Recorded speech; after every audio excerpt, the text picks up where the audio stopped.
Morning news hits like a tidal wave. Despite Loki's enchantments and Fisk's security, someone at the restaurant must have talked, or Loki's just lying and enjoying the entertainment. Honestly, I'd bet on the latter. My office screens fill with headlines. Shift and White Queen. Romance confirmed. Power couple. NYC's heroes take their partnership personal. Teen hero dating older teammate. Controversy erupts. Emma enters, perfectly composed despite the media frenzy. Your father's PR team is handling the statements. Stark's already given 3 interviews defending us, despite no one asking him to. My phone won't stop buzzing. Thor, a glorious union. Cloud with lightning, Loki. My enchantments were perfect. The leak came from inside. Banner. The other guy says about time. Also, he won the bet. The social media response is interesting. Emma notes, settling in her chair while projecting some reactions mentally. At HeroUpdates_NYC. That moment after the bank fight when she fixed his tie without even looking at him, they've been so obvious loudly crying face at concerned citizen. She's literally on his team. This is a workplace relationship with a minor. How is everyone okay with this? At NYC Streets. Saw them at that cafe on 5th. She doesn't even need to say her order. He just knows. My heart-pleading face. At Superhero Fashion, their matching formal wear at the charity gala wasn't a coincidence, and we all know it. At White Queen_Watch, she actually laughed at something he whispered during the mayor's speech. The Ice Queen laughed. We knew this was coming.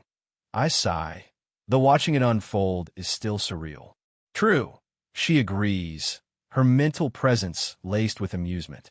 Though I don't think anyone expected your father to release an official statement before breakfast. Fisk's statement plays across one of the screens. My son's personal life is his own, though I fully support his choice in companions. Miss Frost has proven herself as both a hero and a valued member of our organization. Any speculation about impropriety is both unfounded and unwelcome. He's being protective, I note, surprised by the warmth in his words. He's being strategic, Emma corrects, though I sense her appreciation for the support. Though the part about making life difficult for aggressive reporters was an interesting touch. My phone buzzes again. Stark this time. Press conference in an hour. You two ready to face the vultures? Already. I glance at Emma. Better to control the narrative early, she replies. Besides, I may have prepared some suggestions for intrusive reporters. The press room fills quickly, journalists jostling for position, cameras at the ready. Emma's hand finds mine under the table, her mental presence steady and sure. Remember, I send privately. We have nothing to be ashamed of. Stark takes the podium first, because of course he does. Ladies, gentlemen, before we start, yes, they're dating. No, it's not a scandal. Yes, they're adorable. Questions. The room erupts. Daily Bugle. Miss Frost, how do you respond to concerns about the age difference? Emma's smile is poised, though I feel her mental eye roll. I respond by pointing out the hypocrisy of those same concerned parties ignoring the numerous adult women who have made far more inappropriate advances towards Shift. Another reporter. But you work together. Yes, I cut in, we do. Successfully. Our relationship doesn't change our professional capabilities. If anything, it enhances them. Through our link, Emma sent approval. Nice touch. Professional, but personal. CNN, Mr. Stark as their teammate. What's your take on this development? My take. Tony grins. My take is that we should be celebrating 2 heroes finding happiness instead of manufacturing controversy. Also, I won several bets, so I'm particularly pleased. The questions continue, from professional concerns to absurd speculation about wedding plans. Thanks, Entertainment Weekly. Emma handles them with practiced grace, while I try not to react to her mental commentary. Will this affect the Ultimates? Only positively. Emma responds smoothly. Our team is built on trust. This deepens those bonds. And your father's approval? My father, I reply carefully, understands that personal happiness and professional excellence aren't mutually exclusive. The room falls quiet when Christine Everhart speaks. Given recent events with the Hulk and now this relationship. The Ultimates are gaining significant influence. How does the government feel about a private superhero team operating without oversight? Emma's mental presence sharpens. She's fishing. The Ultimates, I answer, operate transparently and within the law. We maintain independence because some matters require those who understand both power and responsibility. Back at Fisk Tower, we review the media coverage. Not bad, Stark notes. Though certain parties won't like that independent statement. Let them worry, Emma states. We've made our position clear. My phone buzzes, Banner again. The other guy says good job. Also, when's the wedding? I'm going to kill them all, Emma mutters, though her mental presence carries fondness. We shift our focus to actual work. New York still needs protecting. Emma, armed robbery on 5th. 3 suspects, standard weapons. Finally, I say, activating the Ultimatrix. Something normal. Her smirk carries anticipation. Shall we show them how well we really work together? The robbery takes less than 5 minutes. Our coordination sharper than ever. Emma's telepathy guides me as I transform into XLR-8 to contain the suspects. Cameras appear instantly, but for once, they focus on our efficiency instead of our relationship. Now that, Emma notes, is how you control a narrative. Back at Fisk Tower, Tony and Banner monitor social media reactions. The tide's turning, Tony announces. Your teamwork display is trending higher than the relationship stuff. Banner, headline, power couple takes down crime. Emma sighs. I could do without the power couple label. Too late, Tony grins. Hashtag power couple, hashtag shift queen. Oh, and my favorite, hashtag relationship goals. A soft chime interrupts, Fisk requesting my presence. Emma catches my glance. Go. I'll make sure these two don't plan our wedding. Too late. Tony calls. Thor's already commissioned Asgardian decorators. Fisk stands at his usual window spot as I enter. The media response has been manageable. However, there are certain elements we should discuss. If this is an awkward father-son talk. No, he interrupts, a rare flicker of amusement in his tone. This is about security arrangements. He activates displays showing building modifications. Ms. Frost's telepathic abilities require certain considerations. I blink. Wait, what? Fisk's expression is unreadable. Your relationship has progressed. We should prepare for future developments. Through our link, Emma's amusement hums. Your father thinks ahead. I sigh. Just another day in my increasingly complicated life. Though maybe complicated isn't so bad. Vanessa outdoes herself for dinner, transforming Fisk's typically austere dining room into something both elegant and intimate. Emma arrives precisely on time, her white dress a perfect complement to my dark suit. You look perfect, she sends mentally, though beneath her composed exterior, I catch the slightest trace of nervousness. Relax, I reply through our link, taking her hand. It's just dinner. Dinner with your father and his girlfriend, who's apparently appointed herself my future mother-in-law. Emma counters, but she settles at my touch. Vanessa greets us warmly, while Fisk maintains his usual dignified presence. The table settings could put most 5-star restaurants to shame. Now, Vanessa begins once we're seated. Tell me everything about how this really started. And Emma, dear, don't let him downplay anything. Actually, I interject smoothly. Maybe we could discuss something other than our relationship? The media's been doing enough of that.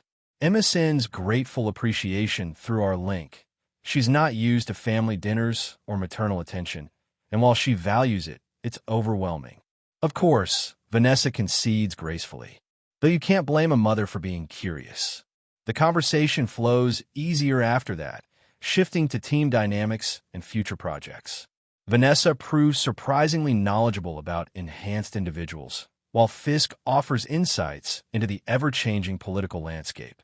The Ultimate's public approval is at an all-time high, Fisk notes. Your relationship has unexpectedly humanized the team. Speaking of the team, Vanessa adds, how is Dr. Banner adjusting? Better than expected, I reply, feeling Emma's amusement at the memory of this morning's training session. Though the other guy still wants to plan our wedding. The Hulk has good taste, Vanessa remarks with a slight smile. Though perhaps we should focus on the Gala first. Gala.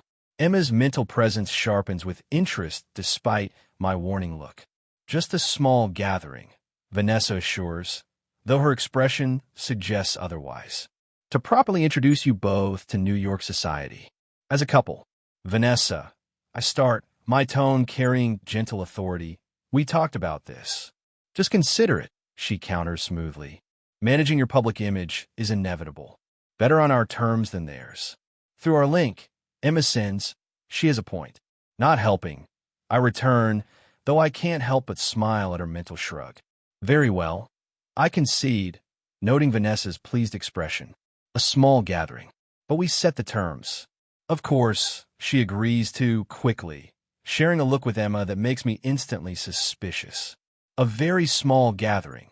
I emphasize, catching Emma's mental amusement at my attempt to maintain control of the situation. Fisk observes this exchange with something akin to humor in his eyes. I find it easier to let Vanessa handle these matters. Within reason, of course. Within reason being the operative phrase. I reply, shooting Emma a pointed look as she mentally browses potential guest lists with Vanessa. Dinner continues, and I notice how naturally Emma fits into this strange family dynamic we've created. Her usual Ice Queen persona softens under Vanessa's genuine warmth, though she maintains that regal bearing I've always admired. The media has been surprisingly manageable, Fisk notes, though certain reporters are becoming persistent. They could try, Emma states, her tone carrying that familiar sharp edge. No mentally redirecting journalists. I remind her, though my voice holds amusement. Not even the ones who keep calling me a cradle robber. Okay, maybe those ones. Emma, dear, Vanessa asks during dessert. What does your family think of all this? The temperature in the room seems to drop several degrees. Through our link, I feel Emma's mental walls slam up, a reflexive defense mechanism. Emma starts, her composure perfect but brittle. They're not in the picture. I reach for her hand under the table, offering silent support. Her family is a subject we rarely discuss, for good reason. I see, Vanessa says softly, her perceptiveness catching the weight behind those words. Well, their loss is our gain. Speaking of family, I interject, deliberately steering the conversation away from dangerous waters. Thor still insisting on some kind of Asgardian blessing ceremony. Absolutely not. Emma latches onto the change of subject, her mental presence gradually relaxing. The last thing we need is thunder gods performing rituals over our relationship. I don't know, Vanessa muses, playing along with a lighter topic. An Asgardian ceremony could be quite spectacular. Please don't encourage them, I groan. Loki's already offered to enchant the entire tower for some kind of celestial light show. Through our link, Emma's gratitude flows freely, both for the subject change and the understanding. Some wounds take time to heal. But maybe, just maybe, new family can help with that. As the evening winds down, Vanessa pulls Emma aside while Fisk discusses some business matters with me. Through our link, I catch fragments of their conversation. Vanessa offering not just acceptance, but a genuine place in this unconventional family we're building. Your mother would be a fool not to be proud of you. Vanessa's words carry to me. But know that you have a home here, dear. Not just because of Samuel. Emma's mental presence wavers with emotion she'd never show publicly, and I pretend not to notice the slight glisten in her eyes when she returns to my side. Later, as we head back to our respective floors, Emma's mental voice carries a mix of vulnerability and strength. Thank you, she sends, for understanding, for not pushing. That's what family does, I reply simply, pulling her closer. The real kind, anyway. She looks up at me, her usual perfect composure softened by the evening's events. I suppose I'll have to get used to Vanessa's maternal instincts.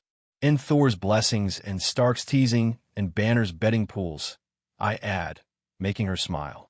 Your family is insane, she states. Our family. I correct gently but firmly. Better get used to it. Hey everyone, Quantum Audiobook here. Sorry for interrupting, but if you're enjoying this content, please consider subscribing to the channel. Also, feel free to share your thoughts on this novel in the comments, and don't forget to like the video. Vanessa truly outdid herself. Fisk Tower's grand ballroom has been transformed into something that would make European royalty envious.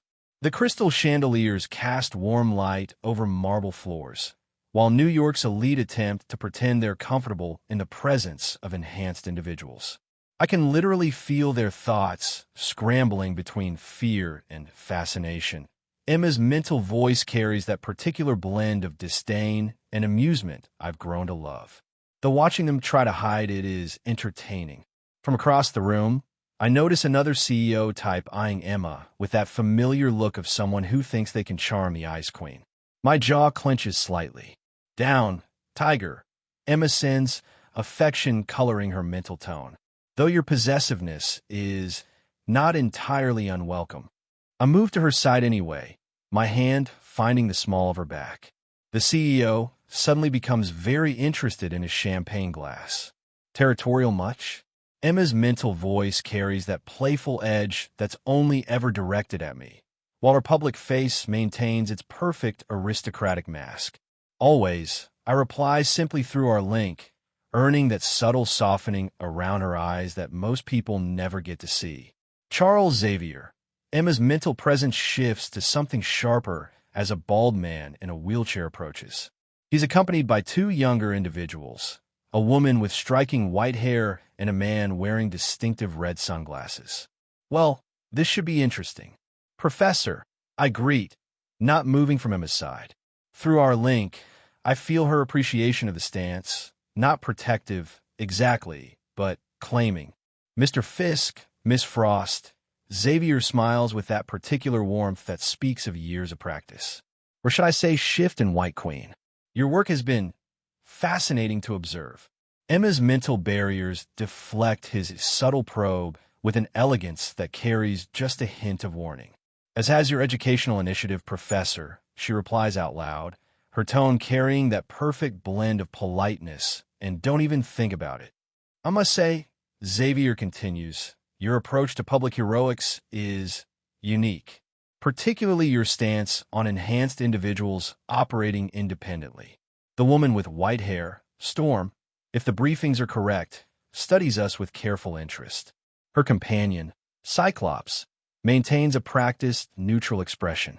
We believe in transparency, I replied diplomatically, though I'm sure your educational approach has its merits. Through our link, Emma's amusement sparkles. He's trying very hard not to directly mention mutation or his school. Fascinating how many layers of secrets everyone in this room carries. Vanessa glides over, perfect timing. Professor Xavier, I'm so pleased you could attend. I've heard wonderful things about your work with gifted youth.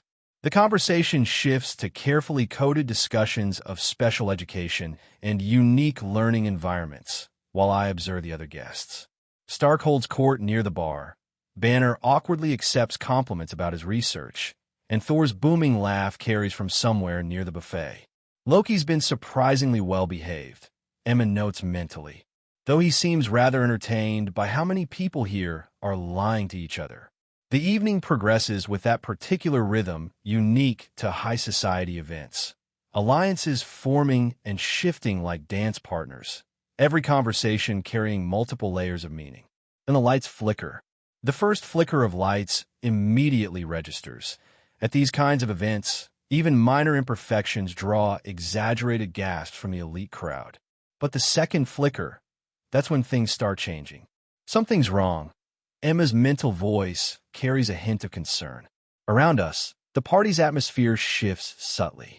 Stark notices first, his casual demeanor dropping as his tech starts giving him readings. Banner edges away from the crowd, his monitoring bracelet showing elevated readings. Thor and Loki exchange wary glances. The Xavier contingent grows tense in that particular way that suggests telepathic communication is flying back and forth. Then the metal shutters slam down. The reaction cascade is immediate but controlled. New York's elite have, unfortunately, grown used to superhuman incidents. They move with practiced efficiency toward designated safe areas, even as sections of the ballroom begin sealing off. The barriers, Star calls out, his portable armor assembling. They're not random. Everyone, check your dash. The rest of his warning cuts off as another barrier drops, separating our group from his. Through the gaps, we see Thor's lightning failing to breach his section's containment, while Xavier's group faces barriers humming with familiar psionic dampening tech.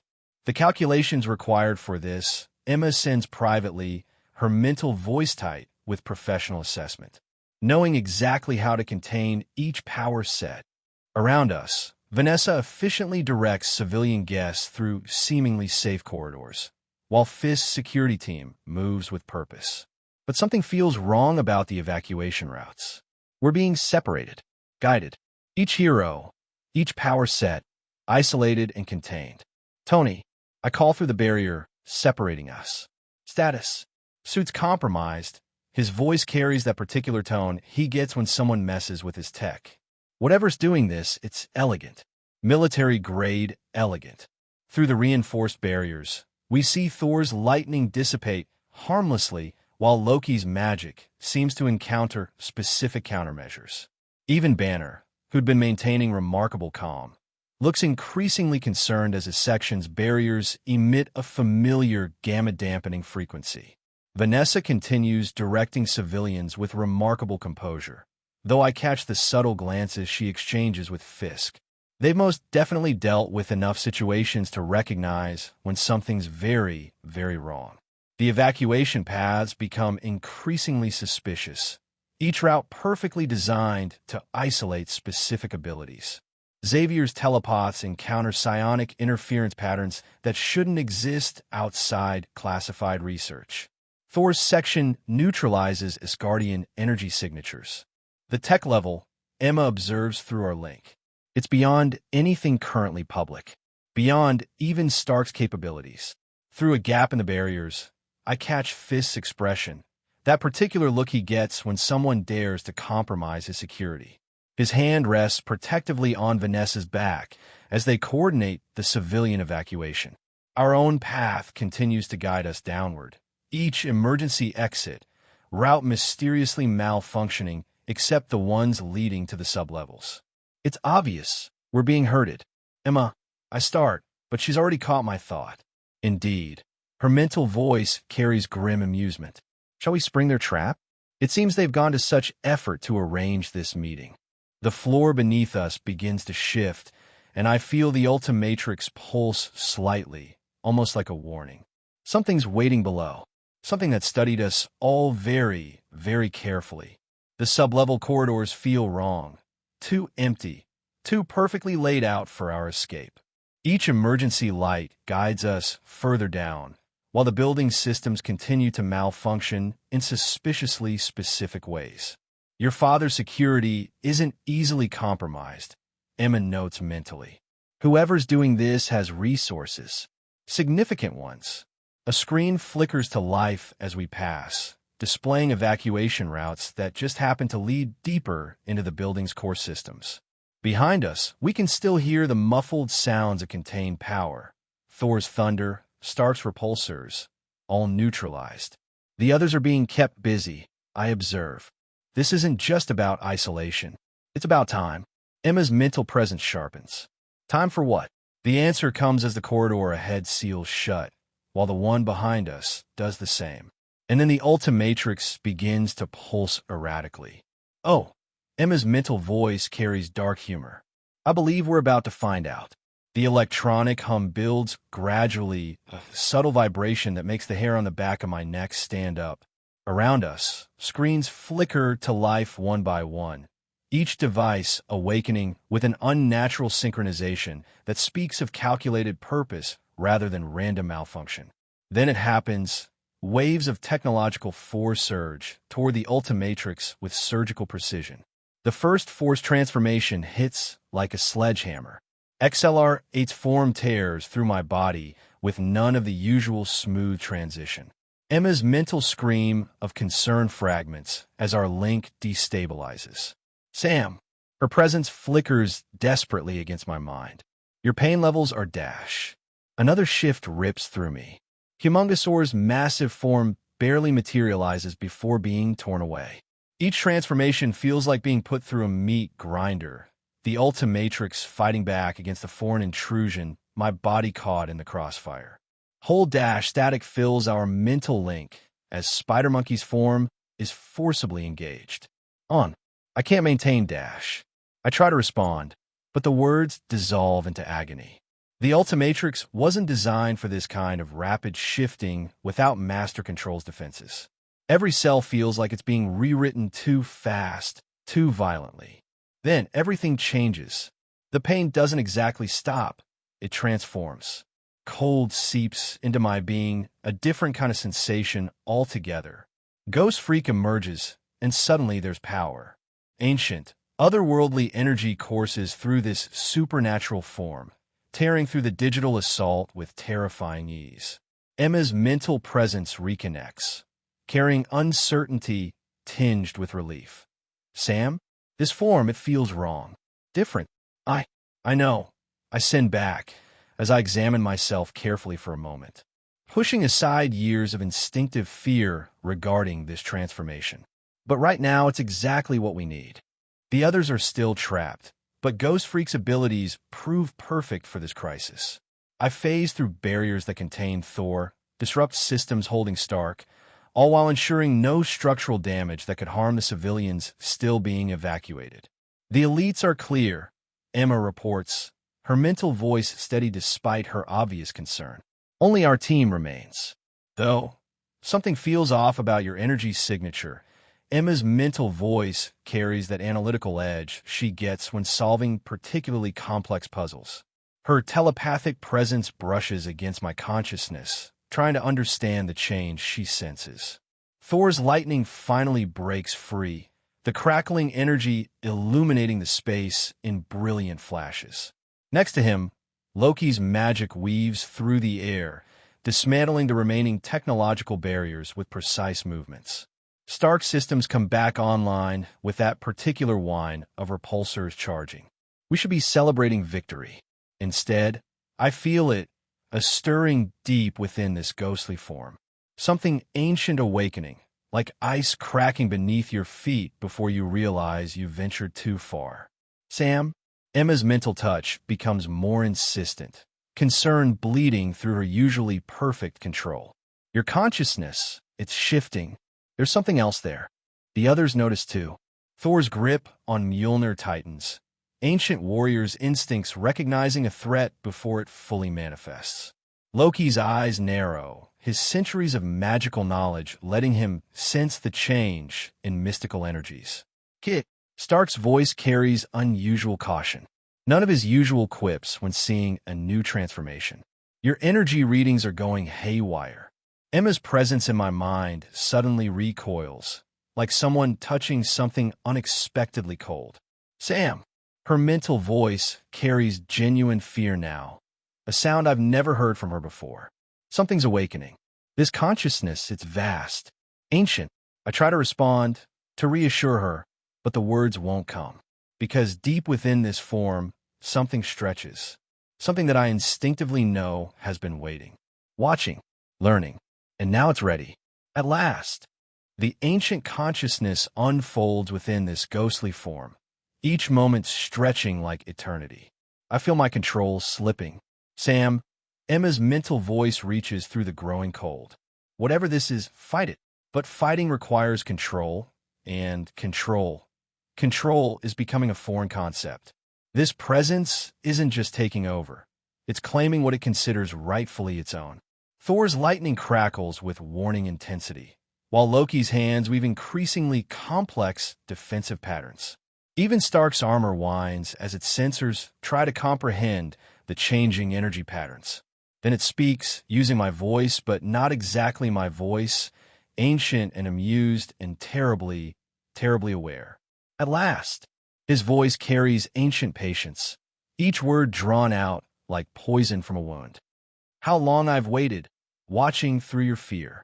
The temperature around us drops further, frost creeping across surfaces untouched by Thor's lightning.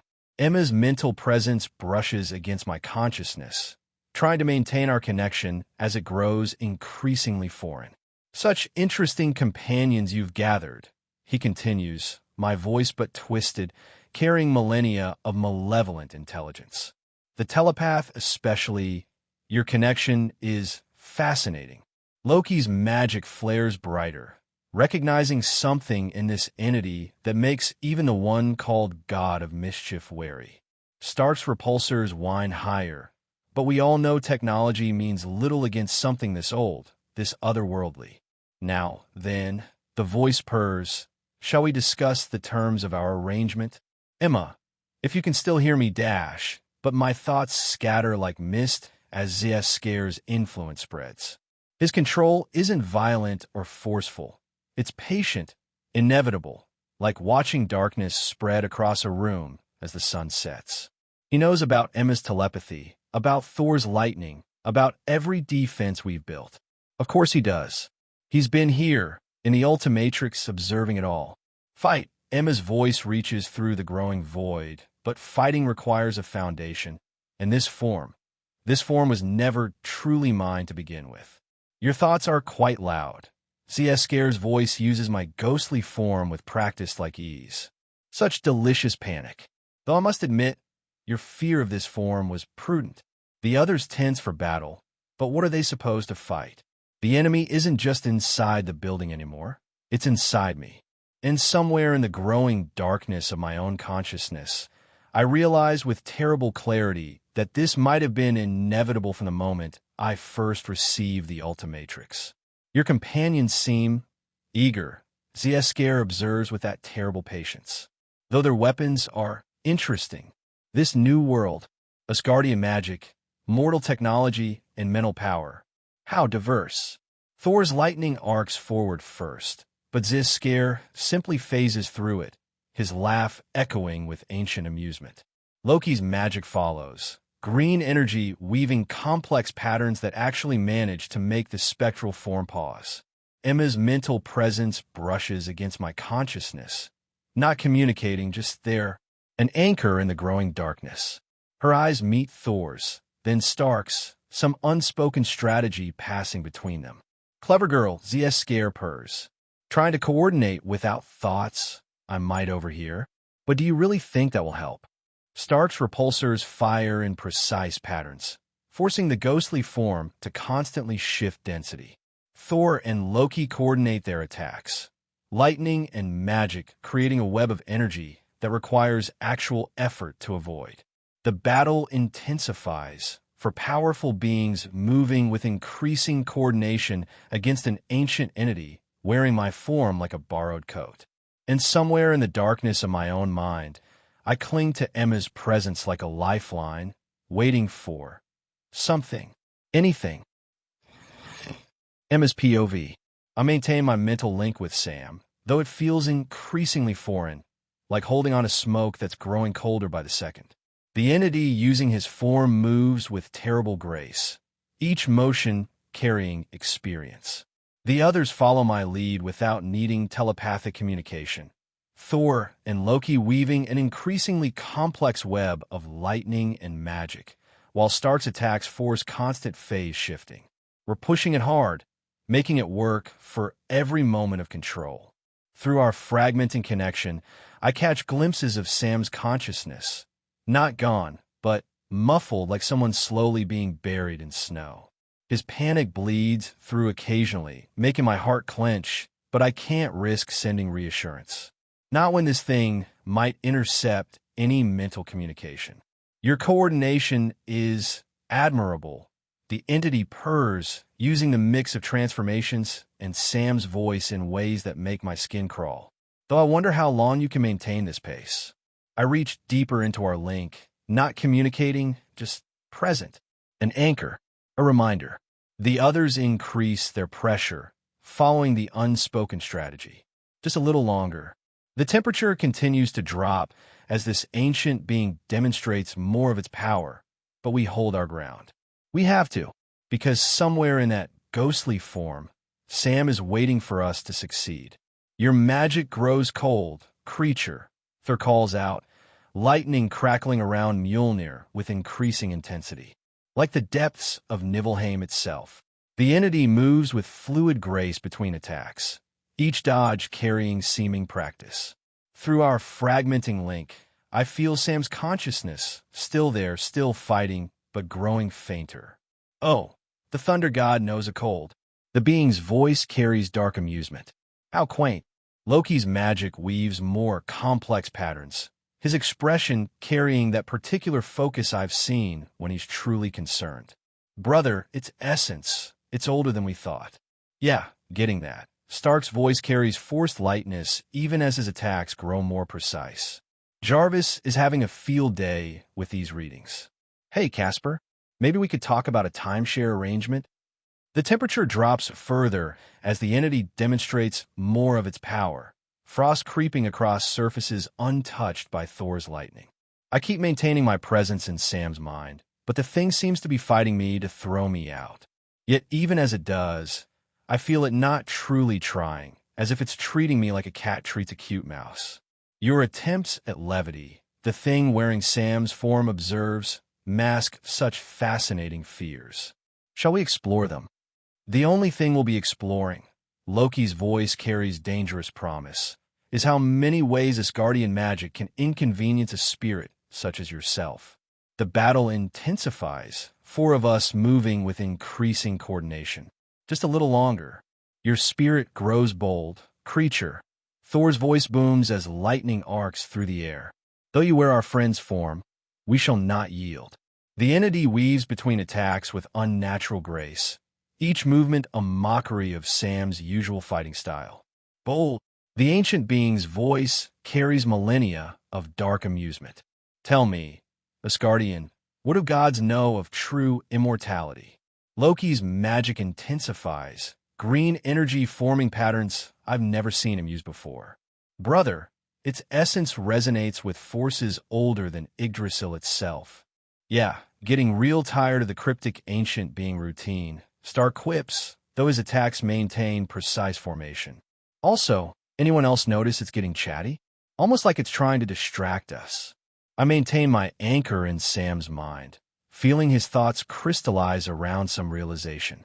The entity notices too, its movements becoming slightly more urgent, though it masks this with fluid grace. The mortal makes an interesting observation. It says, voice carrying false lightness. Though perhaps we should discuss what happens when your young friend's consciousness fully fades. The only thing fading, Loki's magic weaves tighter patterns, will be your hold on this form.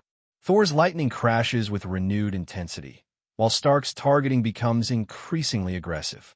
Through the chaos, I feel Sam's presence growing stronger, more focused, like he's finally understood something crucial. The entity's movements, for the first time, carry a hint of genuine effort. Please, just a little longer. The battle evolves with each passing moment. Thor's lightning no longer just crashes down, but weaves intricate patterns guided by centuries of combat experience. The ancient being phases through most attacks, but each dodge requires increasingly complex movements. You waste energy, it observes, though its voice carries a new edge. Though I must admit, your coordination is impressive. Stark switches tactics, his repulsors now firing in rhythmic sequences that force our opponent to constantly adjust its density. Thanks for the review. Jarvis, pattern Delta 7. The air crackles with Loki's magic as he creates geometric constraints of pure energy, each pattern more complex than the last. Notice, creature, how your movements grow, restricted. The entity's fluid grace begins to show microscopic hitches in its movement, each dodge requiring more effort than the last. Its attacks, while still dangerous, lack their earlier casual confidence. Your persistence is admirable, it says, but the words carry less certainty now. Though futile, the temperature continues to drop, but there's something desperate in how the being demonstrates its power now, like it's trying to prove something. Almost there. The ancient being's movements shift from fluid grace to erratic, no longer toying with us, but fighting with growing urgency. Each attack we launch forces more complex responses, more energy expenditure. The moment approaches, it speaks, when a consciousness finally yields. Yield. Thor's laugh carries the confidence of millennia. You know nothing of our companion's strength. Through our fragmenting link, I feel Sam's presence growing stronger by the minute, him fighting with ever-growing vigor. The ancient being must sense it too. Its movements become sharper, more desperate. Stark's systems adapt continuously, while Loki's magic weaves increasingly complex constraints. The temperature plummets as our opponent channels more power, but there's something frantic in its display now. And through it all, Sam's consciousness grows clearer, stronger, more certain, like he's finally grasped something fundamental about this form, something the ancient being never wanted him to realize. No, the entity's voice loses its ancient patience, becoming sharp with genuine concern. Not yet. Not when I'm so close, Dash. Sounds like someone's running out of time, Stark quips, though his targeting remains precise. Kids watch as a pretty strict curfew. Thor's lightning crashes with renewed purpose. Your time in our friend's form draws to a close. Spirit. Time. The being's voice carries both rage and desperation now. I'm beyond time, beyond your mortal constraints, Dash. The Ultimatrix's beeping increases in frequency, and through our link, I feel Sam's presence surge forward with fierce determination. Loki's eyes narrow as he senses the shift in mystical energies. Brother, he calls to Thor, magic weaving tighter patterns. The creature's hold weakens. The ancient being's movements become increasingly desperate, its attacks losing their calculated grace. The temperature fluctuates wildly as it tries to maintain control, but the Ultimatrix's warning becomes more insistent with each passing second. The final countdown begins. The ancient being's desperation manifests in ways that defy physics. Reality itself seems to warp around its form, shadows stretching impossibly, the air filling with whispers and languages that hurt to hear. This isn't just a ghost, it's something more, terrifyingly more. If I must depart, its voice resonates on frequencies that make my teeth ache. Then let me show you true terror. The space around us shifts, not just visually, but fundamentally. I feel minds in the building above us recoil instinctively. Even those without psychic sensitivity, sensing something wrong with reality itself. Okay, that's new. Stark's voice carries forced calm as his armor sensors struggle to process what they're detecting. And definitely not in any ghost stories I've heard. Through our link, I feel Sam fighting against not just the entity's control, but against the fundamental wrongness it's unleashing. The Ultimatrix's warning beeps become distorted, like even time itself is being warped. Thor's lightning seems to bend in impossible ways, while Loki's magic flares with automatic defense against something his millennia of experience never prepared him for. The temperature doesn't just drop anymore. It feels like the very concept of heat is being drained from existence. But through it all, Sam's consciousness burns brighter, fighting against both the entity's control and the reality-warping power it's unleashing. The countdown reaches its final beeps as crimson energy erupts from within the ghostly form, reminding of the world some months ago. That power that once rewrote reality itself now focuses to a single purpose, burning through ancient darkness with terrifying precision. Impossible. The entity's voice shatters windows, reality warping around us.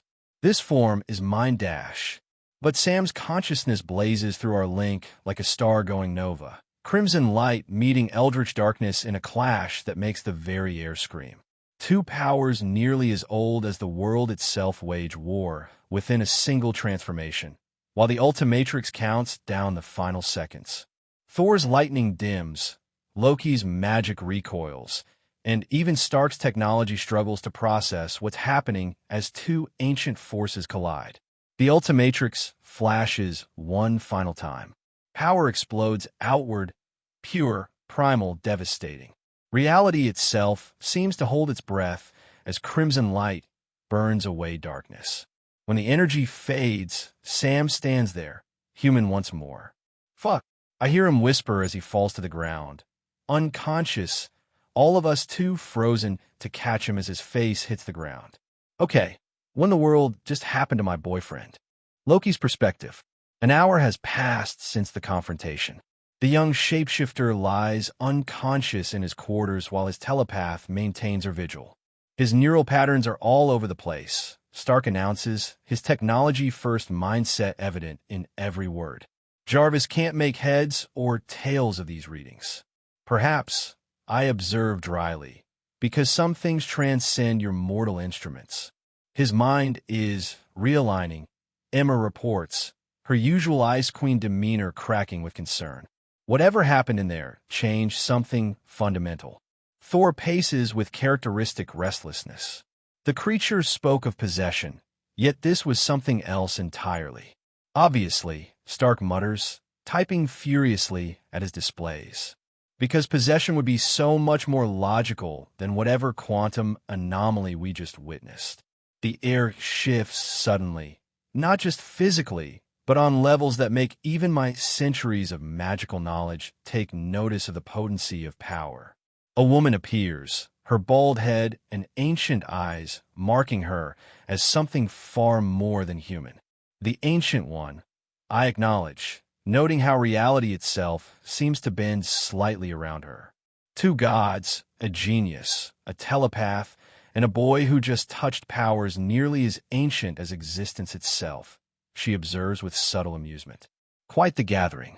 Great, Stark mutters, already used to the weird now to react in surprise, his displays flickering at her presence. Another one with a mystical mumbo-jumbo. Any chance we could get some actual scientific readings? Science, she replies with that particular smile that makes even Thor shift uncomfortably, is merely our attempt to understand forces that have existed since the first moment of creation. Emma's eyes narrow, her telepathy likely encountering the same barriers I sense around the woman. You know what happened to him? I know, the Ancient One responds, moving closer to Sam's unconscious form. That two forms of power clashed within him. One born in the darkness between realities, the other.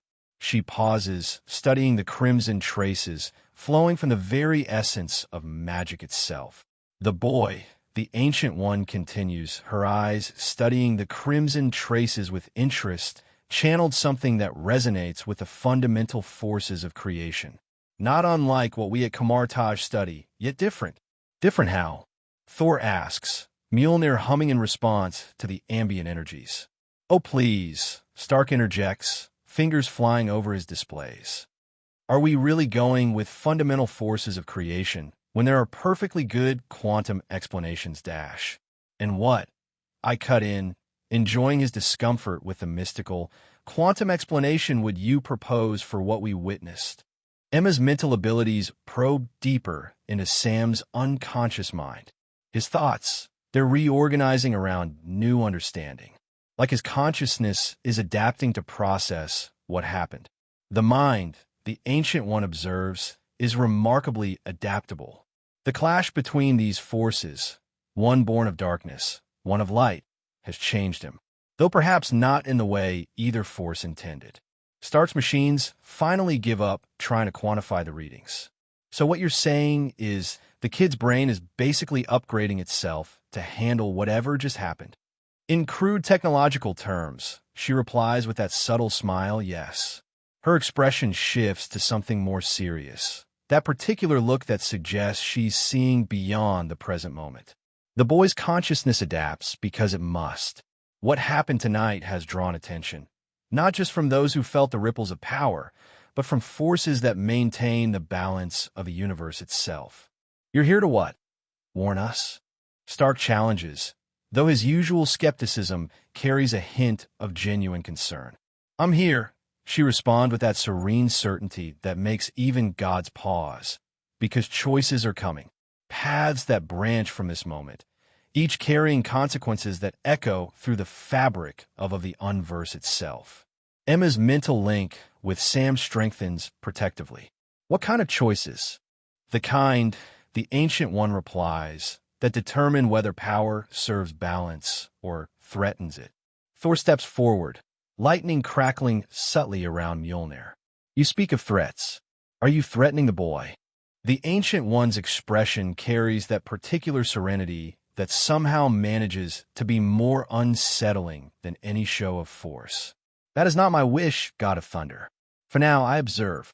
But should the time come when balance itself is threatened? She lets the words hang in the air, their weight more potent than any direct threat. You'll find Emma's voice carries ice that could rival Jotunheim. That threatening, Sam tends to end poorly for those who try. Not a threat, Miss Frost. The Ancient One responds, her smile unchanged. Merely perspective. For now, I watch and wait. The crimson energy pulses stronger beneath Sam's skin, his consciousness stirring at the edges of Emma's mental link. The Ancient One's eyes flick to his form, noting the change. My words have been spoken, she states, preparing to depart. The warning delivered. Running so soon, my voice carries that particular edge of mockery I've perfected over centuries. Why not stay? Share your perspective with the boy directly? Unless you fear his response to your thinly veiled threats. The Ancient One's smile doesn't waver, but her eyes carry ancient knowledge that makes even my silver tongue pause. Some conversations are better had from a position of understanding, God of Mischief. When he wakes, he'll know exactly what I meant. She begins to fade from reality, but not before adding. After all, power recognizes power, and choices always have consequences. Ebony Maw's perspective. I observe from my place in the shadows as my master and Mephisto discuss recent events. The great Titan sits with characteristic stillness, while the demon lord's flames flicker with unusual restraint. The surge of power from Earth, Thanos states simply, not mere magic. No, Mephisto replies, his usual mockery absent. The device we thought to claim, it's bound to the boy's very essence, his soul given it form and purpose, it being a manifestation of his own spirit of desire of protection and power. I dare to speak, knowing my master values precision, which explains our failure to acquire it. One cannot simply pluck away what is born from someone's soul, Mephisto muses, flames dancing in his eyes. But this new power we felt, the darkness that emerged, Thanos prompts, his interest evident even through his measured tone. Perhaps a reflection, Mephisto's smile carries ancient knowledge, but also a hint of uncertainty. The boy's own nature given form through powers that rival the universe itself. He proves far more intriguing than anticipated. Perhaps, Thanos echoes, his tone carrying the weight of someone who has seen countless civilizations rise and fall. Yet twice now, this boy has channeled power that resonates across the cosmos itself. I watch as my master's fingers drum once on his throne, a rare display of genuine interest. The sound echoes through the ship, as Mephisto's the flames flicker. The first surge, Mephisto notes, pure creation energy. This second, something that exists in the spaces between realities, both wielded by a mere child. Not mere, I could dare to interject. The boy's power grows with each manifestation. The device evolves with him. Indeed, Thanos agrees, his eyes carrying that particular focus that has made worlds tremble. Continue watching. But for now, we wait. Mephisto's flames dance with ancient amusement, but I can sense his displeasure at the words. Yet he must know when my master intends a conversation to end as his flames begin to back into themselves. The universe itself felt his power, great Titan. I suspect, waiting may not be our choice to make. As his flames fade, I dare to voice my concern. Master, dealing with the Lord of Lies, is precarious. His interest in the boy's soul dash. Your caution is noted, Ma. Thanos interrupts, his tone carrying neither concern nor dismissal. But necessary tools must be used, regardless of their nature, even if those tools seek to claim power that rivals the Odin force itself. I press carefully, knowing my position allows certain liberties. To aid him in acquiring such a soul, Thanos rises, shadows deepening around his massive form. Who said anything about aiding him? The words hang in the air as my master departs, leaving me to contemplate their implications. Sometimes, I forget that my master plays games far deeper than even demons can comprehend. Consciousness returns slowly, like swimming up through layers of darkness. The first thing I register is Emma's mental presence, her concern wrapping around my mind like a protective shield. He's waking up. Her voice carries both relief and lingering worry. As my eyes open, I find myself surrounded, Emma closest, with Thor, Loki, and Stark hovering nearby. Their expressions carry varying degrees of concern and curiosity. "How do you feel?" Emma asks, her hand finding mine. Before I can answer, the Ultimatrix suddenly flares to life, its feminine AI voice carrying unmistakable anger. "Warning, ectoneurite DNA signature attempting override. Standard containment protocols insufficient. Emergency recalibration required." The device pulses with energy, its interface shifting and changing. Initiating complete playlist recalibration. Current forms compromised. Accessing backup genetic database. Holographic displays spring to life, showing DNA sequences being analyzed and reorganized. New transformation list compilation beginning. Warning, some previous forms will be replaced for user safety. The displays flicker rapidly as new forms are selected. Celestialcipian detected, designation, Alien X. Amphibian detected, designation, Jetray. Methanosian detected, designation, Swampfire.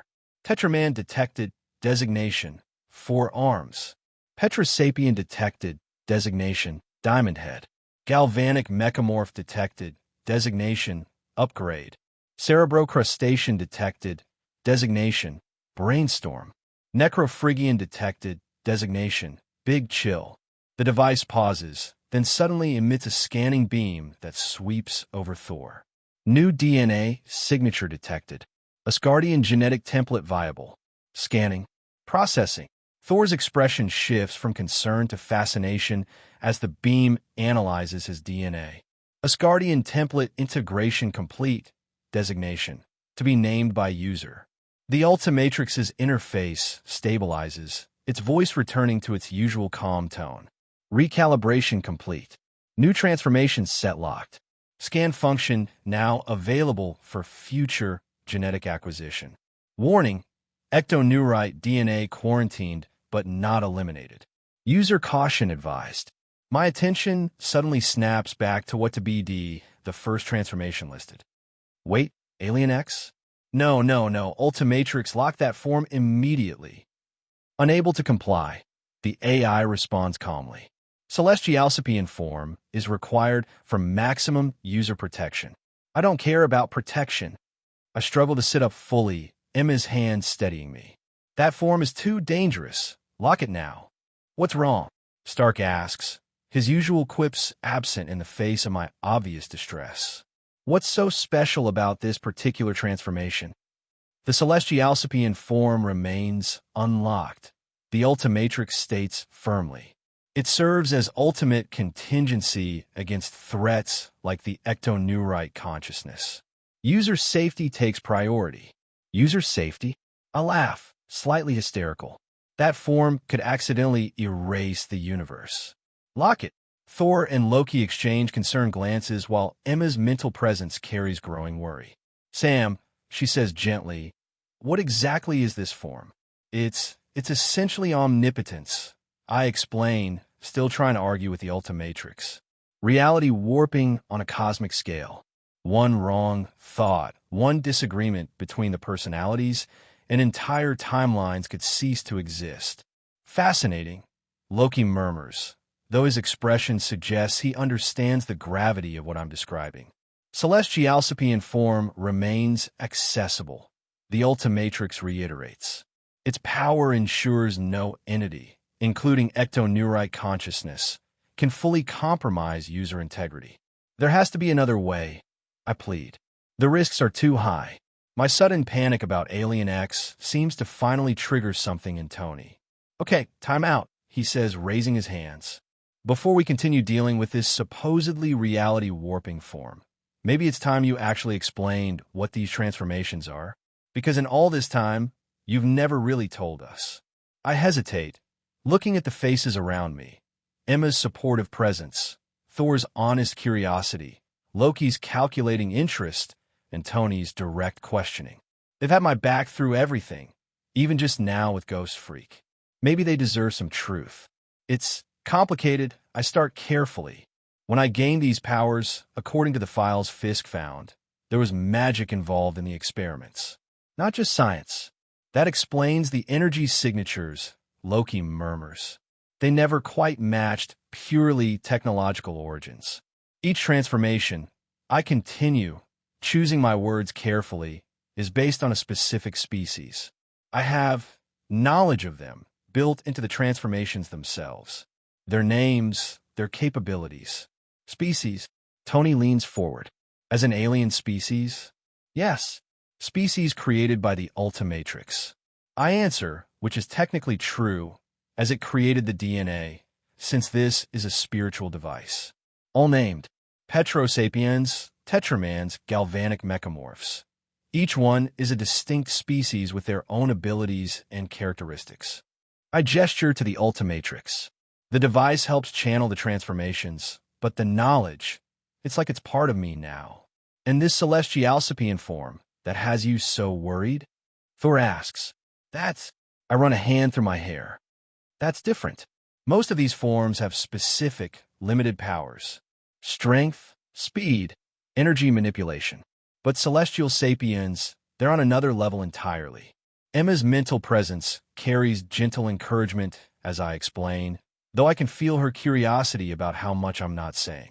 So each form is basically tapping into the genetic template of an alien species. Tony asks, his scientific mind clearly racing. That's incredible. The genetic manipulation required. It's more than just genetics, I correct. It's like becoming that species, understanding them from the inside out. Which explains your instinctive combat capabilities in each form, Loki observes. You're not just changing shape. You're accessing inherent species knowledge. I nod, relieved they're focusing on the general concept rather than pressing for specific details about my origins. Some secrets still need to be kept, at least for now.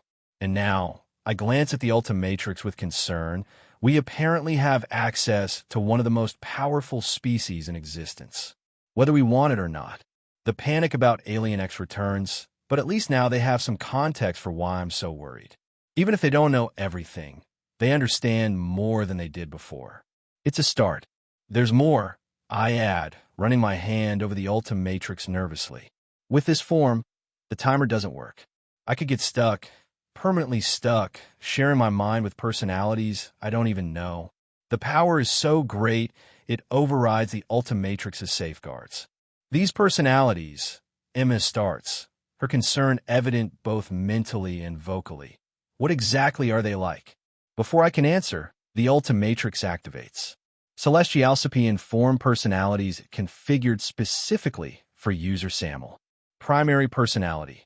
Guardian, focused on protection and preservation. Secondary personality. Innovator, seeks progress and change. Tertiary personality. Arbiter, the voice of Ri-Sun, Samuel himself, maintains balance between the other two aspects. Wait, I sit up straighter. They're specific to me? Not standard Celestialsapian personalities? Correct. Personalities manifest from users' core aspects, enhanced and separated by Celestialsapian transformation. Guardian represents your protective instincts, and Innovator embodies your desire for meaningful change. Tony whistles low. So basically it's you, just with the addition of two cosmic-powered aspects of yourself. That's different from what I expected. I admit, though the concern doesn't leave my voice. These aspects, Loki interjects, his tactical mind clearly working. They would need to agree before taking any action. Unanimous agreement required for reality alteration. The Ultimatrix confirms. Partial agreement sufficient for lesser actions. Emma's mental presence carries thoughtful consideration.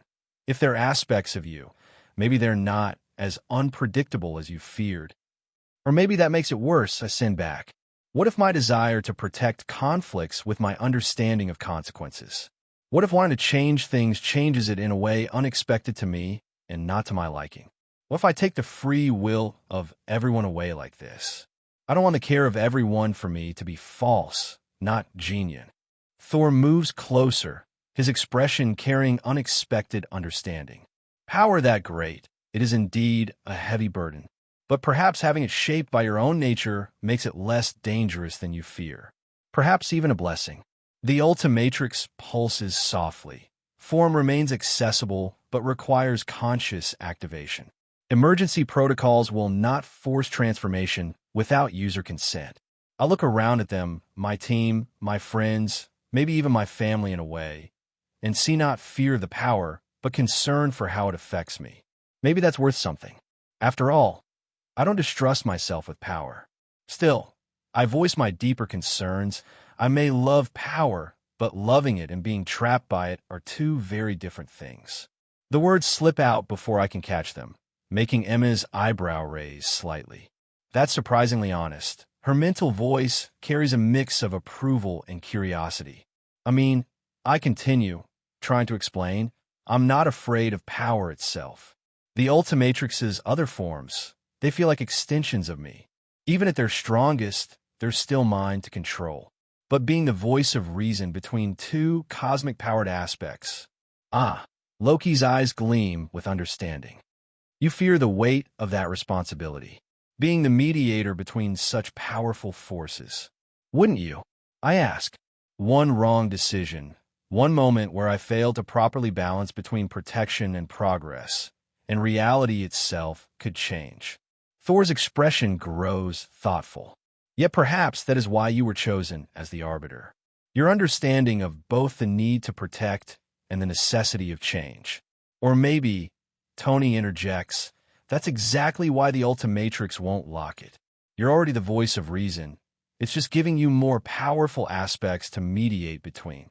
Emma's mental presence brushes mine supportively. You've always balanced power with responsibility.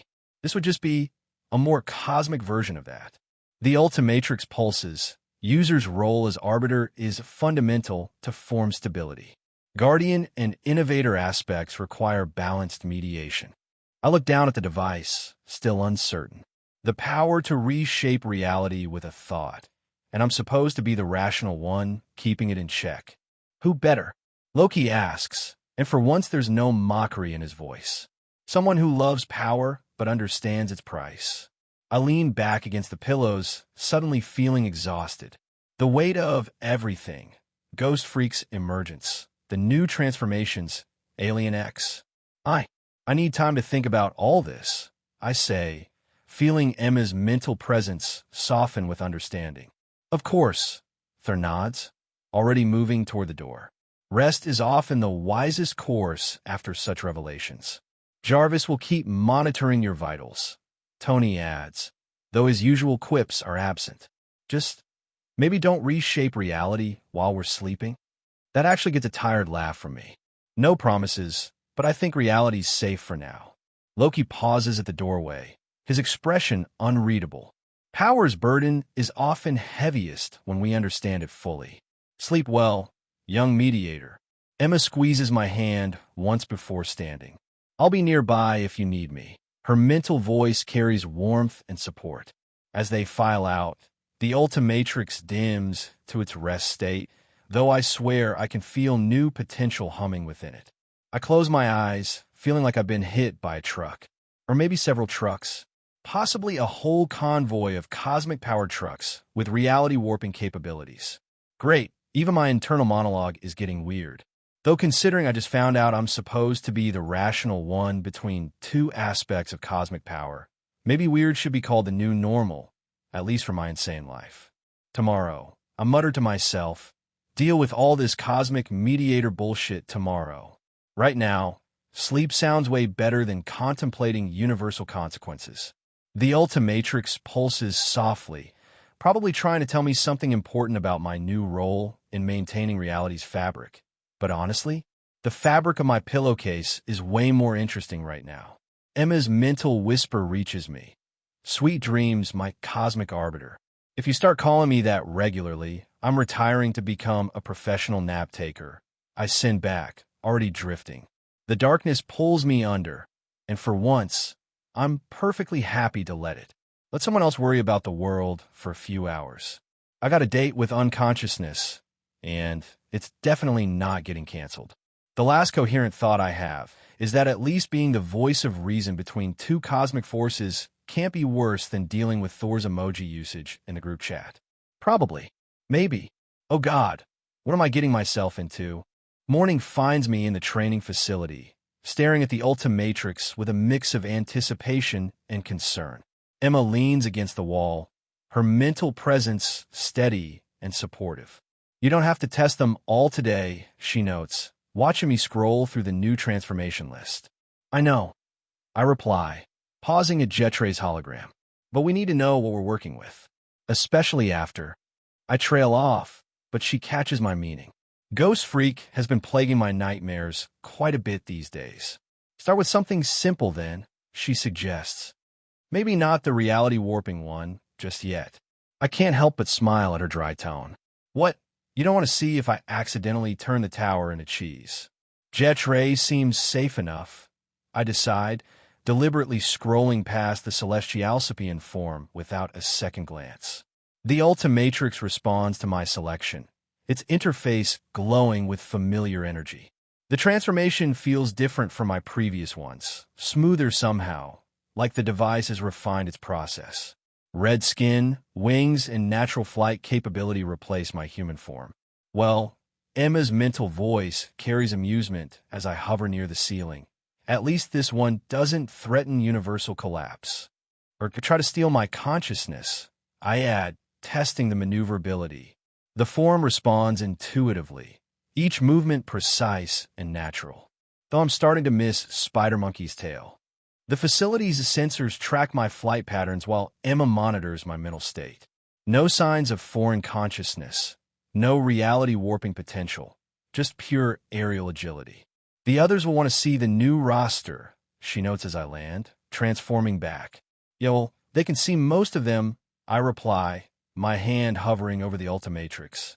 But Alien X stays locked away in the back of the playlist where it belongs. Stark enters the facility, his timing as impeccable as ever. Testing the new roster? Please tell me you're not starting with the reality warping one. Not happening, I reply, scrolling through the holographic interface, having returned human again. Ever, if I can help it. But Jetray seems solid. Want to see what Diamond Head can do. Emma's mental presence carries amusement at Tony's obvious scientific curiosity. Some things never change, even after facing the king of ectonurites. The crystalline form of Diamond Head emerges, my body shifting into living crystal.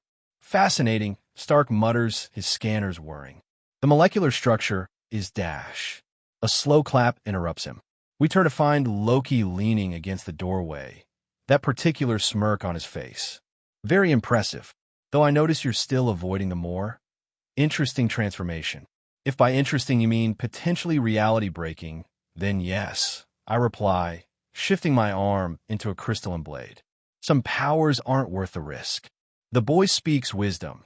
Thor's voice booms as he enters, making us all jump slightly. Though perhaps a demonstration of your Asgardian form might prove entertaining. Emma's mental presence carries curiosity. We haven't tried that one yet.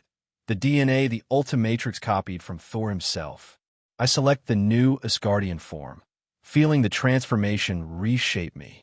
My height increases dramatically, body filling out with Asgardian strength. Even my white hair lengthens slightly, a short beard of the same color framing a more mature version of my face. The red eyes remain, but they carry great power now. Through our link, I feel Emma's mental presence stutter slightly before she catches herself. Her usual composed expression remains, but I catch the slight widening of her eyes. Fascinating, Thor approaches, studying my transformed state. The strength I sense is not quite at my level. Age, Loki notes, his eyes narrowing with interest. Asgardians grow stronger through the centuries. Yet, he pauses, magical senses detecting something more. The potential in this form, it exceeds anything I've seen. Even Father, The Ultimatrix, I explain, my voice deeper in this form, transforms you into the peak version of that species. I catch Emma deliberately avoiding looking directly at me, though her mental presence carries interesting undertones. A young Asgardian with the potential to surpass even Odin himself. Loki finishes, his voice carrying that particular tone he gets when discovering something truly interesting.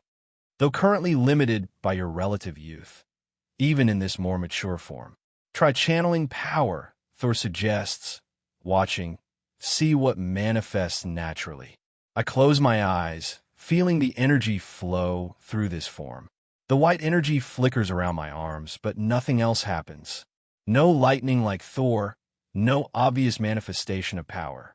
That's unexpected, Thor frowns, clearly confused by the lack of visible effect. Perhaps, Loki observes with that particular gleam in his eyes, we're approaching this wrong. An Asgardian form with such potential, yet no unique ability? I refuse to believe that. What do you suggest? I ask, still feeling the strange energy coursing through this mature form. Combat, Loki states simply. Thor, if you would.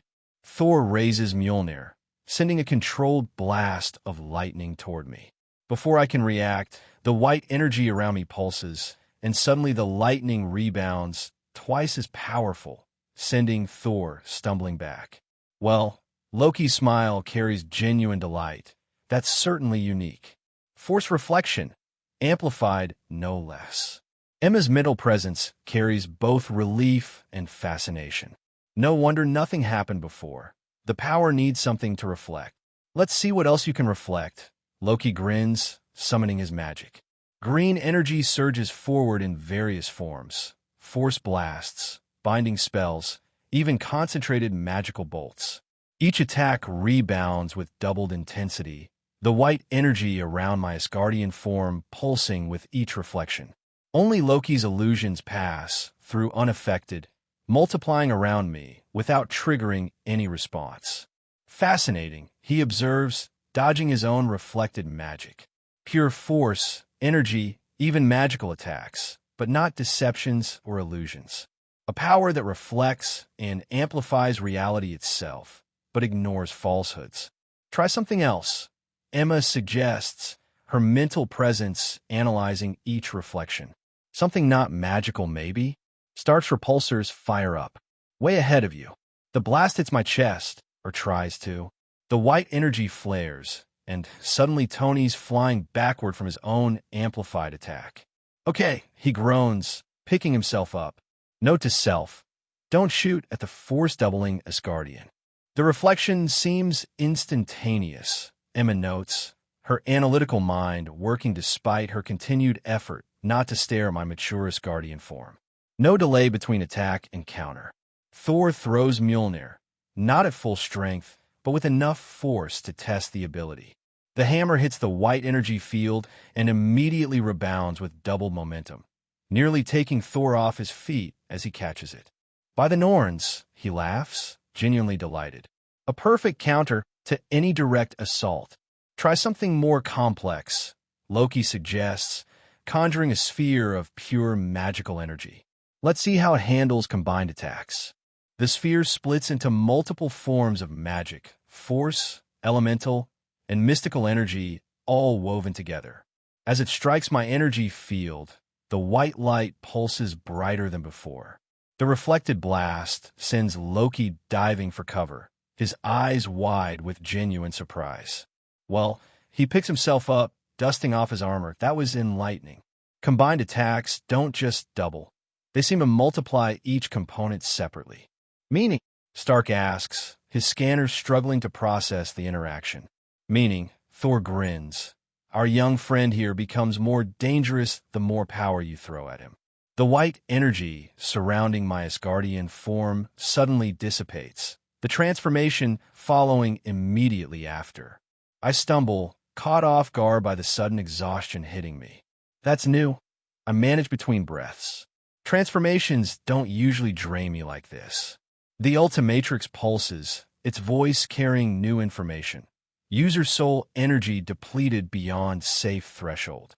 The Ultimatrix draws power directly from user's soul for transformations. Asgardian form's reflection ability requires additional soul energy with each use. Thor and Loki exchange startled looks. Soul energy? Thor's voice carries genuine surprise. The device draws from your very essence. Compatibility with form currently low. The Ultimatrix continues. Soul drain will decrease as user masters form and strengthens soul through Anodite heritage development. The mention of Anodite heritage makes me pause, remembering the crimson energy I channeled during Ghost Freak's final attack. Emma's mental presence carries sudden understanding. Like when you fought off Ghost Freak, she notes. You used that same power from within the transformation, right? I'm not as familiar with it, since I wasn't there that day, unlike you all, right? I nod. The Anodite power, it came naturally in that moment. Like instinct, which explains the exhaustion now. Loki observes thoughtfully. Thor helps me to a nearby bench, his expression carrying new understanding. To channel power from one's very soul. No wonder the reflection ability is so potent. User must develop Anodite heritage to maintain longer transformations, the Ultimatrix states. Current soul energy capacity insufficient for extended use of higher tier forms. Higher tier. Emma's mental presence carries concern mixed with curiosity. Forms requiring significant power draw, the AI explains. Asgardian transformation currently classified as high tier due to reflection abilities, soul energy consumption. Designation required for Asgardian transformation. The Ultimatrix suddenly announces as we're still taking everything in. Please select nomenclature. Oh, this should be good? Stark grins. How about Thunder Jr.? No. I reply flatly, still recovering on the bench. Godling. Loki suggests with his trademark smirk. Definitely not. Thor brightens. Perhaps Stormdash. If you say Stormlord, I'm never using this form again. Emma's mental presence carries amusement at my growing exasperation. Then out loud, what about Aegis? I pause, considering. Aegis. The shield that reflects all attacks, she explains. Simple, classical, heroic without being overdramatic. The Ultimatrix pulses. Designation Aegis accepted for Asgardian transformation. See, Emma's mental voice carries satisfaction. Sometimes simpler is better. At least that's settled. I say, starting to feel my energy return. Though we should probably work on Dash. The facility's door slides open, interrupting my thought. Wilson Fisk enters first, his massive frame filling the doorway. He surveys the training area, taking in the aftermath of our power testing. I see you're exploring the new transformations, he notes, his voice carrying that particular blend of paternal interest and calculated assessment. Behind him, a red-headed woman enters with casual grace that speaks of years of training. My heart skips a beat as I recognize her from my previous life's knowledge. Natasha Romanoff, the Black Widow. Director Fury and I have been discussing recent events. Fisk continues smoothly. Miss Romanoff brings an interesting perspective on your growing influence. Emma's mental presence shifts to analytical, while Thor and Loki observe the newcomer with mild curiosity. Natasha Romanoff. She introduces herself, her smile professional but genuine. Her eyes study our group with calculated interest, lingering briefly on the Ultimatrix. I've been following your team's development. It's impressive. Fury's decided on a more diplomatic approach. Stark asks, his usual snark evident. More like a collaborative one, she replies, her tone carrying none of Fury's usual intensity. Your recent activities have caught attention, good attention, the kind that makes people want to build bridges rather than walls. Emma's mental presence shifts with surprise. Natasha's mental walls are unlike anything she's encountered in a non-telepath. Professional training, certainly, but taken to an art form. She could break through, but the effort and potential damage required makes her withdraw her probe with newfound respect. Through our link, Emma sends, her mental defenses are impressive. SHIELD clearly takes psychic protection seriously. The director believes, Natasha continues, reaching for her wrist, that our organizations could benefit from proper channels of communication. She activates what looks like a standard watch, but a hologram springs to life, revealing Fury's stern visage. "I see you've met Agent Romanoff," Fury states, his one eye studying our group. "Going for the whole hologram communication thing now." I can't help but quip. What happened to dramatic personal appearances?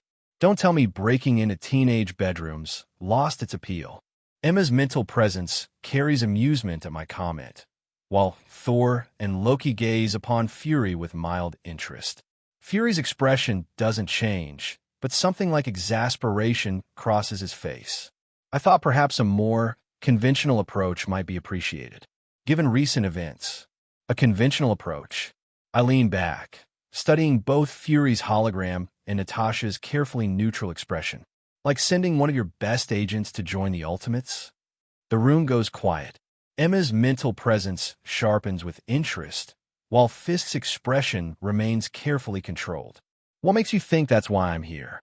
Natasha asks, though her slight smile suggests I'm not entirely wrong. "Because," I reply, meeting Fury's holographic gaze directly, "if you wanted just communication, you'd have sent a messenger. You sent someone who most definitely has extensive battle experience because you want her to be part of something bigger. And last time, we didn't get off on a good note, so I considered your options." The silence stretches for a moment before Fury's expression shifts ever so slightly. Well, his hologram flickers. Seems like we have to discuss after all. Thor's POV. The young shapeshifter discusses terms with Fury, his confidence belying his age. My fingers tighten around Mjolnir's handle, not from tension, but from memory. The weight of what his crimson form showed me still presses against my thoughts, especially in quiet moments like these. I remember it with perfect clarity. Father, the mighty Odin, falling into a sleep from which he would never wake. I saw his face, peaceful in death, but bearing the weight of failures I hadn't yet understood. The golden halls of Asgard seemed dimmer without his presence. Mother, her grace turned to stillness, her wisdom silenced by shadows I couldn't prevent. In that vision, I felt the helplessness, the rage, the grief, emotions so real they still wake me some nights. And Loki, my brother's path leading to madness and pain, his heart twisted by lies and betrayal. Our brotherhood shattered like glass, each shard cutting deeper than any blade. Asgard itself burned in those visions. Our eternal realm reduced to ash and ruin. Our people scattered across the cold vastness of space. The grand pillars of the palace crumbling, the Bifrost shattered, everything we built over millennia lost to chaos. Yet the cause remained hidden from me. Like trying to grasp smoke, the source of this devastation slipped through my fingers. But the certainty, the bone-deep knowledge that this was our path without change, that remained. Now I watched the boy, this young warrior who changed everything without knowing it. His white hair catches the light as he speaks, reminding me of how it blazed with a light brighter than the stars that day. He glances my way occasionally, those red eyes carrying wisdom that makes my heart ache. He doesn't know what his power showed me. How could he? The visions flowed through him like starfire, touching minds, reshaping destinies. My brother stands beside me now, whole and present. The future I saw thankfully grows more distant with each passing day. Sometimes I catch Loki watching the boy too, though his reasons remain his own. Perhaps he also senses how this young one's very existence defies the paths we once thought fixed. The others speak of alliances and teams, of mortal concerns that seem small against the weight of what I witnessed. Yet I know better now. Every choice, every small change ripples outward. The boy taught me that, though he doesn't know it. In my thoughts, I've named that crimson power Aetherian, a force that touched every being sensitive to power across the realms. A glimpse of what could be, what must be prevented. Ragnarok, the twilight of the gods. Our doom, written in prophecy and fate. Yet here stands this warrior child, defying destiny itself with each breath. While I look at him now, discussing terms with Fury, I see more than just a young hero.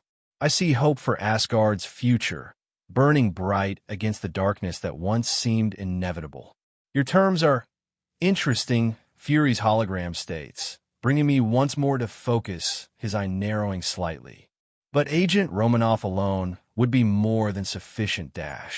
In the Archer, Samuel interrupts, and I notice the slight shift in his posture, the same stance he takes before a calculated strike. The one who was there during Thor's arrival. Both of them are no deal.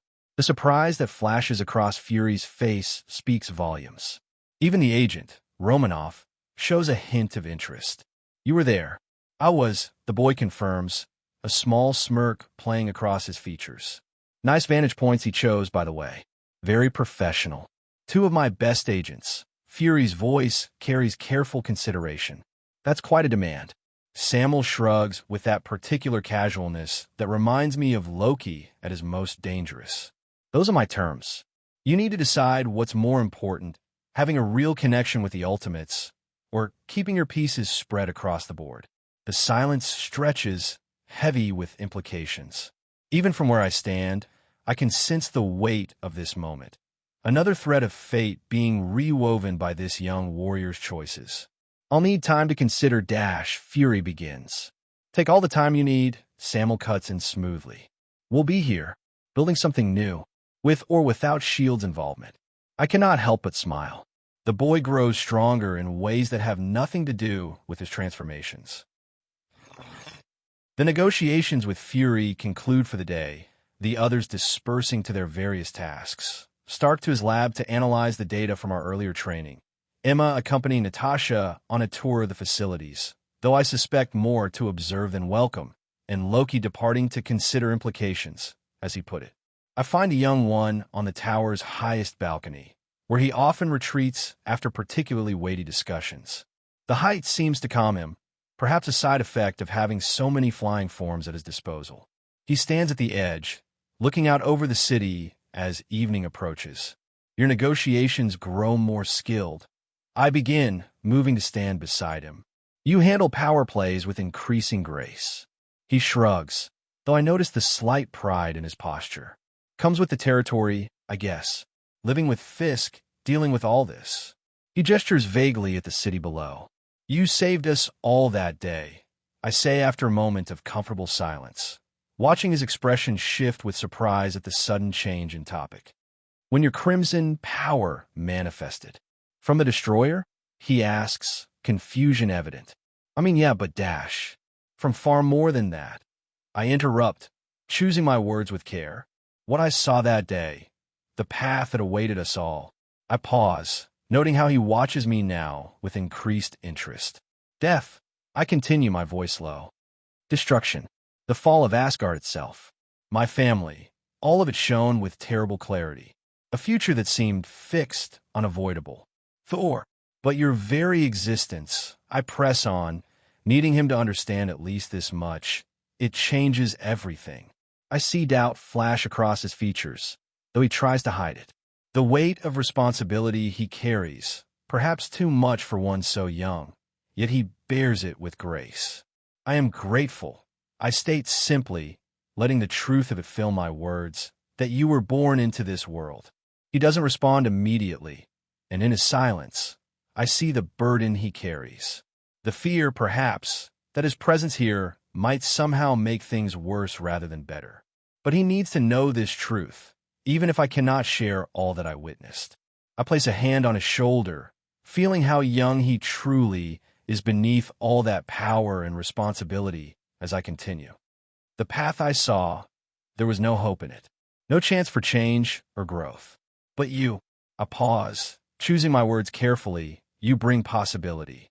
The chance to forge new paths, better ones. He doesn't pull away from the gesture, but I notice the subtle tension in his frame. The weight of my words seems to press down on him more than I intended. You have a lot of faith in someone who barely understands his own powers, he says finally, his voice carrying that particular blend of youth and ancient knowledge that makes him unique. How can you be so sure I'm not just disrupting something that needed to happen? Faith. I cannot help but smile at his doubt. Young one, what I saw that day wasn't just visions. It was certainty, the the kind that burns itself into your very soul. A path of destruction so complete that I pause, memories of flame and ruin flickering through my mind. But that's exactly my point, he argues, running a hand through his white hair in frustration. What if that path, terrible as it was, served some greater purpose? What if by changing it, I'm just... He trails off, searching for words. Making it worse? I finish for him, creating an even darker future. He nods. The future I saw, I say carefully, wasn't just dark. It was empty, an end without purpose, without hope for what comes after. I turn to face him fully. But you? You bring change, yes, but also choice. The power choose what we accept. He absorbs this in silence, his red eyes reflecting the last rays of sunset. I see him wrestling with the implications, with the responsibility my words place upon him. You know what the strangest part is? He finally speaks. Everyone keeps putting their faith in me. You, Emma, even Fisk in his own way. And here I am, sometimes not even sure if I should exist in this world at all. The admission hangs in the evening air, heavy with implications. I remember my own doubts, centuries ago, when the weight of Asgard's future first pressed upon my shoulders. Existence isn't about should or shouldn't, I reply, watching the last rays of sun paint the sky in crimson. It's about what we do with the path before us. And you, young one, no matter how many times I reiterate it, it may never be enough that you forge new paths where others see only walls. He absorbs this in silence, but I notice his shoulders straighten slightly, some of the doubt easing from his posture. Thank you, he says finally, simple words carrying complex meaning, for telling me this, even if I'm not sure I believe it all yet. I smile, recognizing in him the same warrior spirit that drives all great heroes, the perfect blend of power and doubt, of strength and questioning. Perhaps that's why the fates themselves seem to bend around him. As we stand there, watching night claim the sky, I silently renew my oath to stand beside this young warrior, not just for Asgard's sake, but for all our futures. The crimson star of guidance burns bright indeed. Peter Parker's perspective. 2 weeks since the spider bite, and I still can't get used to it. The strength, the agility, the way I can sense things before they happen. It's like someone rewrote my entire existence. And yeah, maybe freaking out in my room for 3 days straight wasn't the most heroic response, but come on. I got bit by a radioactive spider. Pretty sure that deserves at least a minor existential crisis. The TV plays in the background as I stick to my ceiling, still weird. News coverage showing the aftermath of whatever went down at Fisk Tower's Gala. No one knows exactly what happened, but Schiff's been out of commission since then. The footage shows the other Ultimates in action, but their leader's absence is notable. With great power comes great responsibility. I remember watching one of his earlier interviews when he said those words. Everyone thought it was just a cool catchphrase, but the way he said it, it felt real.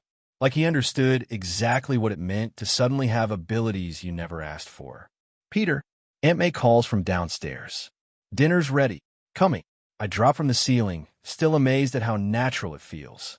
Uncle Ben's voice carries up from below, probably telling one of his terrible jokes that May pretends not to love. They're happy, safe, which for some reason feels extraordinary. But besides that, here I am, sticking to ceilings and bench pressing cars. Okay, I haven't actually tried the car thing yet, but theoretically I could. Unlike Shift, I didn't get my powers through some horrible experiment. Just a random spider that decided I looked like a good lunch option. Talk about winning the weird lottery. The news plays another clip of him from before whatever happened at that gala. 16 years old, just like me, but out there making a real difference. The way he handles his powers, how he's so sure about using them to help people. Even when he messes up, he owns it, learns from it. With great power comes great responsibility. Again, for some reason that phrase keeps echoing in my head. Peter, the meat loaf's getting cold. On my way. I head downstairs, trying not to accidentally stick to the banister again. That took 20 minutes to explain away last time.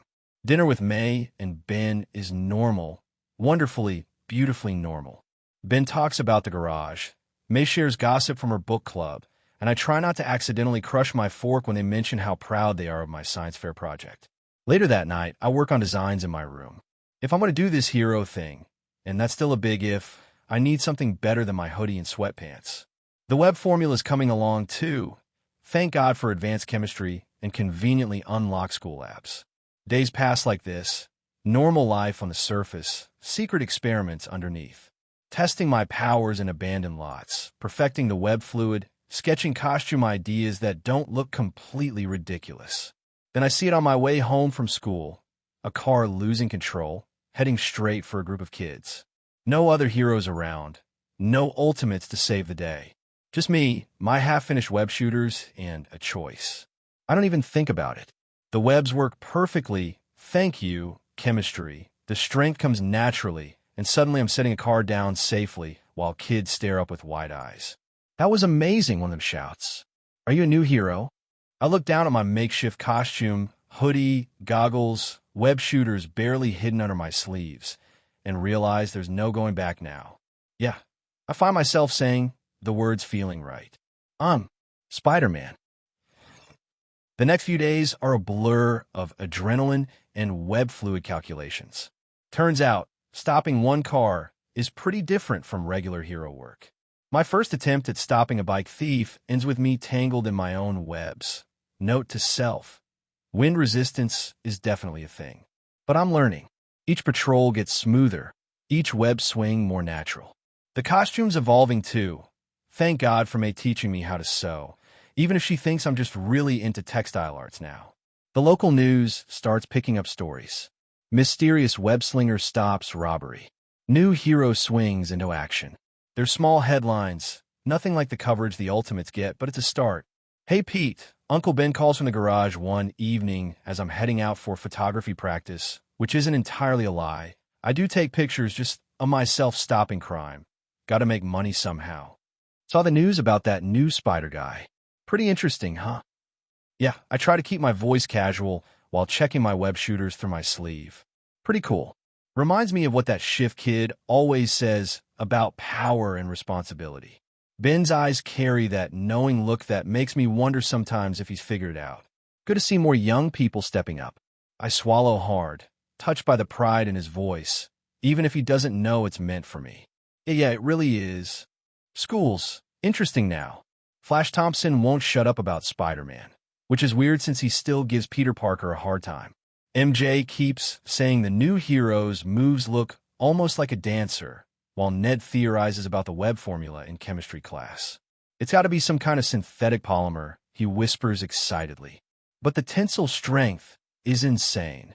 Did you see that video where he caught that falling AC unit? Maybe he's just really good at chemistry. I reply, try not to sound too proud about the formula I spent 3 weeks perfecting.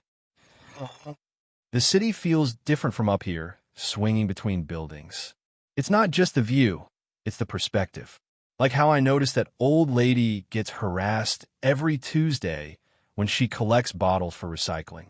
Now she has a friendly neighborhood Spider-Man, making sure she gets home safe. Small stuff, really. Nothing like the world-ending threats the Ultimates handle. But then I remember how Shift started, stopping robberies, helping civilians, building trust one small act at a time. Hey, Spider-Man, a kid calls out as I swing past. Are you going to join the Ultimates? I nearly missed my next web shot. Join the Ultimates? I hadn't even thought. I mean, they're like the major leagues, and I'm still figuring out how to stick landings without looking like an idiot. 3 weeks into my spider career, and I'm starting to get the hang of this. Web swinging's become second nature, though explaining web fluid stains on my clothes to Aunt May is getting trickier. It's a new type of adhesive for the science fair, totally normal chemistry stuff. The police scanner eye, borrowed from the school's AV club crackles with activity most nights. Nothing major, car thefts, convenience store robberies, the occasional lost tourist needing directions. But it feels right, you know? Like maybe this is what I'm supposed to be doing with these powers. Hey, you're getting pretty good at this. I nearly fall off my perch on the building's edge. The White Queen stands there, elegant as always, though her usual smirk carries something approving. Thanks. Real smooth, Parker. Real smooth. Relax, she says, and I feel a gentle mental touch. Oh, right, telepath. We've been keeping an eye on you. Not many heroes start out focusing on helping civilians rather than fighting big battles. My heart's racing. The Ultimates have been watching me? Wait, does that mean Shift has? He's still recovering. She answers my unspoken question. But he'd approve of your approach, especially the responsibility part. Actually, she continues, that slight smile still playing at her lips. He asked to meet you. Once he's back on his feet, my brain short circuits. Shift wants to meet me? The guy who's with great power, speech, basically inspire my whole hero career? He's been following your progress. White Queen adds, clearly amused by my internal freakout. Says anyone who stops to help old ladies with their groceries between crime fighting deserves attention. He noticed that? Great, my voice just cracked. Superheroic. We notice more than people think. She turns to leave, then pauses. Oh, and he particularly appreciated how you webbed up that purse snatcher while simultaneously helping that lost kid find his mom. Said it showed good prioritizing. I spend the rest of my patrol in a daze. Shift's been watching. Actually watching. And approving? The guy who transforms into literal dinosaurs thinks I'm doing something right? Just don't mess this up, Parker. I mutter to myself, shooting another web line. Don't say anything stupid when you meet him. Like asking for an autograph. Or babbling about his transformations. Or dash. A car alarm interrupts my internal monologue. Right? Focus. Be the friendly neighborhood Spider-Man. Deal with the hero worship later. Peter's POV. A week after White Queen's rooftop visit, and here I am, following her directions to a meeting spot far from the usual tourist areas. My hands are definitely not shaking as I land. Nope, totally calm. He's already there, looking completely recovered from whatever happened at that gala, though the news said he needed more rest. Smart move, not letting criminals know if you're actually injured or not. The white hair catches the evening light, and those red eyes, way more intense in person than on TV. So, he says with an easy confidence that makes me wonder if he was ever really hurt. You're the spider guy everyone's talking about. Spider-Man, I correct automatically, don't want to web myself in the face. Real smooth introduction there, Parker. But he just grins, and somehow that's more intimidating than if he'd been serious. Spider-Man it is. Nice work with the web fluid, by the way. The tensile strength is impressive. I nearly fall off my perch. You analyze my webs? Stark did, he shrugs. Wouldn't shut up about the chemical composition for days. Said whoever designed it has serious potential. Oh God, Tony Stark analyzed my web fluid. Tony Stark talked about my work. Don't freak out, Parker. Act cool. The web formula, he continues examining one of my web shooters from a distance. You designed it yourself? Yeah. I nod, try not to sound too eager. Took a few tries to get the tensile strength right. First batch dissolved after an hour, which, led to some awkward situations. He actually laughs at that. Trust me, I know about embarrassing moments caused by powers. Try explaining to your girlfriend why you froze the dinner table with icy breath. The casual mention of such a specific incident makes me relax slightly. Maybe even heroes with universe-shaking powers have their faulty moments. You know, he continues, his tone shifting to something more serious. Most people with new powers try to prove themselves with big gestures. Taking down major criminals, stopping disasters, but you started with helping people cross streets and giving directions to lost tourists. Someone has to. I shrug, surprised by my own boldness. I mean, saving the world is important, but so is making sure that kid finds his mom or that elderly couple doesn't get mugged on their evening walk. His red eyes study me with new interest. Exactly. Though I have to ask, what's with all the quips during fights? The quips. I rub the back of my neck through my mask. Honestly, it helps with the nerves. Plus, it's kind of hard to be scared of someone who has just made a terrible pun about their criminal career choices. Psychological warfare through dad jokes. He nods, looking genuinely amused. That's actually pretty brilliant, says the guy who turns into dinosaurs. I counter before I can stop myself. I mean, not that that's not cool, it's super cool, actually, and I probably shouldn't have brought it up like that, Dash. Relax. He cuts off my rambling with a wave. The dinosaur thing is pretty cool. Though try explaining to the city council why their new fountain got crushed by a giant alien lizard. A comfortable silence falls between us. Below, New York continues its evening routine, unaware of two teenage heroes having a rooftop chat. So, he says finally, I've got a proposition for you. Nothing formal, but maybe we could help each other out sometimes? Your web-slinging would work pretty well with some of my transformations. My heart nearly stops. Is he suggesting? That would be amazing. I try not to sound too excited, then remember something.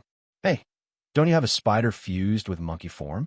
We could probably coordinate some pretty cool moves with Dash. I stop as his expression shifts, something like discomfort crossing his features. That form's unavailable at the moment, along with a few others. The implications hit me like a ton of bricks. Whatever happened at that gala, whatever force they fought, it was big enough to affect his actual transformations. Big enough to hurt someone who could go toe-to-toe, possibly even beat. There are a lot of online debates about that, with Thor. A chill runs down my spine. There's something out there powerful enough to damage the world's strongest hero that badly. And nobody even knows what it was. But hey, he continues, clearly trying to move past the moment. I've got some new forms that could work even better for team-ups. Ever thought about what your webs could do with a crystal giant? I let him change the subject, but my mind keeps circling back to that brief flash of vulnerability, to the realization that even the mightiest heroes can be hurt. Maybe that's why he's reaching out to smaller heroes like me, building connections, preparing for whatever's out there. So what exactly are you thinking? I ask, pushing aside the unsettling thoughts about unknown threats. For the team-ups, I mean. Start small, he replies, and I catch something in his tone, like he's seen too many people rush into things they weren't ready for. Joint patrols, maybe, getting used to each other's fighting styles. Plus, his grin returns, I'd love to see the look on criminals' faces when they realize they have to deal with both of us. The idea of actually working with Shift, it's like every superhero daydream I've had since getting my powers, but real. Though fair warning, he adds, working with me tends to attract interesting situations. Define interesting, I say, trying to sound casual while internally freaking out about the fact that this is actually happening. Let's just say life's never boring when you're swinging around with someone who can transform into various aliens. He stands, stretching slightly. Think you're up for it? Up for it. I try to keep my voice steady. Yeah, definitely. Though, how exactly would this work? Do I just wait for you to signal? Or, here, he tosses me something small. My reflexes catch it before I even see what it is. A communicator, sleek and definitely more advanced than my cobbled-together police scanner.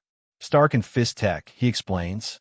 Secure channel, direct line to me and the team if you need backup. Though, his expression turns slightly serious. No pressure to jump into anything big. Your neighborhood stuff is just as important. I turn the communicator over in my hands, still processing that this is real, that I'm actually going to be working with. A series of explosions rocks the downtown area, interrupting my thoughts. Shift's already on his feet, scanning the horizon.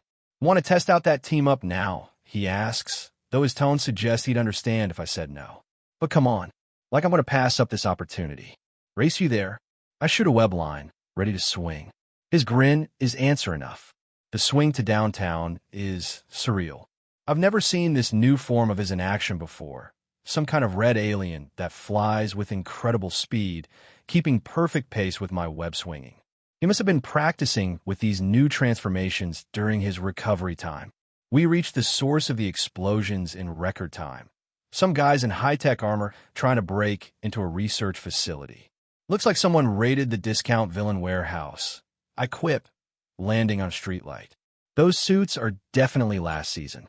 Shift lands beside me, transforming into what looks like a being made of living crystal, the one he was probably talking about earlier. Want to show me what those webs can do in a real fight. The next few minutes are like a dance we've somehow rehearsed. My webs pin their weapons while his crystal projectiles disable their armor. When one tries to flank us, I swing around and web him up while Shift provides cover. I call out, dodging a badly aimed laser blast. For discount villains, they've got some pretty expensive toys. Welcome to New York, Shift replies, deflecting another blast. Where even the C-list criminals have laser guns. Working together feels natural, like we've been doing this for years instead of minutes. It's awesome. The fight wraps up pretty quickly too, between my webs and his crystal shards. These guys never really stood a chance. The police are already on their way, sirens getting closer. Not bad for a first team up, Shift says as we secure the last guy. His crystal form catches the streetlights, making the whole scene look like something out of a movie. Your web control is impressive, says the guy who just turned into living crystal. I reply, still trying to process how cool this whole situation is. That's a new one, right? Haven't seen it on the news before. He nods, though something flickers across his expression, like he's remembering why he has these new forms in the first place. The police car's round the corner, and Shift transforms back to human form. Same time tomorrow night? Patrol the area between your usual spots and mine. Yeah, I manage, try not to sound too eager. Yeah, that'd be great. As we both make our exits, him transforming into that red flying form again. Me swinging away. I can't help but again think, this is really happening. I'm actually working with Shift. Though I still can't shake that nagging worry about what could have been powerful enough to force him to get new forms and lose older ones in the first place. The tower feels strangely quiet. Thor's off somewhere with Jane Foster, probably destroying another coffee shop supply of pastries. Emma's been dragged shopping by Pepper.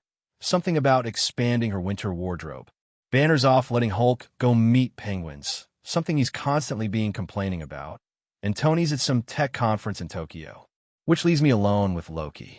The one called God of Mischief sits in the common area, reading what looks like an ancient tome, but is probably just glamour to hide whatever trashy novel he's actually enjoying. Bored? He asks without looking up, a slight smirk playing at his lips. What gave it away? You've transformed into 3 different forms in the past hour just to raid the kitchen from different angles. I can't help but grin. Well, someone had to test if Stark's security system could track multiple forms at once. And did it. Now he looks up, that particular gleam in his eyes that usually means trouble. Nope. Though I may have accidentally convinced Jarvis that we had a break-in when I used Big Chill to phase through the fridge. Loki closes his ancient tome, and I catch a glimpse of what looks suspiciously like a romance novel cover before the glamour reasserts itself. You know, there are more interesting ways to test security systems. I'm listening, I say, though something tells me I probably shouldn't be. Then again, when has that ever stopped me? Well, Loki sets his book aside completely. I've always wondered if Stark's AI could track simultaneous illusions and transformations. Purely for security purposes, of course. Of course, I agree, already scrolling through the Ultimatrix's options. And I suppose replacing all his coffee with illusions while actually hiding it using upgrade would be a good test. My, Loki's grin grows wider. And here Thor thinks I'm the bad influence. 3 hours later, we've turned the tower into what can only be described as a prankster's paradise. Every mirror shows a different reality. The coffee machine makes smoothies but insists they're espresso, and I'm pretty sure we've convinced Jarvis that the word up is means down. Amateur work. Loki critiques as I use upgrade to make all the phones play Thunder whenever Thor tries to call. Though I appreciate the sentiment. Oh really? I transform back to human form. And I suppose you could do better? His smile turns dangerous. Is that a challenge? Looking back, maybe challenging the one literally worshipped since old as the God of Mischief wasn't my brightest move. But in my defense, actually no, I have no defense. I just really wanted to see what would happen. Your illusions are impressive, I admit, watching him create a perfect replica of Tony doing the Macarena in the lab. But can they do this? I transform into upgrade, merging with the tower's systems to make every screen display increasingly ridiculous memes about the Ultimates, especially Loki, whose expression shifts from amusement to genuine interest. Technology manipulation for Mischief is interesting, though perhaps you're using it a bit local in scope. Local in scope? I separate from the systems, transforming back. What exactly did you have in mind? His grin turns positively wicked. Well, There's this lovely little planet in the Nine Realms where the inhabitants take themselves far too seriously. Are you suggesting we take an intergalactic pranking road trip? I'm suggesting, he corrects smoothly, that we conduct a thorough test of your new form's capabilities in various environments. If that happens to involve some creative chaos. I should say no. I really should. But, Jarvis, if anyone asks, we're conducting important interdimensional research. Of course, sir. Shall I inform them you're definitely not planning cosmic-level pranks with the god of mischief? Even Loki looks impressed by the AI's sass. So, I ask as Loki opens a pathway between realms, way more elegant than the Bifrost. I'll give him that. Exactly how much trouble are we going to be in when Thor finds out? Please, he scoffs, stepping through the portal. My brother once turned an entire diplomatic meeting into a drinking contest. He has no room to judge. Besides, at least this time, there for sure won't be a war on the horizon. He mutters the last part. And I can give him that. Thor was quite the idiot with the whole Frost giant fiasco, Loki being the cause, not making him blameless. I follow him through, transforming into Jetray to keep pace as we emerge in, wow. The sky here is literally made of crystals, reflecting light in impossible patterns. Welcome to Crystallos, Loki announces with dramatic flair, home to the most uptight beings in the Nine Realms. They once banished someone for laughing too loudly at dinner. Let me guess. I begin, already scanning the crystalline architecture. They're not big fans of creativity. They have laws about proper cloud appreciation procedures. His tone carries centuries of pent-up mischievous urges. Shall we enlighten them about the joys of chaos? I begin thinking about upgrade again. You know what happens when you merge living technology with crystalline structures. No, his eyes gleam with interest. What has happened? Let's find out. I state with a grin as I tap my chest. Turns out, merging upgrade with crystalline architecture creates what can only be described as a cosmic light show. The entire city's structures start pulsing with patterns that would make Times Square look subtle. Their faces. Loki wheezes between laughs as the local council members run around trying to restore proper luminescent dignity to their buildings. I haven't seen anyone that's scandalized since Thor wore his ceremonial cape backwards at the Allfather's feast. I separate from the crystal spire, transforming back. Please tell me you have pictures of that. Better. His grin turns devious. I have illusions. We spend the next hour causing what Loki calls creative disruption, and what I'm pretty sure most people would call interdimensional mayhem. The crystal being's perfectly ordered society descends into beautiful chaos. Their meditation fountains now play rock music, and their paths rearrange themselves like puzzle pieces, leaving their sacred structures and the like aside. Don't want to really hurt people after all. You know, I say as we watch a group of officials try to catch what appears to be a dancing crystal tree, courtesy of my brief merge with their plant life. You're actually being an awful influence. I'm supposed to be the uptight, serious hero with the mightiest power in the universe at my fingertips. And yet here you are, convincing me to do this. Please, Loki smirks, creating an illusion of the officials doing a synchronized dance routine. We both know you're enjoying this far too much to play the responsible hero card now. Although, Loki adds, watching his illusions merge perfectly with my technologically enhanced chaos. I must admit, for someone with such potentially devastating power, you have an impressive talent for creative applications. Coming from you, I'll take that as a compliment. I transform back from upgrade, admiring our handiwork as the Crystal City sparkles with unauthorized joy. Though maybe we should move on before they figure out how to track interdimensional pranksters. Worried about your heroic reputation? More worried about Emma's face when she finds out I helped turn an entire alien civilization structures into expressing dancing memes. Loki's eyes gleam again. There are these delightful floating islands in Alfheim. No, I say firmly, then pause. What kind of floating islands? The kind that change color based on emotion. Very dignified place.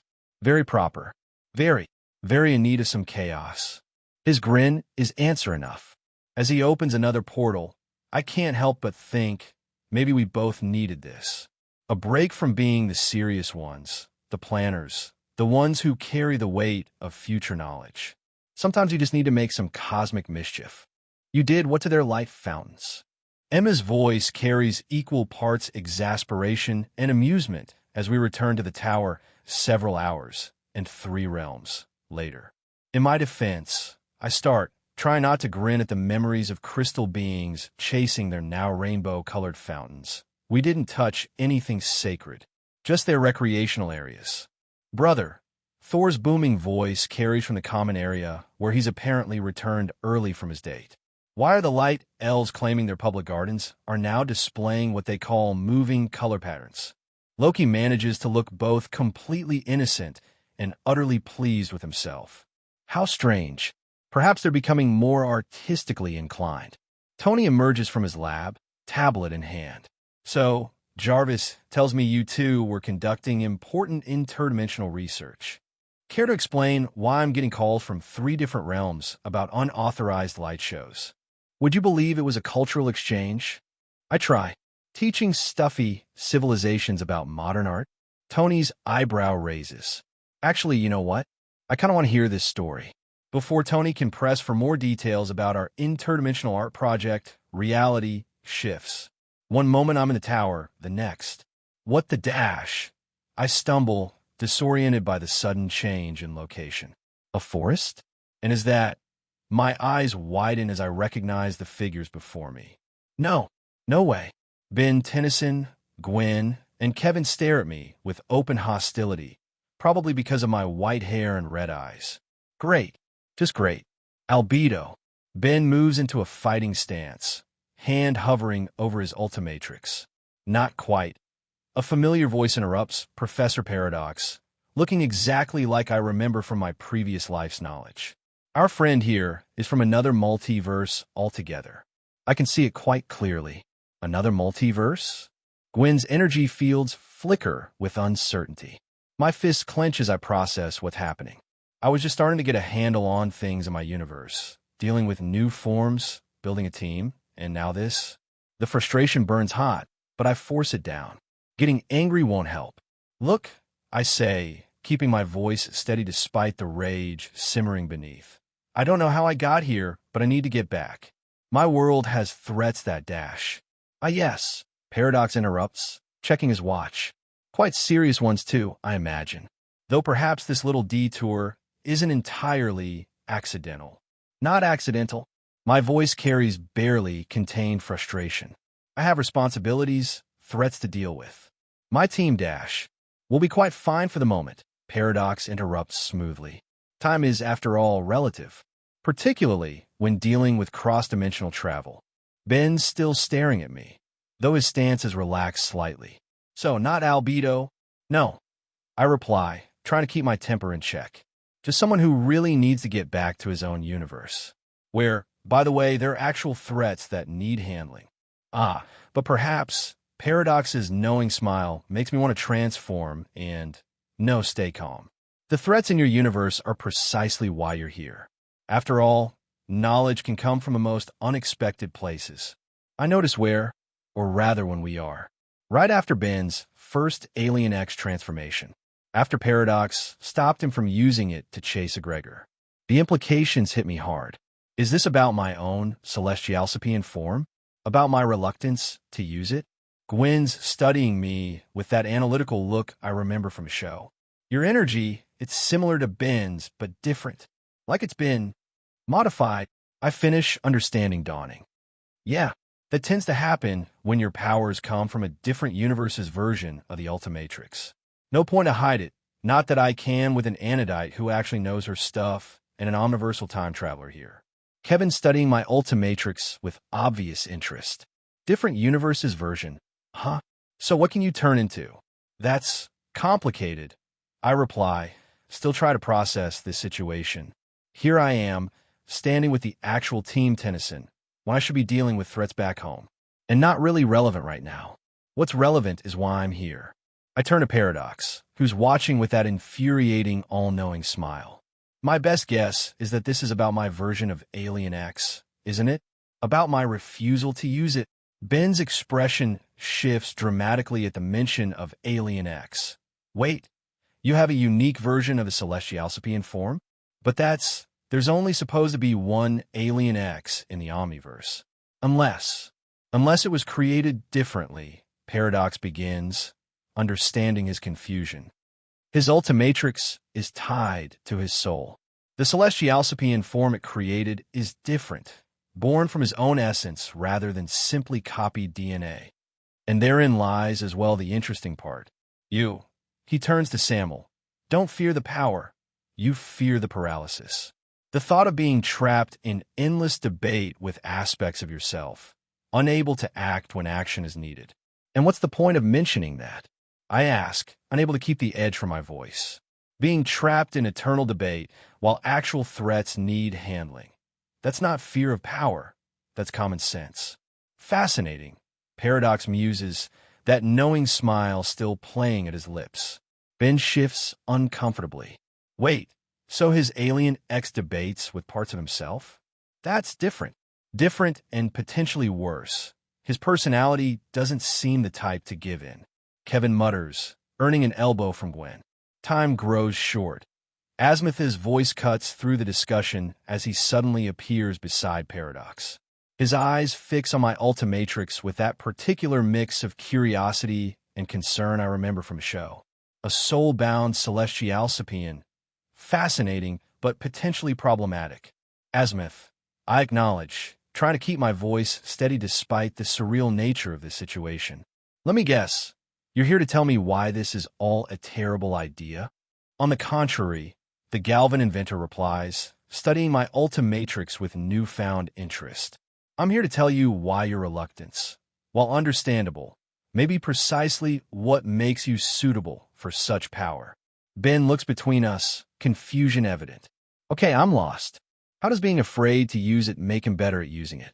Because Asmith states with that particular tone that suggests he's explaining something obvious.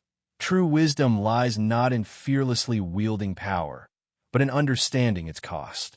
Okay, I'm done with this conversation, walking in circles. White suit doctor-looking guy here is a cryptic mess, and you three don't see much help. No offense, Samuel states looking at Gwen, Kevin, and Ben. But you, he begins as he faces the smartest being in 5 galaxies. You can help me. Give me the master control. And why? Asmith's eyes narrow. Should I grant such access? Because I have theories. Well, a theory when it comes to this particular situation, I reply, meeting his gaze steadily. One that could solve everything.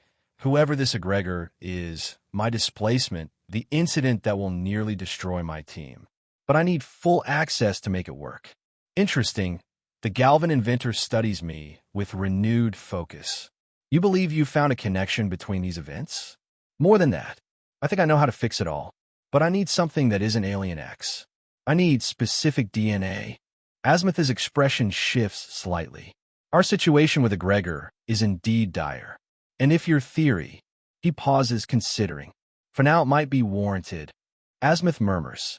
Command function override. Code 10. The Galvan loudly commands. The Ultimatrix suddenly glows. Voice command recognized.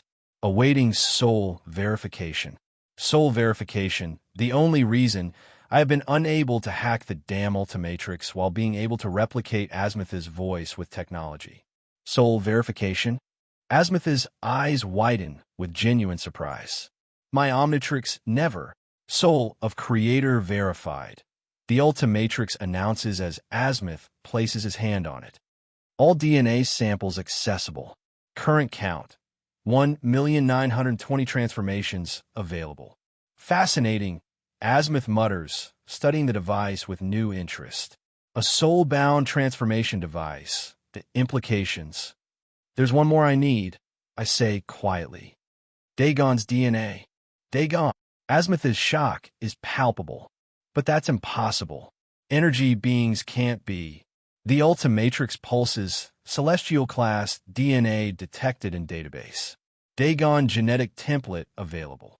A soul-bound device, Asmith whispers, capable of replicating pure energy beings. You're either brilliant or insane. Paradox's knowing smile returns full force.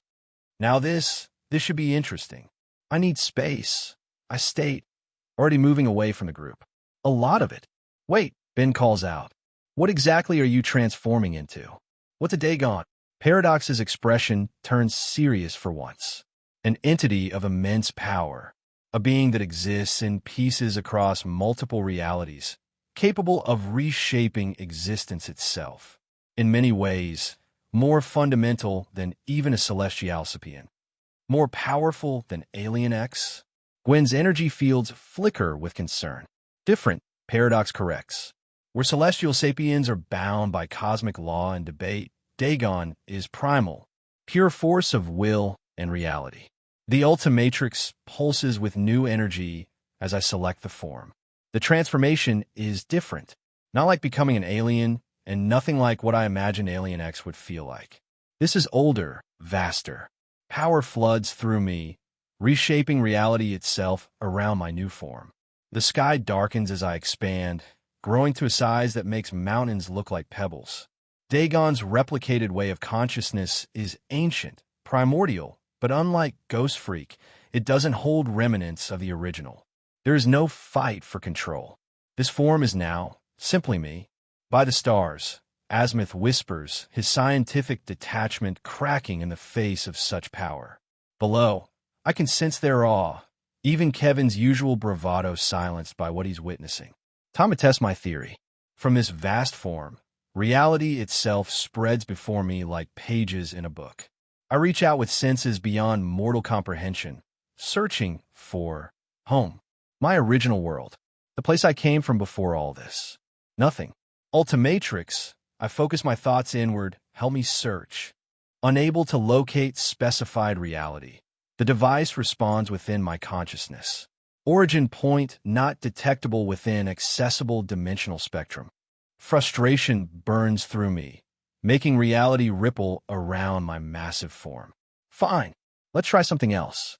The Marvel Universe, my new home. That reality spreads before me instantly, clear as crystal.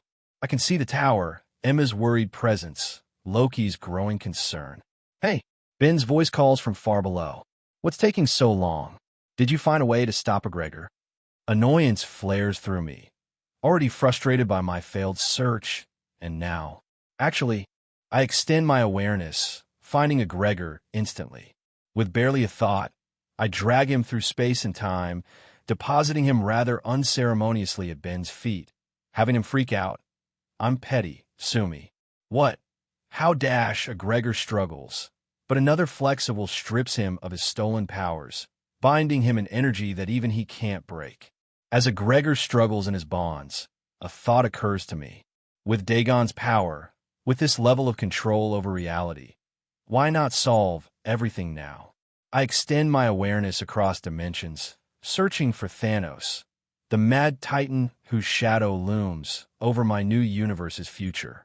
I find him easily, his presence a dark weight across reality. One thought, one flex of will, and I wouldn't. Paradox's voice cuts through my consciousness. Some threads, when pulled too early, unravel more than you intend. Images flood through Dagon's vast awareness. Futures where Thanos' premature death leads to worse threats rising. Paths where the universe fractures without the crucible it needs to forge its defenders. The frustration burns, but I understand. Even with power this vast, some things need to happen in their own time. I open a portal to my Marvel reality instead.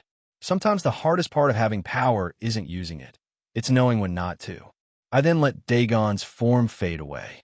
The transformation into Jetre feels almost mundane after such power, but it serves its purpose as I fly down to land beside the others. There, I say, transforming back to human form. A Gregor's dealt with. Well, I believe it's time I go.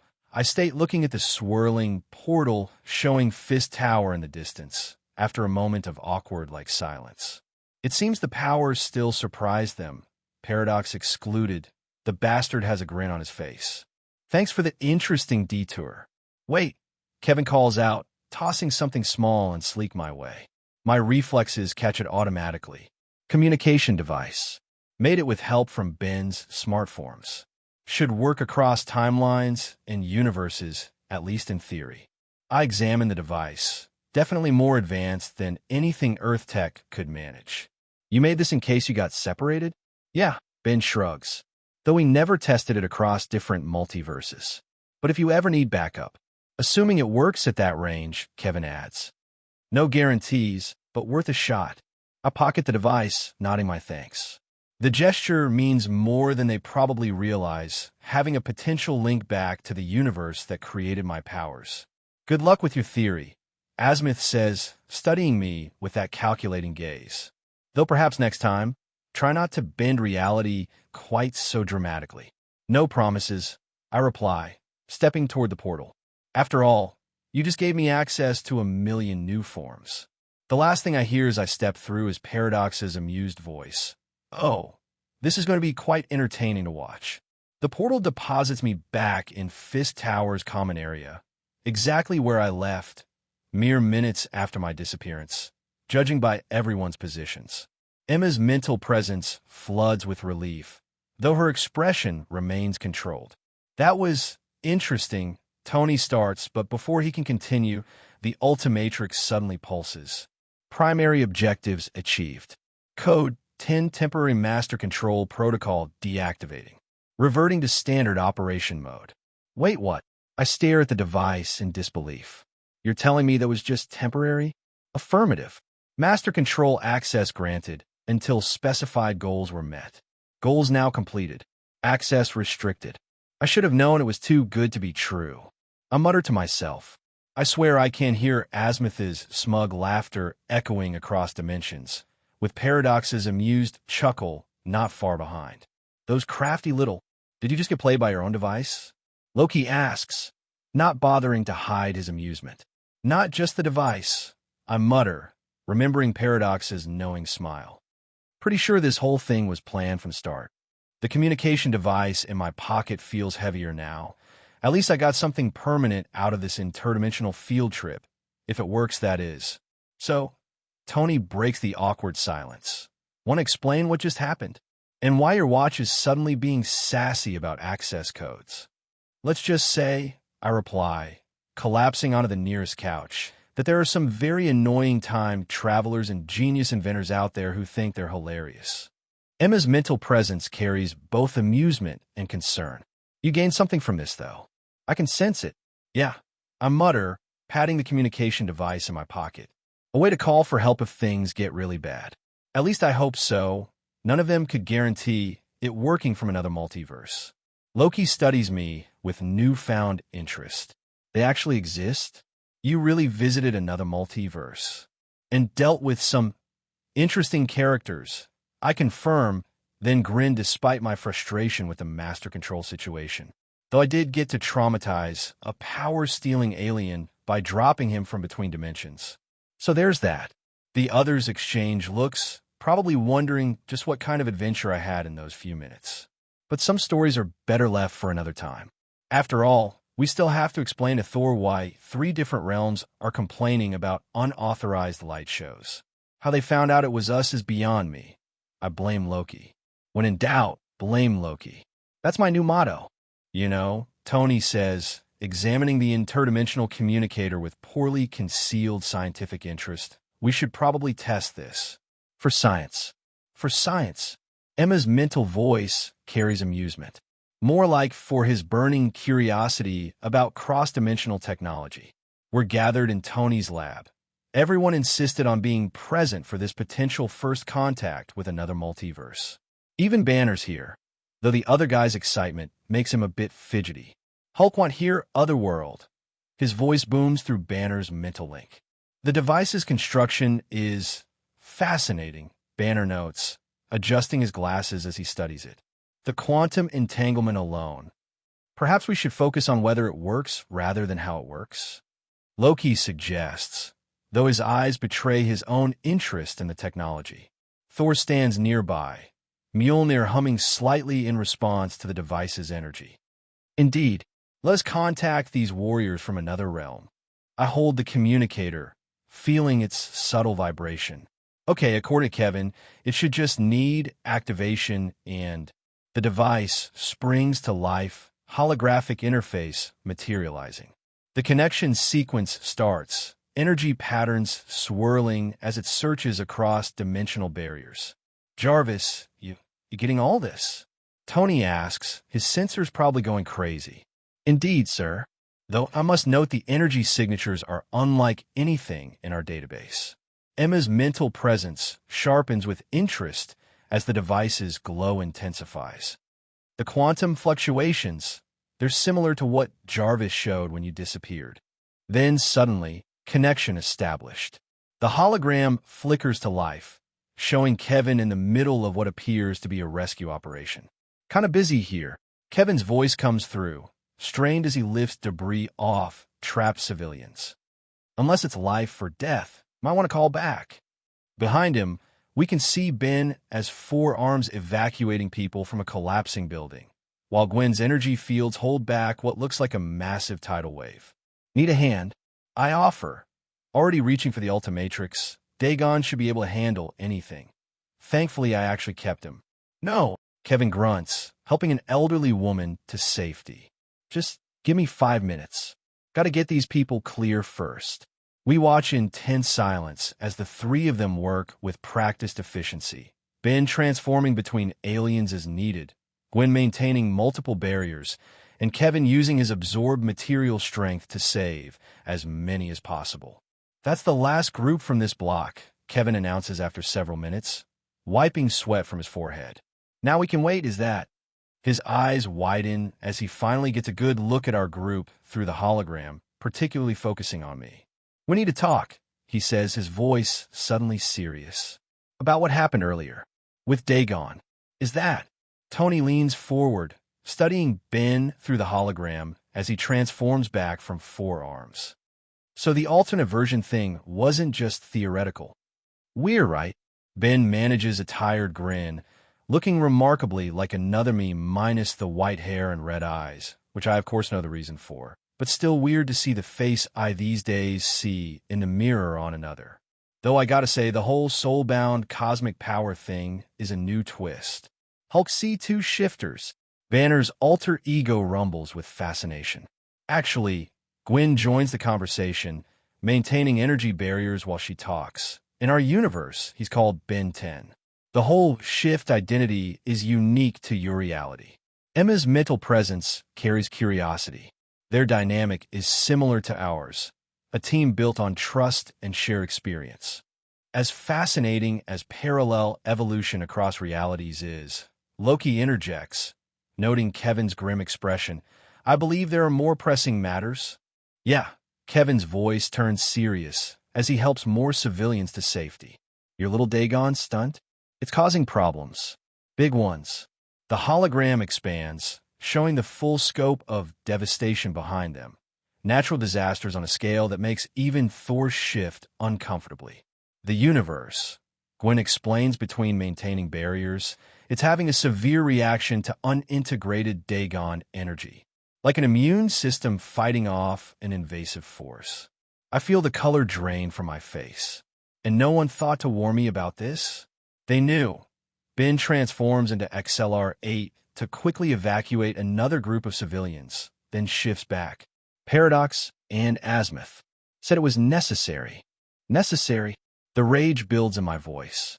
They let me damage an entire universe, Dash. Better than the alternative, Kevin cuts in, absorbing metal from a nearby structure to reinforce a collapsing building. A Gregor succeeding? That would have been game over for everyone. Thor steps forward, his usual booming voice subdued. These disasters, how severe are they? Bad enough. Gwen's strain shows as she maintains multiple fields.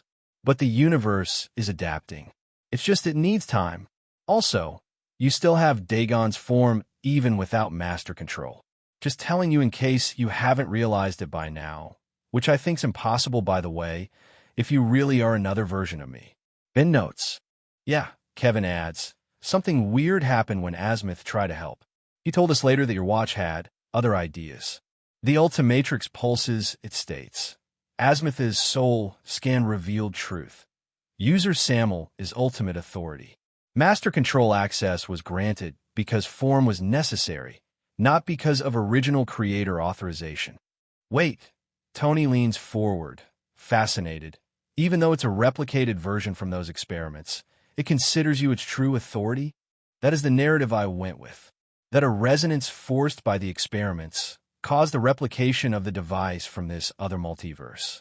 In words that weren't lies, rather half-truths, since there are people who could detect lies here, Loki in particular, though I'm still worried if I actually was able to trick him or not. The device isn't just bound to your soul, Gwen explains while maintaining her barriers. It's literally shaped itself around your existence. Azimuth wasn't granting access. The Ultimatrix was just confirming what it already knew you needed. Emma's mental presence carries sudden understanding. It was using his presence to confirm its own decisions about what you need, since it still respects him as its maker, she states out loud. Hulk think watch smart. Banner's alter ego contributes. Knows who real boss is. Never seen anything like it, Kevin admits. Even the original Omnitrix didn't bond like this. The Ultimatrix pulses again. All functions operate based on user SAML's requirements. External authorization merely validates predetermined necessities. Well, Loki observes with newfound respect. It seems even gods and geniuses can be humbled by true loyalty. A massive earthquake interrupts our revelation, forcing Ben's team back into action. We gotta handle this, Ben calls out, transforming into XLR8. But remember, that device, it shows you. Everything else, including what happened to our universe, it's just consequences of what was already meant to be. Speaking of consequences, Kevin grunts while absorbing metal to reinforce a collapsing building. Maybe wait a while before using Dagon again. One universe in chaos is enough. The hologram shows Gwen straining to maintain multiple barriers as a tsunami approaches. Be careful with that power, she manages. Just because the Ultimatrix knew you needed it doesn't mean you should always use it. The watch isn't necessarily always right. It's just like all of us, capable of making mistakes. As the connection begins to fade, I catch one last glimpse of my supposed alternate self, been shifting between forms with practiced ease, the green light being the last thing seen. The lab falls silent as the hologram disappears, each of us processing what we've learned in our own way. So, Tony breaks the quiet. Your watch basically used the original creator to rubber stamp what it already decided, reconfirming what he heard for himself. His tone carries equal parts scientific fascination and concern.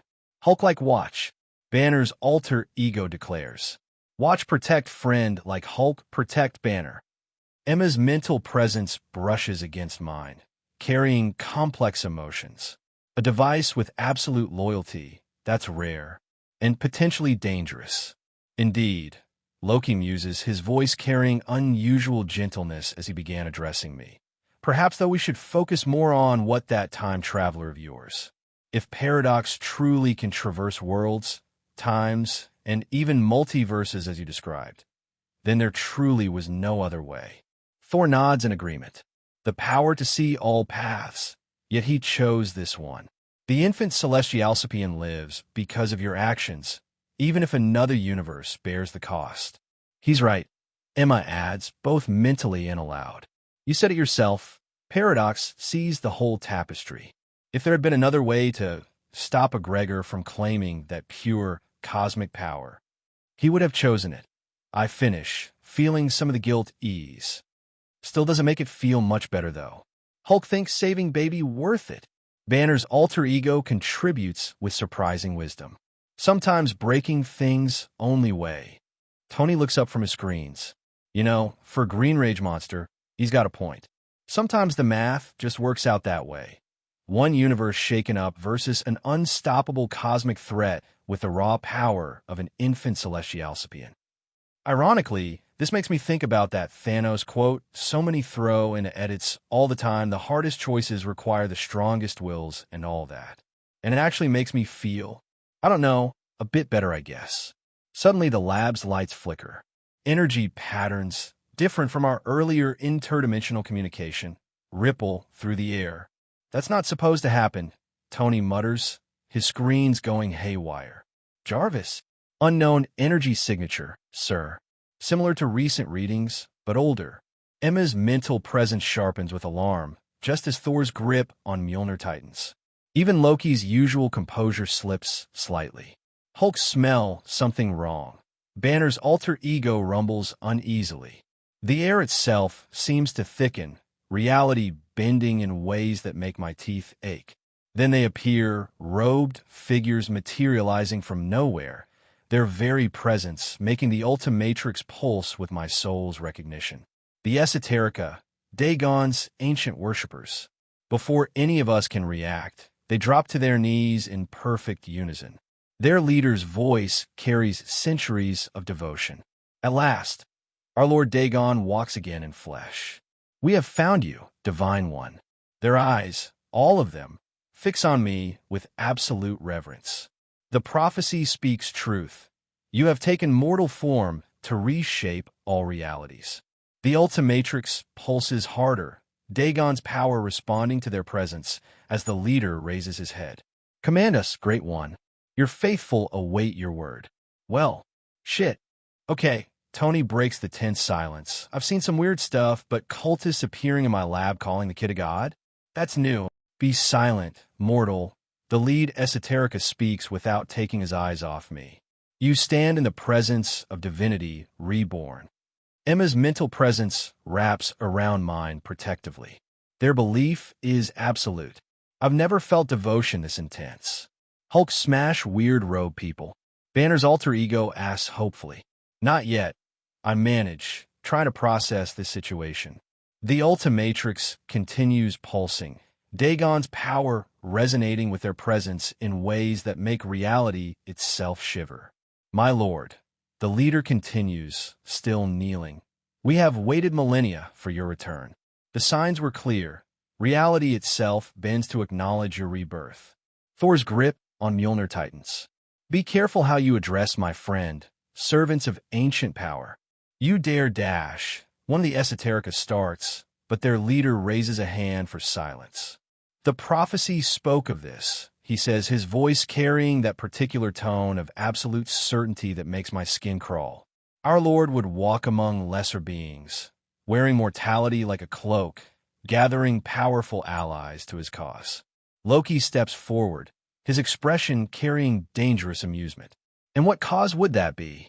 The leader finally looks up, and the leader's eyes glow with an unnatural light as he responds to Loki. The great reshaping, of course. Our Lord's divine plan to dash. How did you even get here? I interrupt, not wanting to hear whatever cosmic destiny they've cooked up. This isn't even your universe. We followed your divine resonance, Great One. The leader answers with reverent enthusiasm. When you wielded your true power in that other reality, we felt it across all existence. Then, moments ago, we sensed the connection fluctuate, a bridge between realities that we could traverse. Emma's mental voice carries sudden understanding. The communicator. When we contacted Ben's universe, it must have created a path they could follow. You used our interdimensional call as a gateway. Tony asks, his scientific curiosity momentarily overriding the absurdity of the situation. The technology merely provided a path. Another Esoterica speaks up. It was our Lord's power that called to us, that drew us here across the void. Great, I mutter. So now we have universe-hopping cultists. Because today wasn't complicated enough.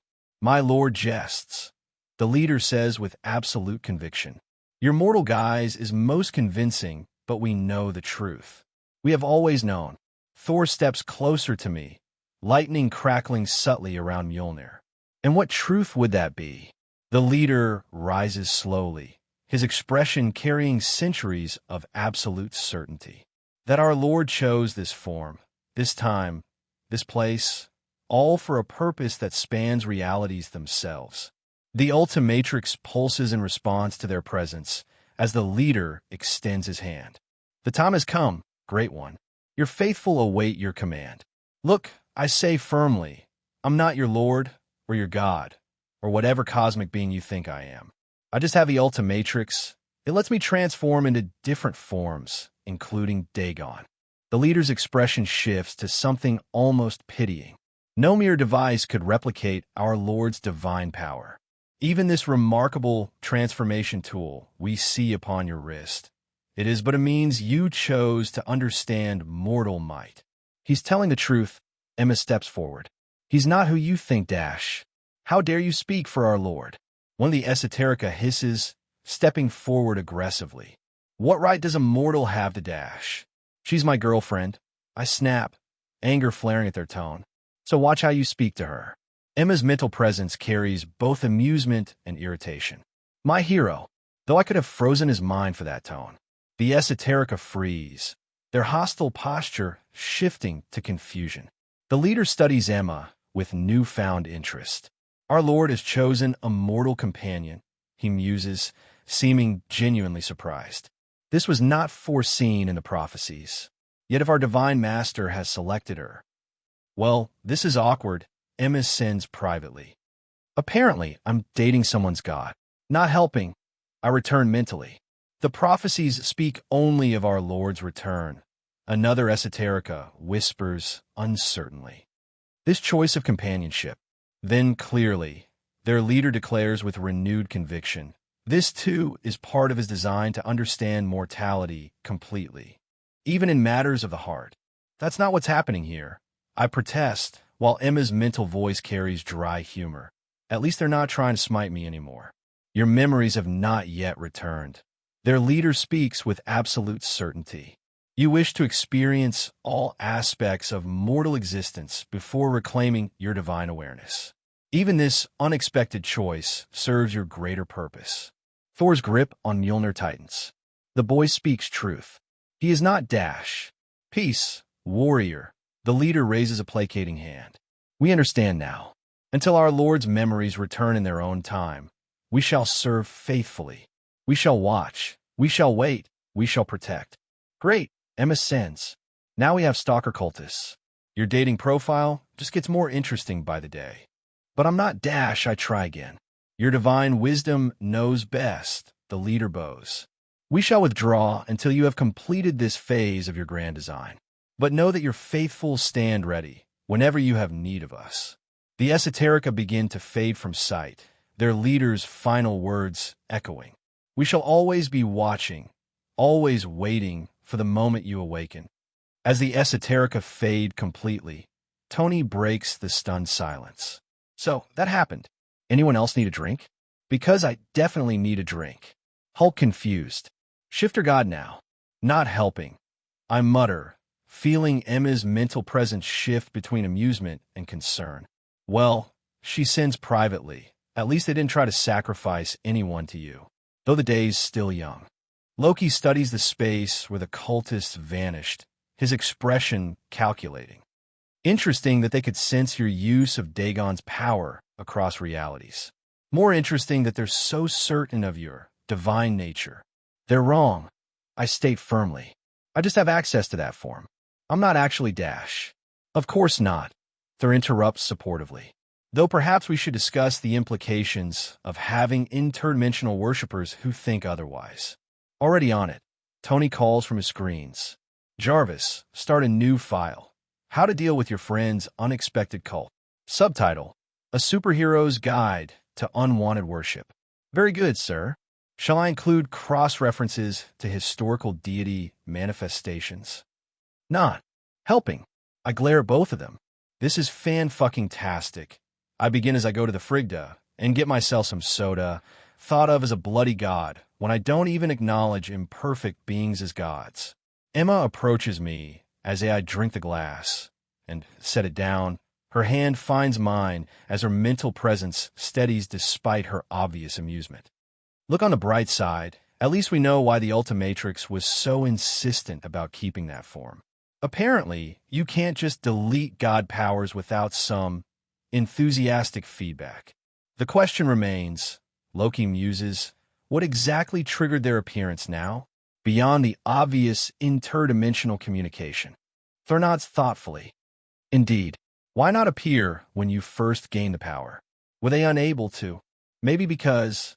I start, then freeze as a horrible thought hits me. Oh no. What? Several voices ask simultaneously. They said they'd be watching. I manage. Waiting for me to awaken. Which means they're going to be following our every move. Emma finishes mentally, waiting for any sign of their Lord's divine awareness returning. Exactly how many cultists are we talking about? Tony asks, already pulling up new screens. Enough to make dating really awkward, I mutter, earning a mental laugh from Emma. Hulk smash stalker people if they bother friends. Maybe let's not smash the reality-hopping cultists, I suggest quickly. At least not until we figure out exactly what we're dealing with. Well, Loki grins with that particular expression that usually means trouble. This should be entertaining. Just another normal day of dealing with cosmic powers, interdimensional communication, and unexpected religious followers. I really need to start keeping a diary of this stuff. Though I suppose my new faithful are probably already doing that for me. Great. Explaining the situation to Fisk proves interesting. Interdimensional cultists, he repeats slowly, his massive frame silhouetted against his office windows, who believe my son is their god in mortal form. To be fair, I start. This wasn't exactly part of the plan when we tested the communicator. Obviously not. He turns, and I catch something almost like amusement in his expression, though their reaction to learning I was your father was enlightening.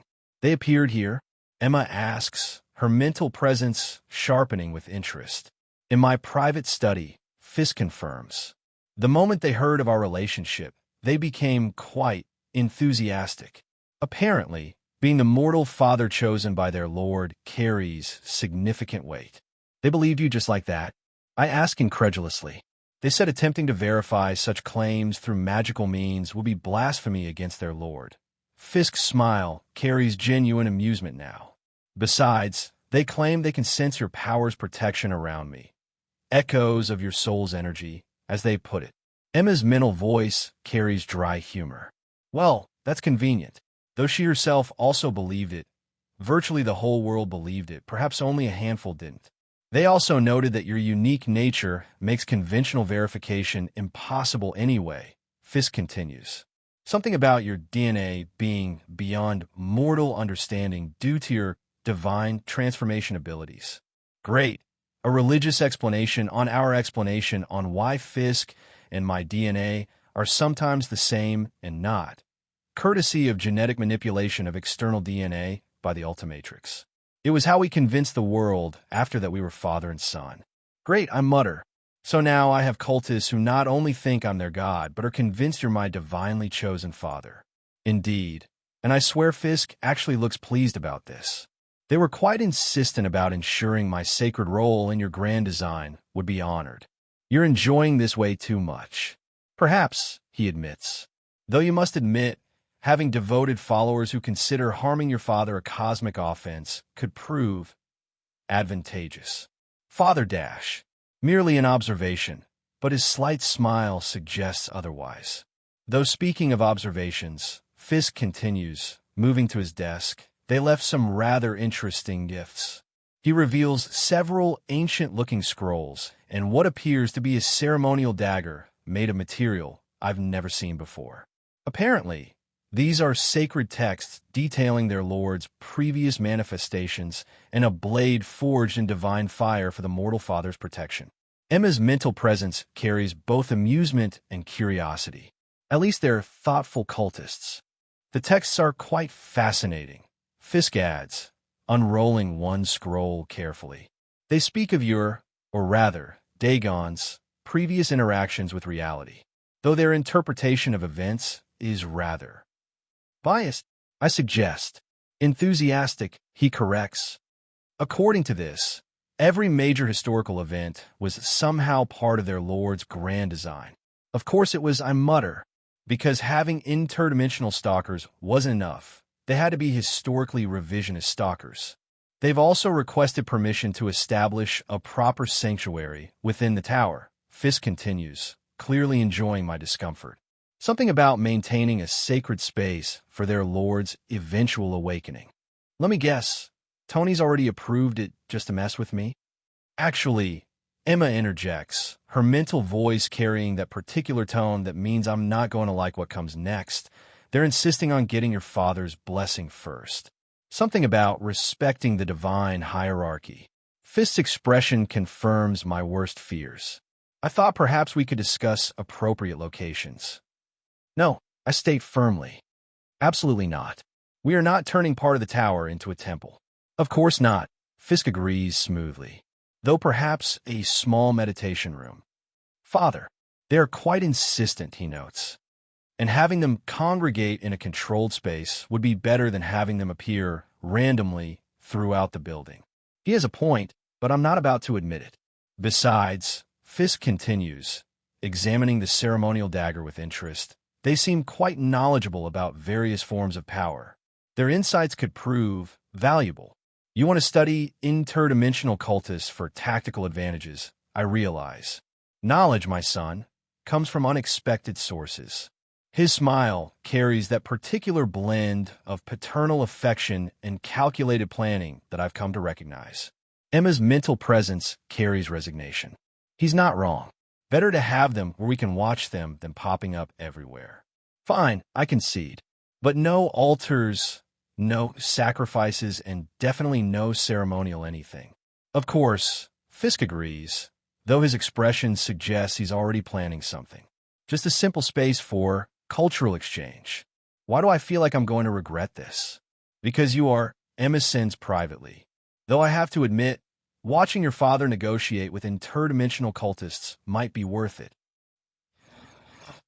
This small meditation room turns out to be an entire floor of Fisk Tower, because apparently my father's definition of small is very different from mine. This seems excessive, I note as we inspect the space. The esoterica have already begun adding their touches, ancient symbols etched into walls that somehow shift when you look at them directly. Nonsense, Fisk replies, studying a particularly complex pattern with interest. If we're hosting interdimensional visitors, we should do so properly. Emma's mental presence carries amusement as she examines what looks like a floating crystal. At least their decorating style is interesting. My lord, one of the esoterica approaches, bowing deeply. We hope the sacred space meets with your approval, even in your current, limited awareness. About that, I start, but they've already moved on to showing Fisk some kind of ancient text. These symbols, Fisk muses, they represent different forms of power. Indeed, honored father of our Lord, the cultist replies eagerly. Each pattern channels specific energies that dash. Still not your lord. I interrupt. And maybe we should discuss boundaries about randomly appearing in the tower. Of course, Divine One, they bow again. We shall manifest only when summoned, unless it's an emergency, or a holy day, or when the signs indicate. So basically whenever they want, Emma sends privately. Exactly how many holy days are we talking about? I ask, already dreading the answer. The leader, who just materialized because apparently that's just something I have to get used to now, steps forward with religious fervor. Well, this is going to be a long day. Each celestial alignment brings its own sacred observances. The leader begins enthusiastically. Then there are the commemorations of your previous manifestations. Your dragon form, for example. Though Neve before have you foregone your awareness. Not that I'm questioning your divine wisdom, my lord. He states frantically at the end. Seeing my calm, he continues, there are as well the celebrations of reality-altering events, the monthly devotional gatherings. Monthly? I interrupt. As in, this is going to be a regular thing. Of course, my lord, he beams. Though your current mortal perspective might find our calendar complex. Emma's mental voice carries barely contained laughter. Congratulations. You have regularly scheduled worship sessions now. Perhaps, Fisk interjects smoothly, we should focus on establishing proper protocols first. Security considerations, appropriate manifestation zones. Ah yes. The leader turns to Fisk with reverent respect. We have already begun implementing protective measures worthy of our Lord's chosen father. As if on cue, more esoterica appear, carrying what look like crystalline structures that pulse with otherworldly energy. These sacred barriers, one explains, will ensure only the faithful can enter this space. Though, of course, they recognize those marked by our Lord's power. Marked by my what now? I ask, but they're already setting up the crystals while chanting in a language that makes my teeth ache. Your father looks way too interested in those security measures, Emma notes mentally. She's right. Fisk is watching the installation with that particular expression he gets when acquiring new assets. This is getting out of hand, I mutter. On the contrary, Fisk replies quietly. I believe this could be quite educational. The leader approaches again, holding what appears to be an ancient calendar. Now, about the scheduling of sacred observations. Here it is, of course. The leader continues enthusiastically. Before anything, we must discuss the proper arrangements for the celestial convergence next month. The what now? A most sacred time, another esoterica chimes in. When the barriers between realities thin, allowing for greater manifestation of divine power. Absolutely not, I state firmly. No reality-bending ceremonies. Of course, my lord, they bow deeply. Your wisdom in maintaining your mortal guise is profound. We shall simply observe quietly, with minimal reality fluctuation. Emma's mental presence carries both amusement and concern. Define minimal.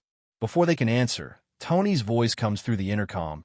Hey, God boy, your cultists are trying to consecrate my lab. Something about blessing the mortal tools that serve divine purpose. I pinched the bridge of my nose. How many of you are there exactly? We are sometimes everywhere and sometimes nowhere, the leader replies cryptically. Though currently, only about 50 have manifested in this reality. 50. So far, he adds helpfully. More will come for the sacred observations, of course. Fisk looks far too pleased about this entire situation. Perhaps we should discuss expanding the dedicated space. No, I say firmly. Absolutely not. This is already dash. My lord. One of the esoterica interrupts excitedly. The sacred texts speak of your preference for grand temples in your previous manifestations. That wasn't me. Of course, Divine One, they bow again. Your current desire for subtlety is most wise. Emma's mental voice carries resignation. I don't think they're going to take no for an answer. Indeed not. The leader confirms, apparently having heard her somehow. Our devotion transcends mere mortal denial. Great. They can hear telepathic communication now. Only when it concerns our Lord's divine nature, he adds helpfully. This is my life now, isn't it? I ask no one in particular. Interdimensional cultists who won't take no for an answer and can apparently hear private conversations. Only the relevant ones. They chorus together. Fisk actually chuckles. Well, son, you do want to make a difference in the world. Multiple worlds, the esoterica correct reverently. Our Lord's influence spans all realities. I need a drink, I mutter. Yes, the leader brightens. The sacred libations. We shall prepare the ceremonial dash. No, just another normal day of dealing with overly enthusiastic interdimensional worshippers. A crime boss father who's way too amused by all this, and the growing realization that my life is never going to be simple again. At least they haven't started building statues yet. Actually, my lord, one of them begins hopefully. Don't even think about it. The Ultimatrix pulses softly, almost like it's laughing at me. Even my watch is enjoying this too much. Perfect. Fury's hologram fills Fisk's conference room, his single eye carrying that particular intensity that means he's about to make things complicated. Before we discuss agent assignments, he states, let's address the reports about certain visitors to Fisk Tower. Visitors? Fisk's voice carries perfect innocence. I wasn't aware we had any unusual guests. Emma's mental presence carries appreciation for the smooth deflection. And so the dance begins.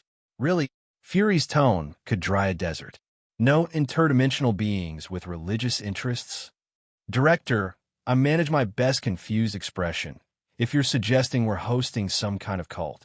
What I'm suggesting, Fury interrupts, is that we skip the part where we pretend this conversation isn't happening. And skip right to what exactly? Fisk asks pleasantly. Unsubstantiated rumors about my building's occupants.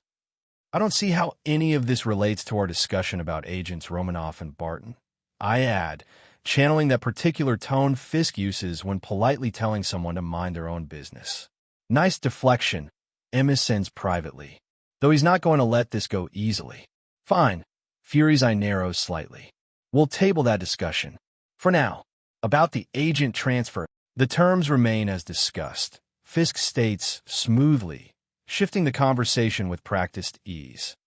Both agents join the team, with full autonomy from S.H.I.E.L.D. oversight. And in return, Fury's eye narrows further.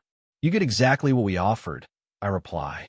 Cooperation when global threats emerge. As equals, Emma's mental presence carries amusement at the careful dance of words. He's trying to find an opening to regain control of the conversation. Two of S.H.I.E.L.D.'s best agents, Fury muses, in exchange for promised cooperation and no guaranteed oversight. Take it or leave it, I shrug, projecting casual confidence. Though I imagine having direct connection to the Ultimates might prove valuable, especially given recent enhanced individual emergence patterns, Fisk adds with perfect timing. Fury's silent for a moment, his expression unreadable. Finally, they'll arrive within the hour. Try to keep them alive. Such faith in their capabilities, I can't help but quip. Oh, I have faith in their capabilities. Fury's hologram starts to fade. It's your tendency to attract complicated situations that concerns me. As his image disappears completely, Emma's mental voice carries dry humor. Well, that was almost subtle. He'll try again, Fisk notes, already pulling up security protocols on his tablet, to confirm his suspicions about our visitors. Let him try, I reply, though the esoterica are better at staying hidden than he thinks. Jarvis, Tony calls out, having been unusually quiet during the exchange, prep the team quarters. Something tells me our new members are going to need extra security features. Of course, sir. Shall I include anti-interdimensional manifestation protocols? Not helping, Jarvis. The elevator chimes exactly 1 hour later, because of course they time it perfectly. Natasha Romanoff and Clint Barton step out, carrying surprisingly minimal gear. Nice place, Clint comments, his casual tone belying the way his eyes scan every corner, exit, and potential vantage point. Though the security could use some work on the east side. Already noted, Tony replies from his position by the bar. Jarvis is implementing upgrades as we speak. Natasha's gaze sweeps over our group, lingering slightly longer on Emma. Interesting team composition, more diverse than our briefing suggested. Emma's mental presence carries appreciation. Her mental shields are still impressive. Welcome to the Ultimates. I step forward, keeping my tone professional. Though I'm guessing Fury's briefing focused more on watching us than joining us. Smart kid, Clint grins, dropping his gear bag. Though he might have mentioned something about Interdimensional dash. Natasha's elbow finds his ribs with practiced precision. We're here to join the team. Nothing more. Of course, Fisk's smooth voice carries just a hint of amusement. Shall we show you to your quarters? I believe you'll find the facilities adequate. They're already cataloging everything. Emma sends privately. Escape routes, weapon placements, team dynamics. Would you expect anything less? I return. Time to see how Earth's greatest spies fit into our increasingly complicated family. So, Clint breaks the slightly tense silence as we head toward the residential floors. Any house rules we should know about? Besides the obvious don't shoot the teammates thing. The training facilities are open 24/7, Tony explains, tapping his tablet to bring up building schematics. Though maybe avoid the East Wing meditation room. The what? Natasha's eyebrow raises slightly. Cultural exchange space, I cut in smoothly. Nothing important. Emma's mental voice carries amusement. They're definitely going to investigate that now. Right? Clint drawls, clearly not buying it. And the weird energy reading S.H.I.E.L.D's been picking up from that area? Technical interference. Fisk replies without missing a beat. Being addressed by our R&D department. Natasha's expression suggests she's mentally filing away every deflection for later analysis. Of course, and the reported manifestations of dash. Here are your quarters. I interrupt perhaps too quickly. Nobody can blame me. I just got some free time away from dealing with those zealots. Fully equipped, secure communications, private training areas. An excellent soundproofing, Tony adds. For when certain cultural exchanges get a bit loud. Not helping, I send to Emma, who's clearly enjoying this too much. Interesting, Natasha muses, her eyes catching every subtle reaction. Very interesting. This is going to be a long adjustment period. Clint whistles as he inspects his new quarters, complete with a state-of-the-art archery range. Okay, this is actually impressive, though I have questions about these symbols etched into the walls. Decorative elements, Fisk states smoothly. Part of the tower's aesthetic design. Decorative elements that seem to shift when you're not looking directly at them. Natasha observes casually. Emma's mental presence carries resignation. They notice everything, don't they? Though in this case it's to be expected because those symbols are still extremely weird. Modern art, Tony supplies helpfully. Very avant-garde. Speaking of which, team dinners at 7, assuming no world-ending threats pop up. Or unexpected visitors? Clint asks innocently, testing the range's targeting system. I don't know what you mean. I reply, perhaps a bit too quickly. Of course not. Natasha's smile could cut diamonds. Just like we don't know anything about interdimensional cultists calling you their dash. How about a training session? I interrupt desperately. Test out team dynamics? Smooth, Emma sends sarcastically. Very subtle deflection there. Actually, Clint knocks an arrow with practiced ease. That sounds perfect. Nothing builds trust like trying to shoot each other. In a friendly way, of course. Why do I feel like I'm going to regret this? The training room hums with energy as we gather for our first team session. Natasha's already stretching with lethal grace while Clint tests different arrow types against the reinforced targets. Standard rules, Tony announces from the observation deck.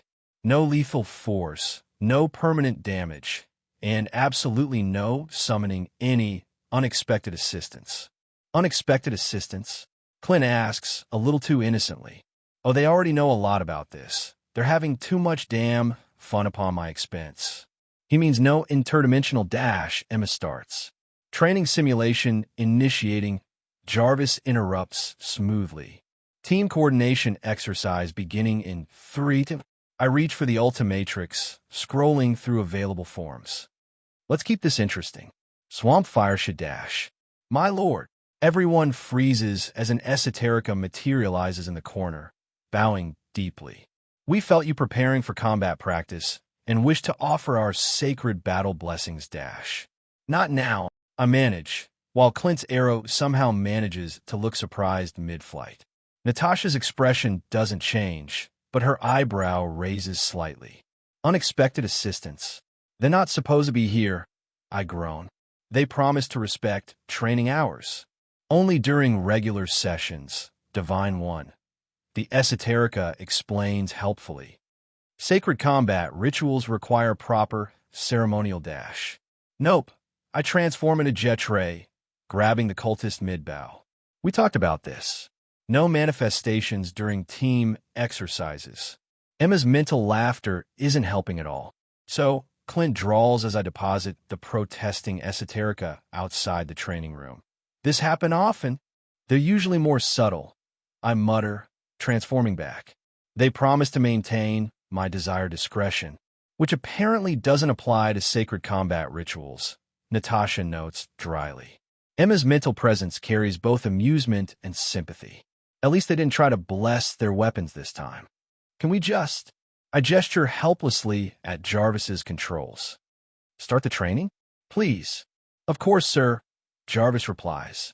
Though I should note the esoterica are now conducting some form of blessing ceremony outside the training room doors. Ignore them, I state firmly. They'll get bored eventually. Will they, though? Clint asks, knocking another arrow. Because for what I hear, they're pretty devoted.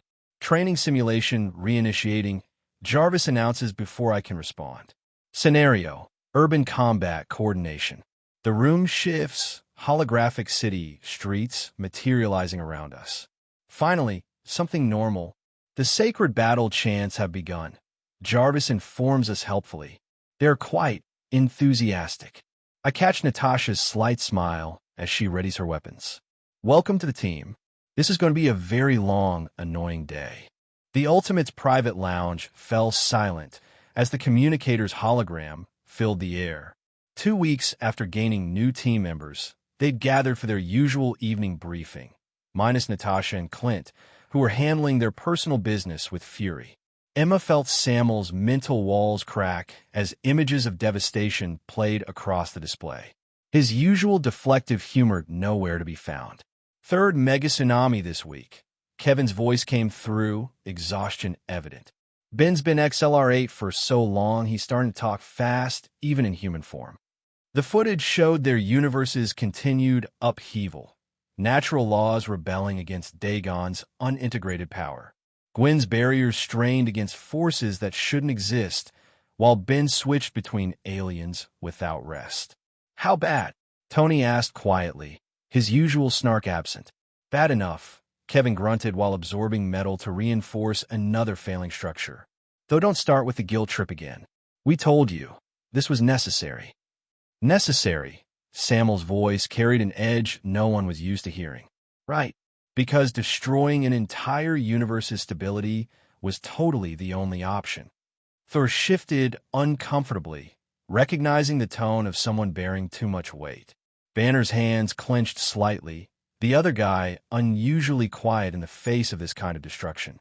The quantum readings are still escalating, Kevin continued, trying to maintain a professional tone. We could use some theoretical input on static cut through whatever he was going to say next. Working on stabilizing the connection, Tony muttered, fingers flying over his screens. The dimensional interference is getting worse. Loki studied the patterns of chaos with ancient eyes. The fabric of their reality protests, yet seeks new balance. Perhaps The communicator crackled back to life, showing Ben mid-transformation. Look, we knew this would happen. Paradox said Paradox. Samuel's laugh held no trace of his usual humor. Because he's oh so trustworthy with his necessary sacrifices and greater good manipulations. Emma reached for his hand, feeling the turmoil beneath his surface. The others watched silently, understanding that sometimes there were no good jokes to hide behind. Sometimes the weight just had to be carried. The hologram shifted to show more devastation. Cities evacuating as weather patterns turned violent, tectonic plates shifting without warning.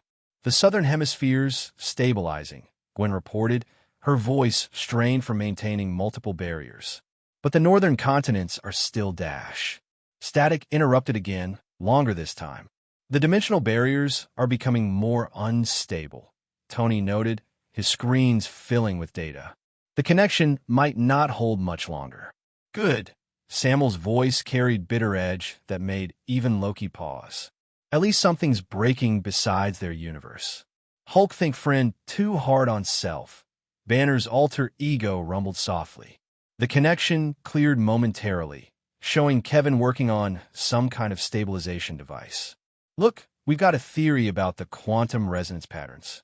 If we could just more static than Ben's voice, might be able to redirect the worst of it if The hologram flickered violently before dying completely. Connection lost, Jarvis announced unnecessarily. Dimensional interference has exceeded sustainable levels. Samuel stared at the dead communicator, his expression making Emma strengthen their mental link supportively. Well, Tony tried to break the heavy silence. At least your cultists haven't tried to bless my lab again today, Don't. Samuel's voice cut through any attempt at lightening the mood. Just don't. Fisk, who'd been observing silently, stepped forward. Perhaps we should focus on what can be done rather than Done. Samuel turned, his eyes carrying something that made even the Kingpin pause. I broke their universe. What exactly can be done about that? You saved them from a Gregor, Thor reminded him. A choice had to be made, A choice. Samuel's laugh held an edge that made the room's temperature seem to drop. Because apparently the only way to stop one threat was to damage an entire reality. Some hero I turned out to be. The quantum readings suggest the worst will pass, Tony offered, pulling up his analysis. Their universe is adapting, finding new equilibrium dash. Equilibrium. Samuel's voice cracked. There are probably billions dying right now. Entire cities being evacuated. Families losing everything because their world decided to tear itself apart. All for some greater good? The alternative was a Gregor with pure celestialcipian power, Loki reasoned, his usual mischief replaced by ancient wisdom. That would have dash. Would have what? Samuel rounded on him. Been worse than this? Then watching an entire universe suffer because I decided to play with power I didn't understand. The calculations were clear, Tony persisted. Without your intervention, a Gregor would have dash. Calculations? The bitter laugh made Emma strengthen their mental link further. Let's calculate how many people are dying right now, shall we? How many children are watching their homes disappear under waves that shouldn't exist? How many dash? Hulk understand breaking things to save things. Banner's alter ego interrupted. But friend, not see whole picture. The whole picture? Samuel's voice carried dangerous quiet. The whole picture is that I chose to damage billions of lives on the word of a time traveler who plays with causality like it's a game. Because apparently that was the only solution. Thor stepped forward. Sometimes the weight of choices dash. Don't, Samuel cut him off. Don't talk to me about choices. Not when I can feel their universe literally tearing itself apart because of what I did. Not when there are probably parents right now trying to explain to their kids why the sky is the wrong color or why the ground won't stop shaking. Fisk's calculating expression shifted to something almost paternal. You cannot save everyone dash. I'm not trying to save everyone, Samuel's voice shook. I just didn't want to destroy an entire reality stability on manipulative intent of someone who thinks necessary sacrifice justifies anything. The room fell silent, the weight of his words and guilt pressing down on them all. The silence stretched until Samuel's expression suddenly shifted, a realization dawning. I can fix this, he whispered, his hand moving to the Ultimatrix. Alien X can do anything. Rewrite reality, restore balance, undo the damage dash. No. Emma's mental voice carried sharp alarm as she felt his intentions crystallize. The risk of being trapped in that form dash. Better than letting billions suffer. His fingers hovered over the interface. One person trapped versus an entire universe in chaos? That's simple math. Simple math that could cost you your consciousness. Tony stepped forward. The personality integration alone could dash. I don't care. The raw emotion in his voice made them all pause. I can fix this. I can make it right. All I have to do is dash. We cannot allow that risk. Fisk's voice carried unusual emotion. The chance of losing you dash. You can't stop me. Samuel's hand moved toward the Ultimatrix. None of you can dash. Thor's movement was gentle but precise. A simple strike to the neck, and Samuel crumpled, Emma catching him before he hit the ground. Everyone stared at Thor in shock. What? The Thunderer looked confused at their expressions. The device protects from lethal threats. Does it not? I was gentle. You just... Tony gestured helplessly.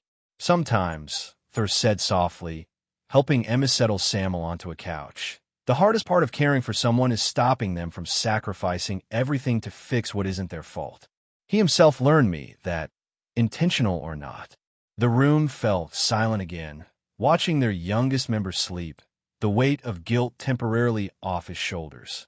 Well, Tony broke the silence, running a hand through his hair. That was efficient. Though maybe we should discuss protocols for when he wakes up, preferably ones that don't involve more divine knockout taps. His mental state is deteriorating, Emma stated, her hand resting protectively on Samuel's forehead. I felt it building for days. The guilt, the responsibility. Hulk understand hurting inside. Banner's alter ego rumbled softly. Friend needs help, not sleep. Indeed. Loki studied their unconscious teammate with uncharacteristic concern, though perhaps what he needs most is perspective, the kind that comes from dash. A familiar chime interrupted as the communicator suddenly sparked back to life, Kevin's voice cutting through. Hey, got a theory about the quantum. Wait, why is he unconscious? Thor happened. Tony supplied helpfully. You knock him out? Ben's voice joined in, sounding both impressed and concerned. He was about to use the celestial sapient form. Emma explained, her mental presence still wrapped protectively around Samuel's sleeping mind. To try fixing your universe. Silence from the other side, then, that idiot, Kevin muttered, but his voice carried understanding. It seems he isn't so different from our Ben, always trying to carry everything alone. Hey, Ben protested, though his tone was half-hearted. All three of them internally blamed themselves rather than Sam, since this is their own universe.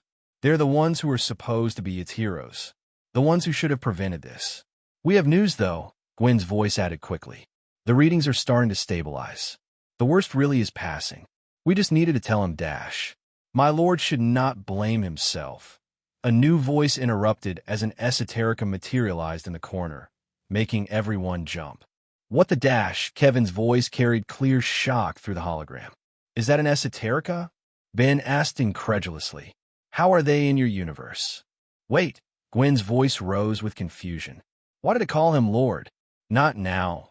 Several Ultimates members chorused together, while the esoterica bowed deeply. Of course, we shall prepare the sacred healing rituals instead, Dash. No rituals, Emma stated firmly. Just let him rest. Okay, seriously. Kevin's voice cut through again. Someone want to explain why you have esoterica, calling him Lord and offering healing rituals? It's complicated, Tony offered weakly. When did this happen? Ben demanded. And why didn't you tell us you had interdimensional cultists? Perhaps, Loki interjected smoothly, we should focus on our unconscious teammate rather than explaining his rather devoted followers. The esoterica disappeared as quietly as they'd arrived, leaving both teams to process this new revelation. We are definitely discussing this later, Gwen stated firmly through the hologram. Right after we explain how our universe is actually stabilizing, Kevin added pointedly. Let's focus on the actual good news instead of the surprise cultists.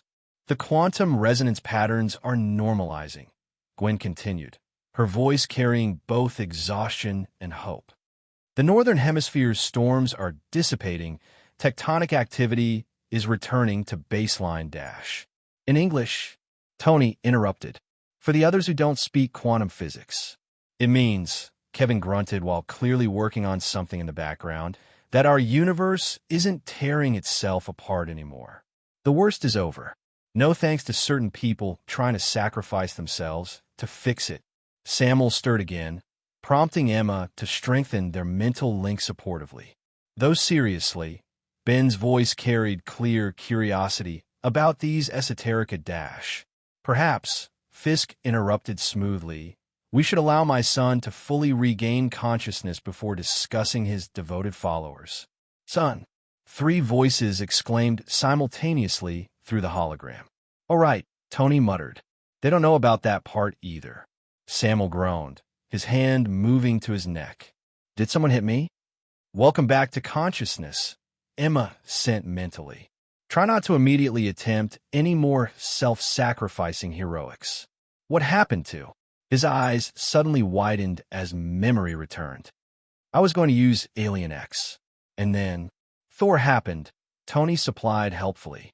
I was gentle, Thor added, still looking confused by everyone's reactions. The communicator crackled with what sounded suspiciously like Kevin trying not to laugh. So, Samuel managed, still rubbing his neck. Anyone want to explain why so-called divine intervention involved actual physical intervention? Because you were about to do something monumentally stupid, Emma stated firmly, both mentally and aloud. The universe is healing itself, Gwen's voice carried through clearly. The quantum matrices are realigning naturally. Using Alien X would have just dash. Probably made things worse, since nothing is guaranteed with it, Kevin finished. Plus, the whole trapped in cosmic debate forever thing. Samuel sat up slowly, processing this. But the deaths are decreasing, Ben assured. Though seriously, When were you going to mention the whole interdimensional cultists who think you're their god thing? Technically, Tony interjected that development happened after our last clear communication, along with some other interesting situations. My lord's divine journey has been most enlightening, an esoterica announced, materializing briefly before multiple glares sent them retreating again. Okay, that's it. Kevin's voice carried determined curiosity. You're explaining everything, starting with why you have esoterica calling you Lord, and ending with why you were stupid enough that Thor had to knock you out. 'Cause I expected better from the smart version of Ben. Oh, come on. Ben protested once more. Perhaps, Fisk suggested smoothly. Such explanations could wait until he is fully recovered from his divine nap. Divine nap, Samuel muttered. Really? Would you prefer celestial timeout? Tony offered. The important thing, again Gwen's voice cut through the banter, is that our universe is stabilizing. The quantum resonance patterns show dash. That I didn't completely destroy your reality? Samuel's bitter tone returned, though slightly muted by what was probably a Thor-induced headache. That what needed to happen, happened, Kevin corrected firmly, without breaking everything permanently. Emma's mental presence wrapped supportively around Samuel's consciousness. They're okay. Their world is healing. Though we're definitely still not dropping the cultist thing, Ben added. Or why dash? Static interrupted whatever else he was going to say as the connection began to fade. Dimensional barriers are strengthening, Tony noted, checking his readings. Might be a while before we can establish clear communication again. Perfect timing, Samuel muttered, still rubbing his neck. Indeed, Loki smirked. Just long enough for you to come up with explanations for your devoted followers. Or for Thor to practice his gentle divine interventions, Tony added helpfully. I was very careful, Thor defended again, still looking puzzled by everyone's continued reactions. The communicator flickered one last time, Kevin's voice barely audible. Don't do anything stupid until we dash before cutting out completely. Well, Emma sent mentally, at least no one try to start a healing ritual. The sacred healing crystals are prepared, an esoterica announced from somewhere unseen. No, multiple voices chorused firmly. Just another day of cosmic guilt, timeouts, and increasingly complicated interdimensional relationships. At least the universe wasn't ending anymore, even if Samuel's sanity might be. Wilson Fisk POV. I stand at my office window, watching the city lights emerge as evening settles over New York.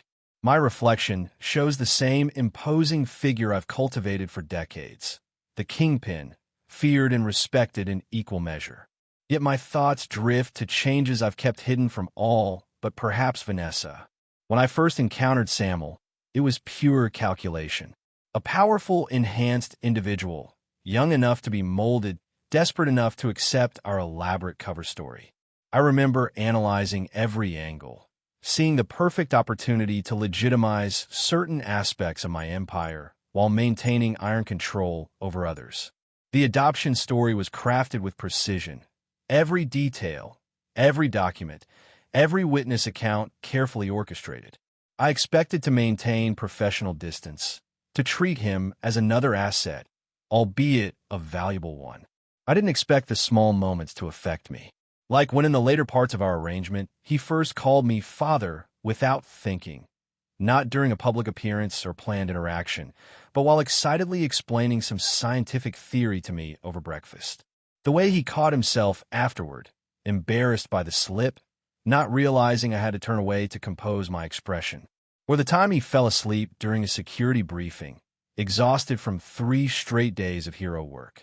I found myself adjusting his collar, an unconscious gesture I hadn't planned or calculated. Vanessa caught me, but said nothing. Her knowing smile said enough. These little instances, they weren't meant to be part of the arrangement. They weren't calculated risks or strategic moves. They were just moments, real ones. They began accumulating, these unplanned moments. The way he'd bring coffee to my office during late meetings, prepared exactly how I like it, a detail I never told him, but he noticed anyway. His habit of leaving scientific journals open to articles he thought would interest me, sticky notes marking specific passages with comments in his messy handwriting. I remember the first time I genuinely laughed during one of our strategy sessions. Not the calculated chuckle I use for business, but real amusement at his quick wit. It caught us both off guard. For a moment, we weren't kingpin and hero, just father and son sharing a joke. These changes weren't dramatic. No sudden revelations or profound transformations. Just quiet shifts, small adjustments in how we operated around each other. The way our conversations began extending beyond necessary briefings, drifting into discussions of literature, art, his studies. Even now, watching the city below, I find myself noting potential threats not just to my operations, but to his patrol routes. Calculating risks not only to my empire, but to his safety. These aren't strategic considerations anymore. They're paternal instincts I never expected to develop. I recall the evening he returned from a particularly difficult mission, exhausted but successful. Instead of retiring to his quarters, he sat in my office while I worked, quietly completing assignments from his private tutors. A necessary arrangement. Public school would interfere with his hero work, and appearances must be maintained. But this moment wasn't about appearances. He could have studied anywhere, yet chose to share this quiet space. Vanessa noticed these changes first.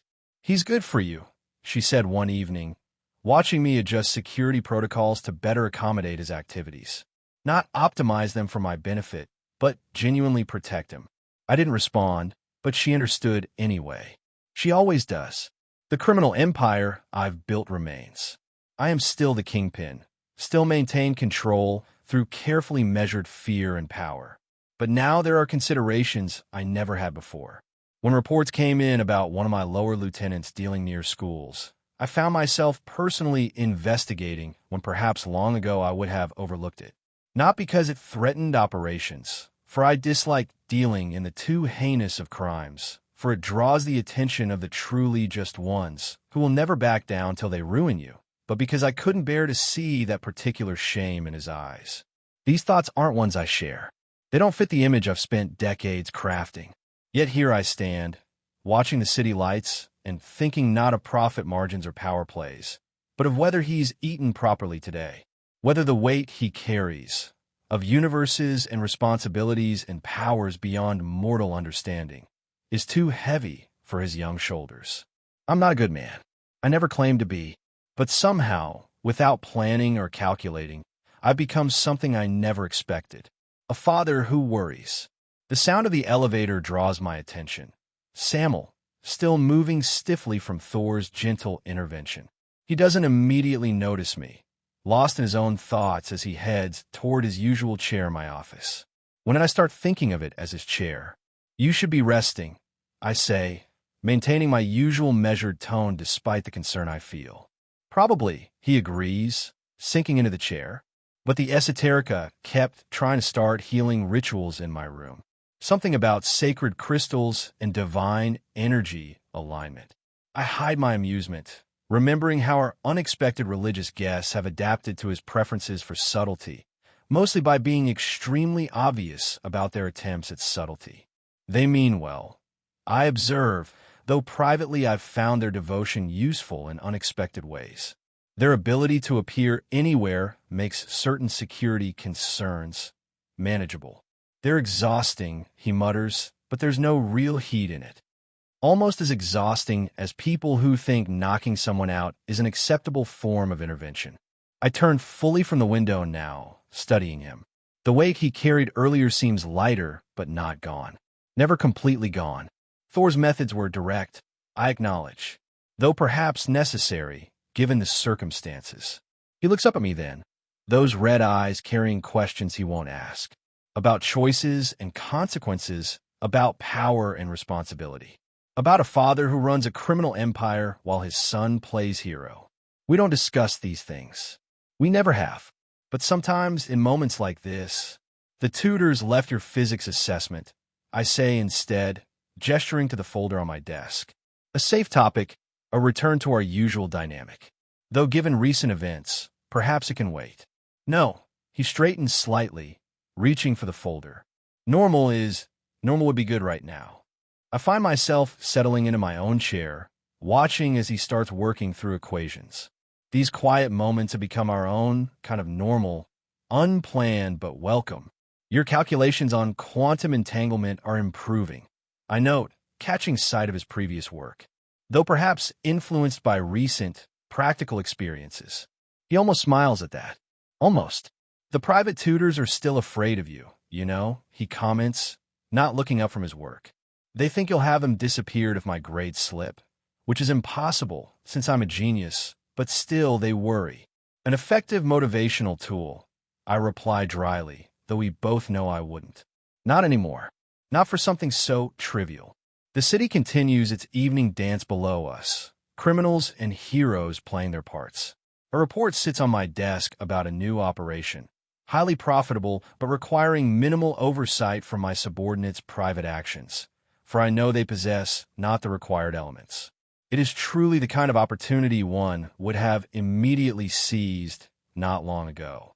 The Esoterica want to add a study room to their meditation space. He mentions casually, still focused on his equations. Something about proper surroundings for their lord's mortal education. And what did you tell them?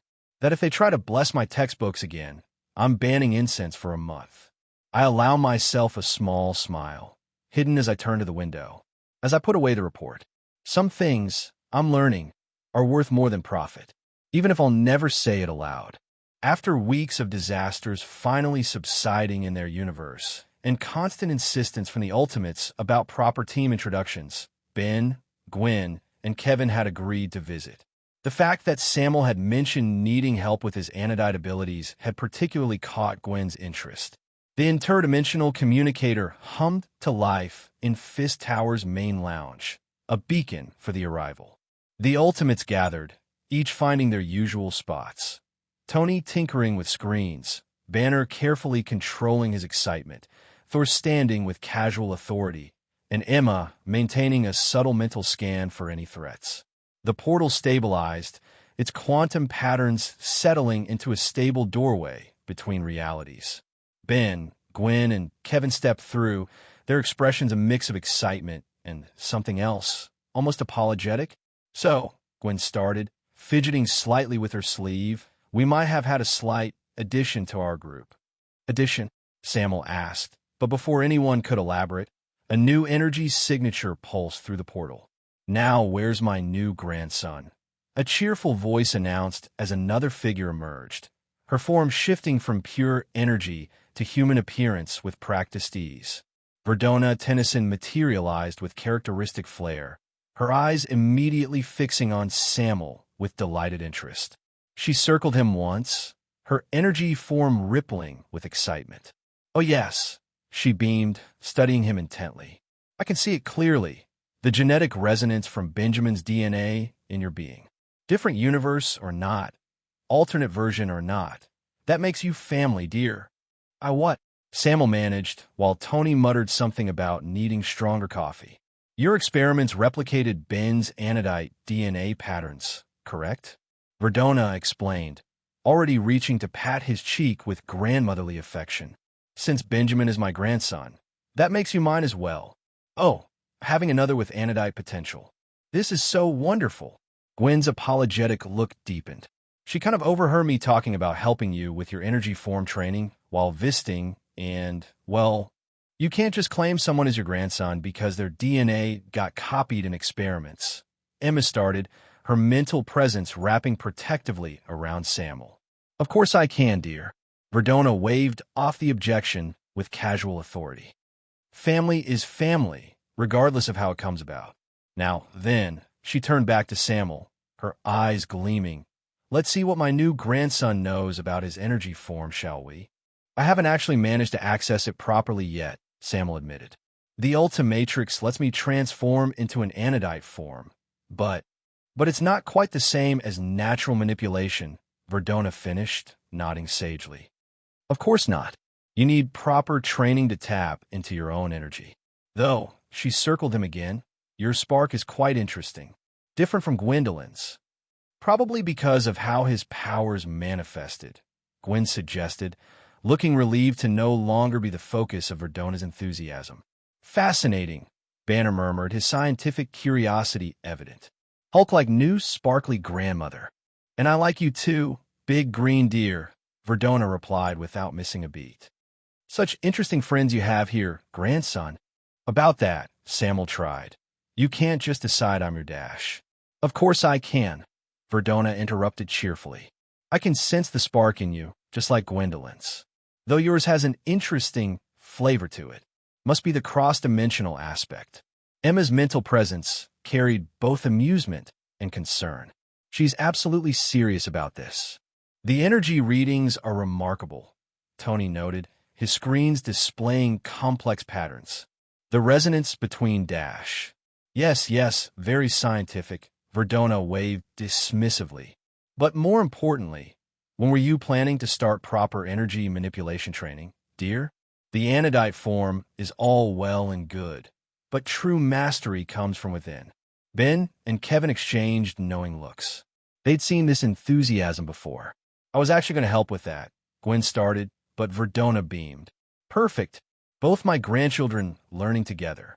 This will be wonderful. Both your... Samuel looked helplessly at Emma, who just shrugged mentally. Well, she sent privately. You did want help with your anodite abilities. My lord, an esoterica materialized, their usual reverent tone carrying new gravity at the presence of such powerful energy. We sense a being of great power in your presence.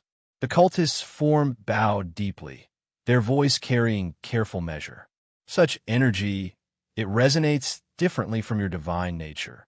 Oh, how interesting, Verdona observed, her energy form rippling with curiosity. Your power is unfamiliar to us. Another esoterica appeared, addressing Verdona with careful respect. Yet you claim kinship with our Lord. Because there's nothing to claim, Samuel tried to interrupt, but the esoterica's presence had shifted from their usual devotion to something more intent. We shall observe, the first esoterica stated solemnly. While our Lord's awareness remains limited, we must be vigilant of all who approach. They're being protective, Emma observed. Perhaps, Verdona smiled, her casual tone contrasting with the esoterica's gravity. We should focus on energy manipulation training first. The cultists exchanged looks of deep significance. The training grounds are prepared, another one announced with careful formality. We shall maintain watch. The esoterica melted into the shadows, their presence a constant, watchful weight. Verdona, seemingly unaffected by their gaze, turned her attention back to Samuel. Now, then, energy manipulation begins with understanding the flow of mana itself. She demonstrated by letting her form ripple with pure energy. Close your eyes and feel for that spark inside you. This should be interesting, Kevin muttered to Ben. Remember when she tried teaching you?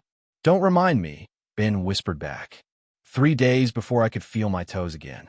Samuel decided that he probably had nothing to lose, so closed his eyes, trying to focus past the Ultimatrix's familiar power to something deeper. Something he felt most clearly after the incident against Ghost Freak. Something that felt like, oh, Verdona's excitement pulsed through the room. There it is. You feel it, don't you? That little flicker of pure potential. He did. Beneath the energy of the Ultimatrix, there was something wild, something that he could only describe as how he'd imagined starlight and fire flowing through you would feel like. That's different, he managed, opening his eyes to find his hands glowing faintly with mana. Natural talent, Verdona beamed. Just like Gwendolyn, though your energy has such an interesting strength to it. Tony's screens were going crazy with readings, while Banner took careful notes.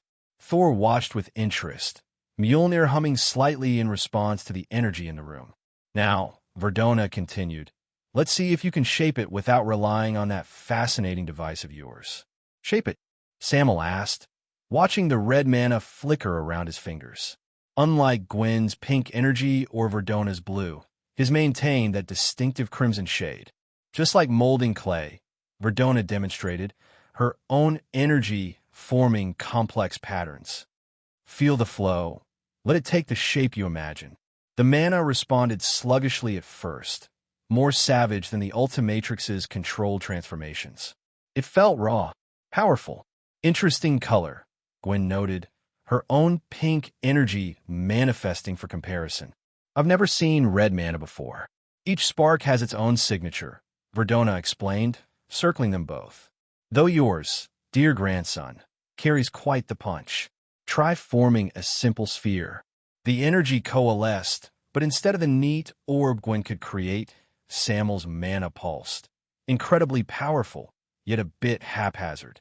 Careful, Kevin warned, recognizing that particular energy build up. Last time someone lost control of raw mana dash. He won't lose control, Verdona stated confidently. The power knows its wielder. Don't you feel it, dear? How it wants to work with you, not against you. She was right.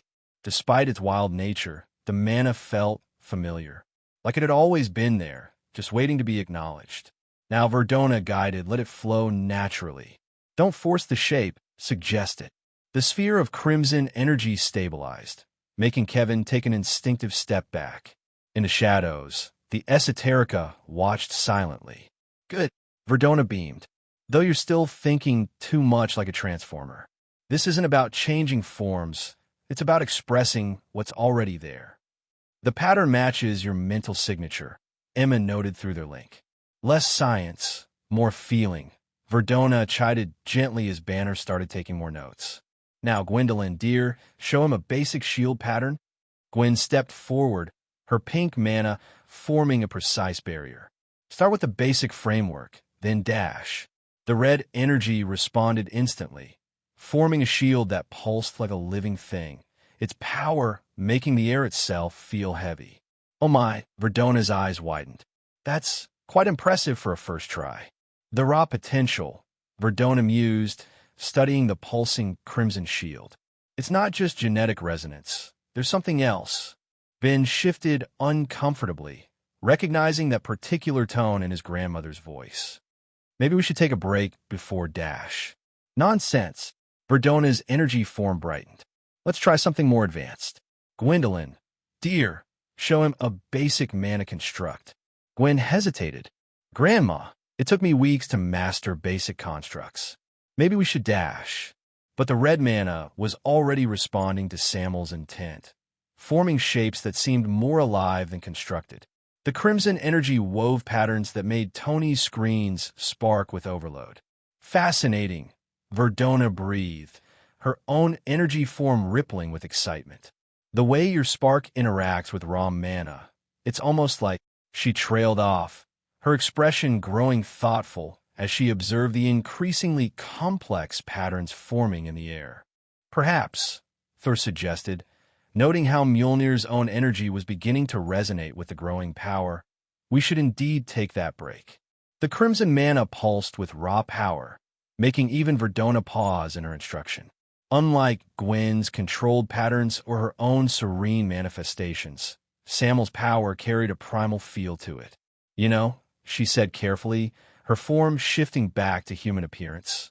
There's so much more you could learn. Anodyne has the finest energy manipulation training in 5 galaxies. The room fell silent. Ben and Gwen exchanged knowing looks. They'd heard this offer before. Anodyne, Samuel asked, letting the red mana dissipate, recognizing it as the name of the planet Verdona in the show offered to take Gwen to. Your true potential could be realized there, Verdona continued, her eyes bright with possibility. Among others who understand this power, who could teach you to truly master it. Emma's mental presence sharpened with concern, while the esoterica's silent watching grew more intense. You mean leave Earth?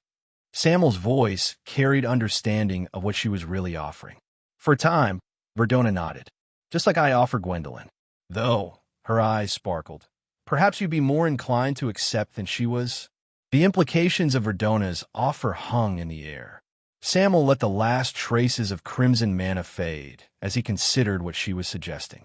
How long? He finally asked, his voice measured. When I offered this to Gwen, I suggested she leave her human life behind entirely, Verdona admitted. But your case is different.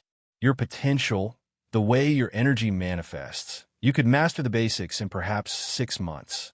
A year at most. Emma's mental presence carried surprise at the relatively short time frame. That's more reasonable than I expected. The raw talent is already there, Verdona continued, watching him carefully. You wouldn't need the decades of basic training most require. Just enough time to understand the fundamental nature of your power. A year, Samuel repeated quietly, thinking about his responsibilities, the ultimates, his father's careful balancing act, the city that needed protection. Less, perhaps, Verdona added, given how quickly you're already grasping concepts that took Gwendolyn weeks to master.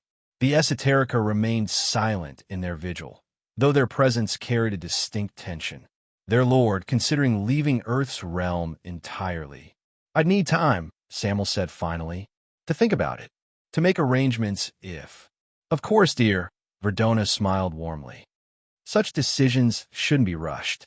Though, her eyes sparkled, I do hope you'll consider it more seriously than my other grandchildren did. You wouldn't have to decide immediately, Verdona added, watching her newest grandson process the possibility. And Earth would still be here when you return, other multiverse or not. With power like yours, properly trained. Our Lord's journey must follow its destined path. An esoterica spoke from the shadows, their tone carrying careful measure. Even if that path leads to the stars themselves.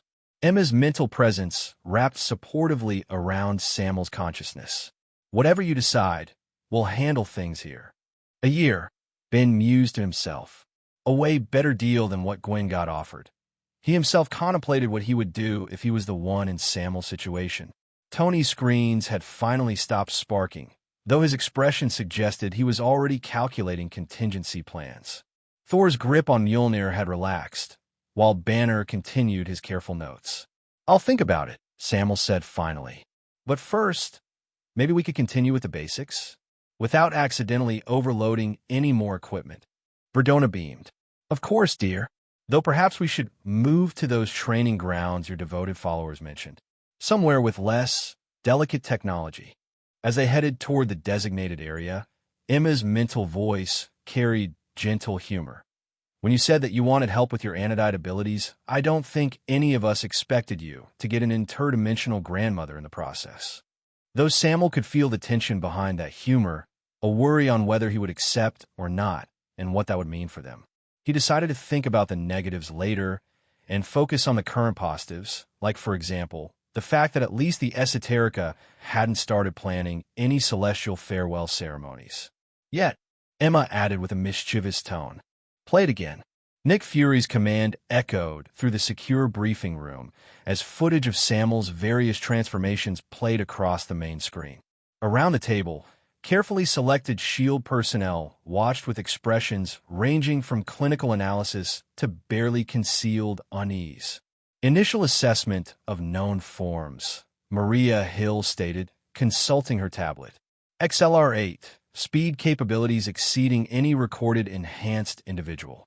Humongousaur, strength and durability that rivals Thor himself. And that's just the obvious ones, Barton noted, studying the footage. The intelligence-enhanced form, what does he call it? Gray matter? Has bypassed security systems that Stark designed. The concerning part isn't just the individual abilities, Natasha added, her voice carrying careful neutrality.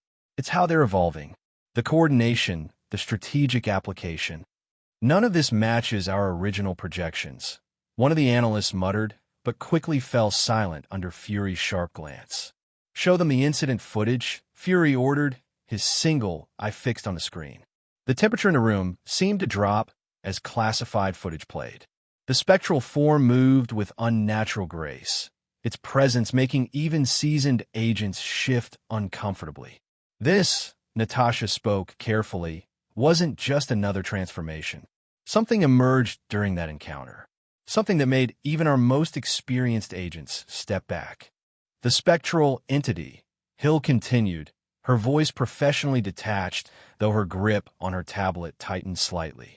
It demonstrated abilities and awareness that suggested more than just another transformation. The way it moved spoke. A separate consciousness, perhaps. Barton suggested. one that knew things it shouldn't have. Though besides that, there's the matter of what happened after. The screen shifted to show footage of Samuel's new transformations: Diamond Head, Upgrade, Big Chill, Brainstorm. Each one demonstrated after the incident, replacing forms that were no longer used. The most believed theory is that he lost access to certain transformations after that encounter, Natasha observed, yet gained others. The question is, was this an upgrade or a defensive measure? And then there's the matter of his followers. Hill changed the display to footage of the Esoterica, a cult that appeared suddenly, claiming he's their god reborn. Their capabilities alone are concerning, but their devotion. They call him Lord without irony, Fury noted. And given what we've seen, especially during the Destroyer incident, the screen showed footage of the Crimson energy form that had rewritten Asgardian magic itself, the power that had made even Thor step back. Each transformation alone would qualify as an Omega-level threat, Hill summarized, combined in one being with the ability to switch between them at will. And now, this apparent connection to interdimensional cultists. The real question, Natasha interjected, is whether we're watching the emergence of something that was always there or the creation of something new. The incident with the spectral entity, the loss of certain forms, the acquisition of others, there's a pattern forming. The boy's connection to Fisk concerns me more than his powers, Barton spoke up, shifting through new intelligence reports. The Kingpin's resources, his influence, it's all being subtly redirected. Continue, Fury prompted, his attention shifting from the screens. Look at the pattern of Fisk's recent operations. Natasha pulled up financial data. He's systematically dismantling certain criminal enterprises while strengthening legitimate businesses, specifically ones that could support enhanced individual activities. Creating infrastructure, Hill realized. But for what purpose? That's what worries me. Fury's voice carried careful measure. Fisk doesn't make moves without purpose. Every shift in his empire, every resource redirected, it's all building towards something. The new R&D facilities, Barton noted. The training grounds disguised as private property.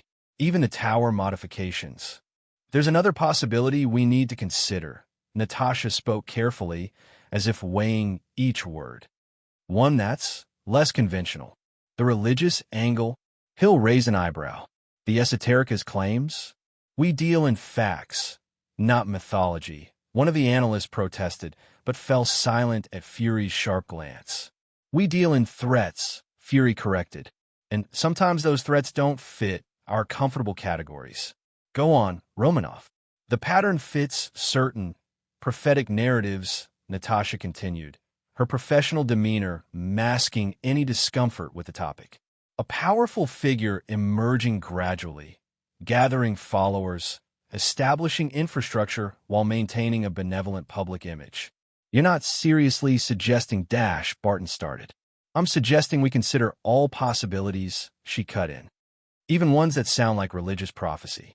Because if we're wrong, the false messiah angle, Hill stated quietly, a being of immense power, slowly building a power base while appearing to help humanity. I'm not saying that's what this is, Natasha clarified. But the Esoterica's devotion, their claims about his true nature, combined with his growing influence and Fisk's systematic empire restructuring. Let's look at this clinically, Fury interjected, his tone remaining carefully neutral. What are the actual patterns we're seeing? Systematic consolidation of power. Hill brought up new data streams, but not in any traditional way. He's building connections across multiple spheres of influence. Heroes, criminals, even interdimensional beings. The public adores him, Barton noted, pulling up media coverage. Every crisis he handles boosts his approval ratings. Even the age difference controversy with the White Queen just made people more sympathetic. And Fisk's empire, Natasha continued, it's not just being redirected, it's being transformed. Clean businesses replacing criminal operations. Legitimate power structures overtaking illegal ones. A bloodless conquest, Hill murmured.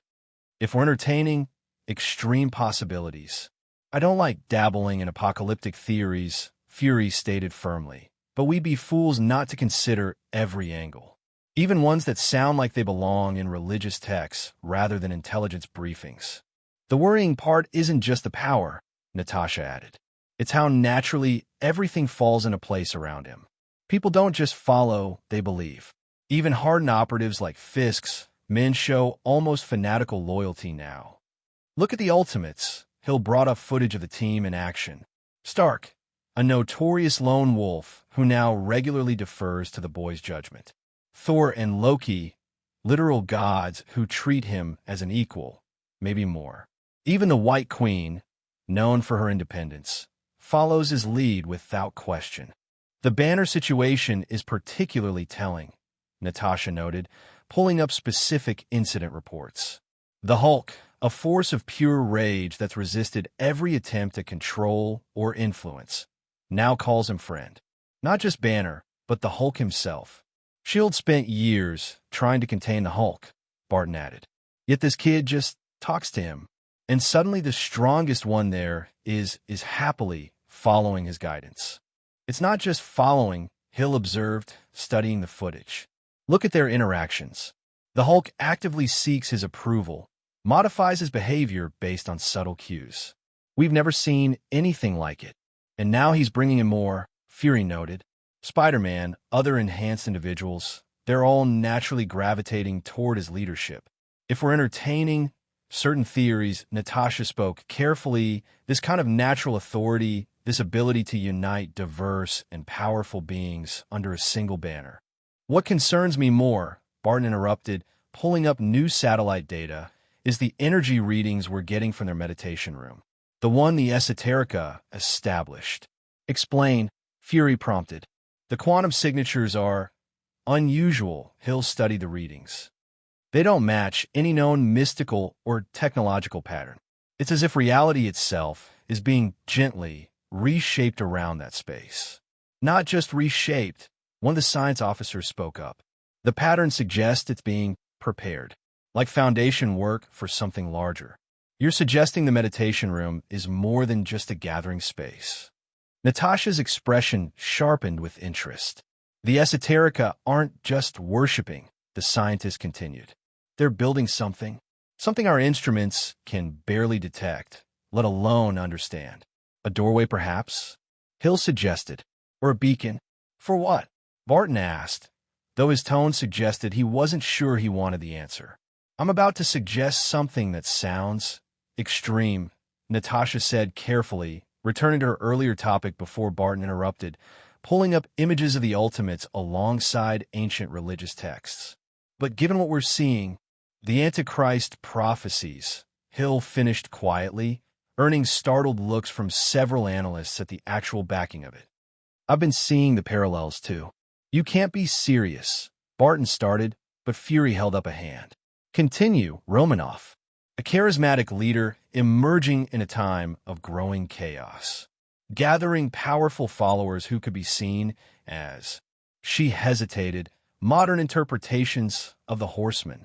The Hulk, war incarnate, unstoppable rage given form, Hill added, her professional tone masking any discomfort with the theory. Stark's technological empire affecting global economics, famine through modern means.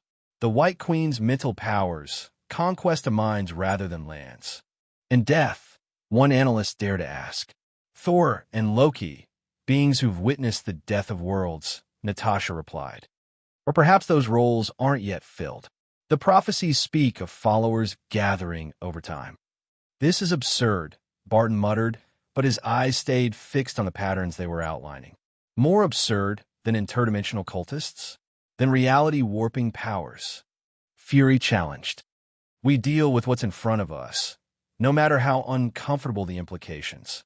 If we're actually considering this angle, Hill spoke carefully, then we need to address the real question.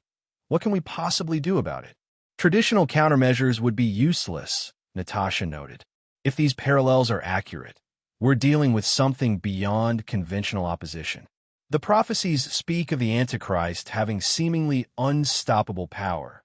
One of the religious experts they'd reluctantly consulted added. Any direct confrontation would be suicide, Barton finished bluntly. Look at the assets already aligned under his banner. Stark's resources, Fisk's empire, Asgardian power, mental abilities that could reshape minds en masse. And that's assuming this is even something that can be stopped, Hill added. If we're dealing with actual prophecy, we plan for both possibilities, Fury stated, his tone brooking no argument. Whether this is cosmic destiny or something else, we need options. What options? Barton challenged. Against someone who can rewrite reality itself? Who has gods watching his back and interdimensional cultists preparing who knows what? We observe, Natasha said quietly. We watch for signs. The prophecies speak of specific patterns, specific events. This feels like we're grasping at shadows. One of the senior analysts finally spoke up. Biblical prophecies? The Antichrist? We're an intelligence organization, not a theological think tank. The analyst has a point, Hill admitted. We might be pattern matching our fears onto something we simply don't understand yet. Occam's razor, Barton suggested. Maybe we're dealing with exactly what we see, a powerful, enhanced individual who genuinely wants to help people. The religious angle could be just the esoteric's interpretation of power they don't comprehend. Simple explanations are comforting, Natasha noted, but they don't account for everything we've observed. They don't have to, the analyst countered. Not every pattern needs a prophetic explanation. Sometimes extraordinary power is just that, extraordinary. So we maintain standard protocols? Hill asked Fury. We maintain vigilance, he corrected. Whether this is biblical prophecy or simply unprecedented power doesn't change our responsibility to monitor and understand it. And prepare, Natasha added quietly, whether we believe in prophecies or not. The screens continued their silent display of footage, but the room's tension had shifted. Perhaps they were seeing patterns that weren't there. Perhaps fear was making them reach for ancient warnings to explain modern wonders. Or perhaps they were right to be afraid. Only time would tell. Natasha's POV. I sit in my secure shield office as Emma's call comes through. Her update about Samuel's decision to train on Anodyne is professional, detached. She outlines the meeting with Verdona, this being of pure energy claiming grandmother's rights through some interdimensional connection. After Emma disconnects, Fury emerges from the shadows. Your thoughts? The parallels are becoming harder to ignore. I begin carefully, pulling up ancient texts alongside our modern intelligence reports. The Hadith of Tamim al-Dari speaks of a powerful being, the Dajjal, the Islamic name for the Antichrist, bound in chains on an island, waiting for an appointed time. I bring up Samuel's initial appearance documentation. He emerged suddenly, with perfectly crafted papers. Fisk's work as well was too perfect, like an island of fabricated identity in a sea of reality. A constructed existence, waiting to be revealed. Continue, Fury prompts, his single eye fixed on the displays. The prophecy speaks of signs. I pull up footage of the esoterica. Followers who recognize the being's true nature before others, as we discussed before. They appeared the moment he accessed certain powers, calling him Lord, speaking of his divine awareness returning. Moving to recent footage, I highlight Verdona's words. She speaks of him being bound, of needing to unchain his true self. The Dajjal is said to be bound until everything is properly positioned. And now, Fury's voice carries careful neutrality. Now he's entering a period of seclusion for training. But it's this Verdona's comments about time that concern me most. I'll pull up the transcript. She said time would feel different once he's unbound. The prophecy specifically states that when the Dajjal emerges, time itself will alter, one day feeling like a year, another like a month, another like a week. Physical markers? Fury prompts. There are different interpretations. Some calling him ugly as sin, with a single protruding eye, while the other is somewhat normal. While other texts show a more beautiful figure, one's not Islamic but from other theologies. Eyes that shine like stars, possibly a reference to his red eyes. Power over the world. We've seen him reshape reality itself with that crimson energy form. The prophecy speaks of abilities that seem miraculous, as we know, such as the revival of the dead, with a gathering of powerful followers through seemingly benevolent acts. You've read a lot of religious texts lately, Romanoff. Fury notes, but his tone carries no judgment. Know your enemy, or rather, possible enemy in this absurd situation. I pull up new data streams. But, see, it's not just ancient warnings anymore. Look at the quantum readings around Fisk Tower since the Esoterica established their meditation room.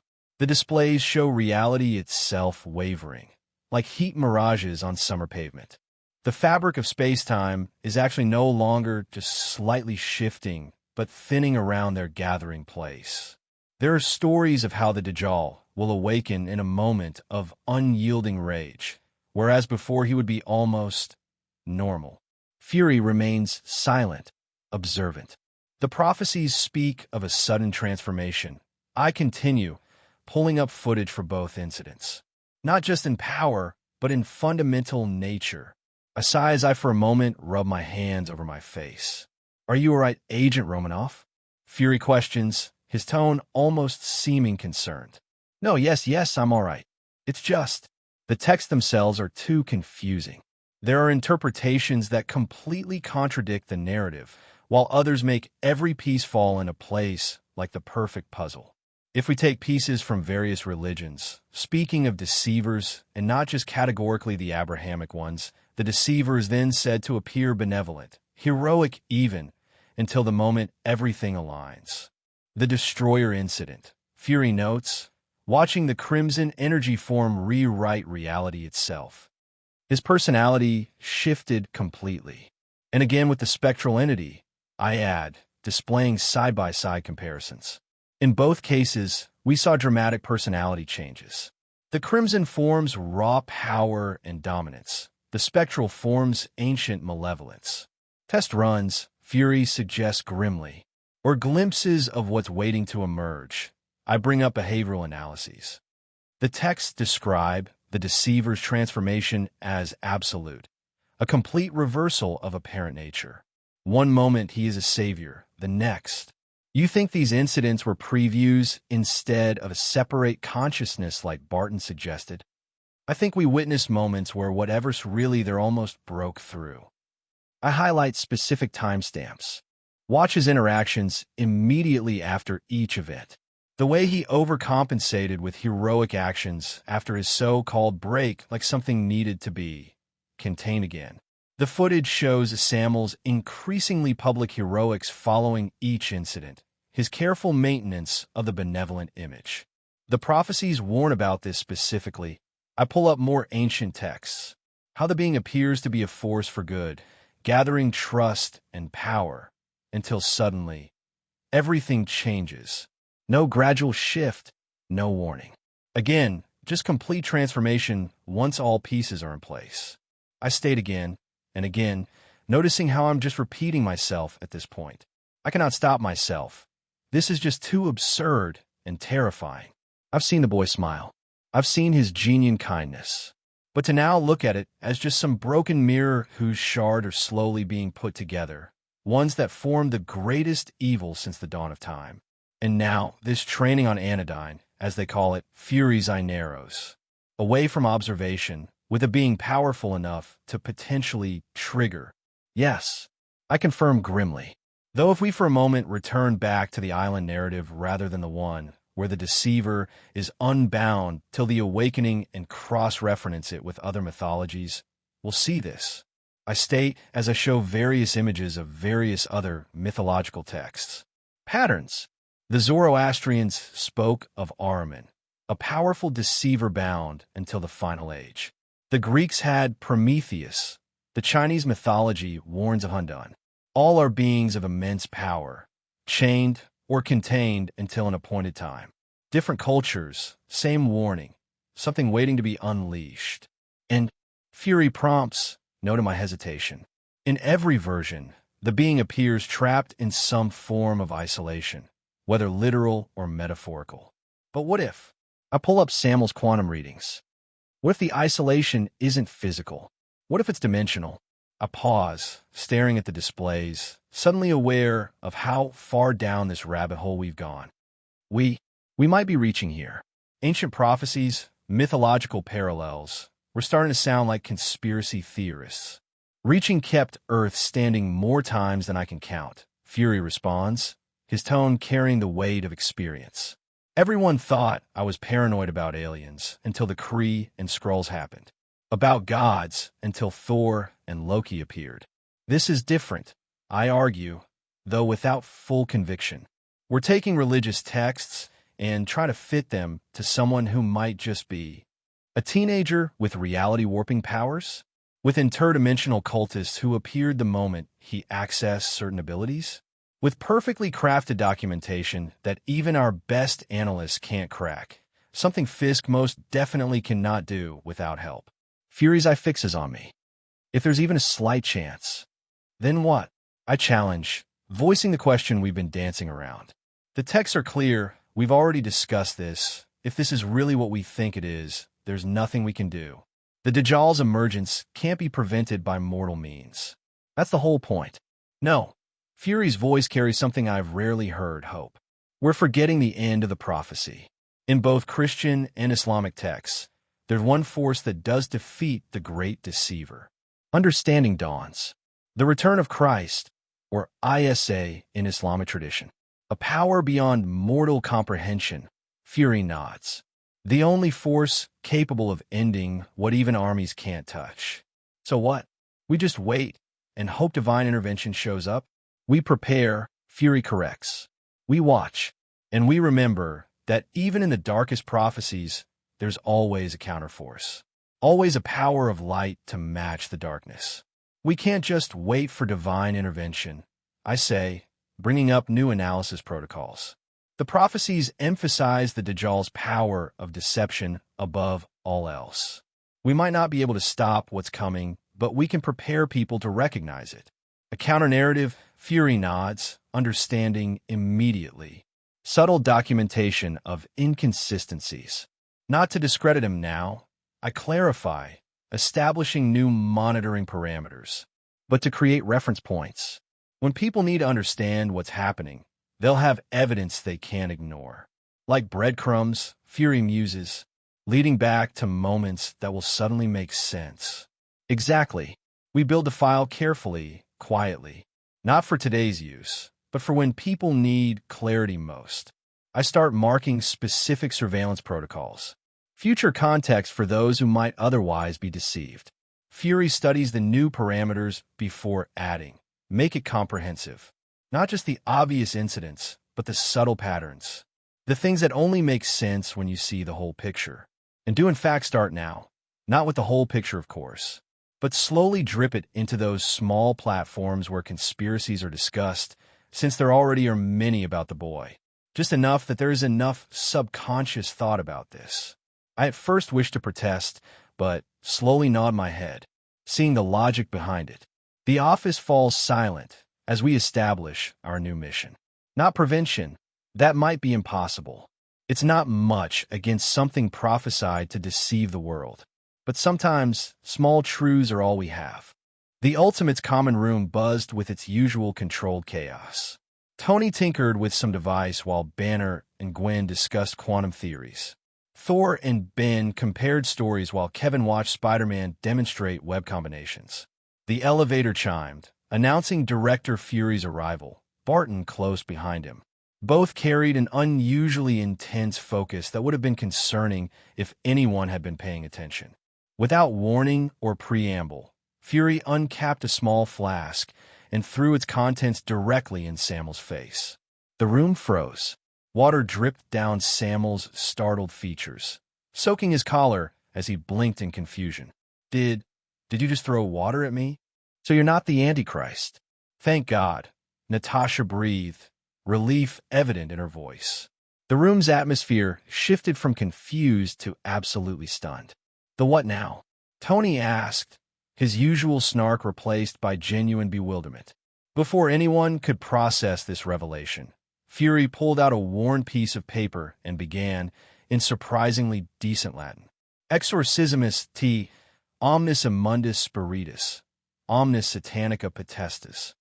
Are they performing an exorcism? Ben asked incredulously.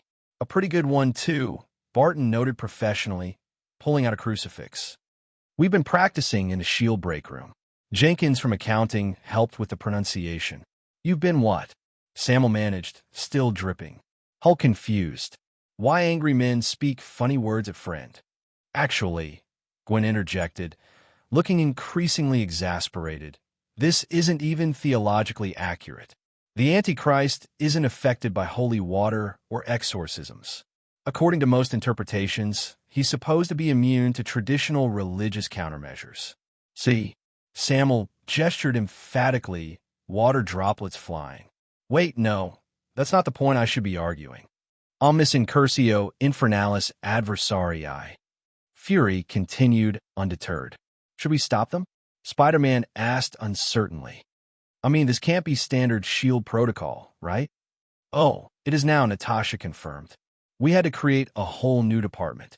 Theological Threat Assessment Division. You created a what? Tony's eyebrows shot up.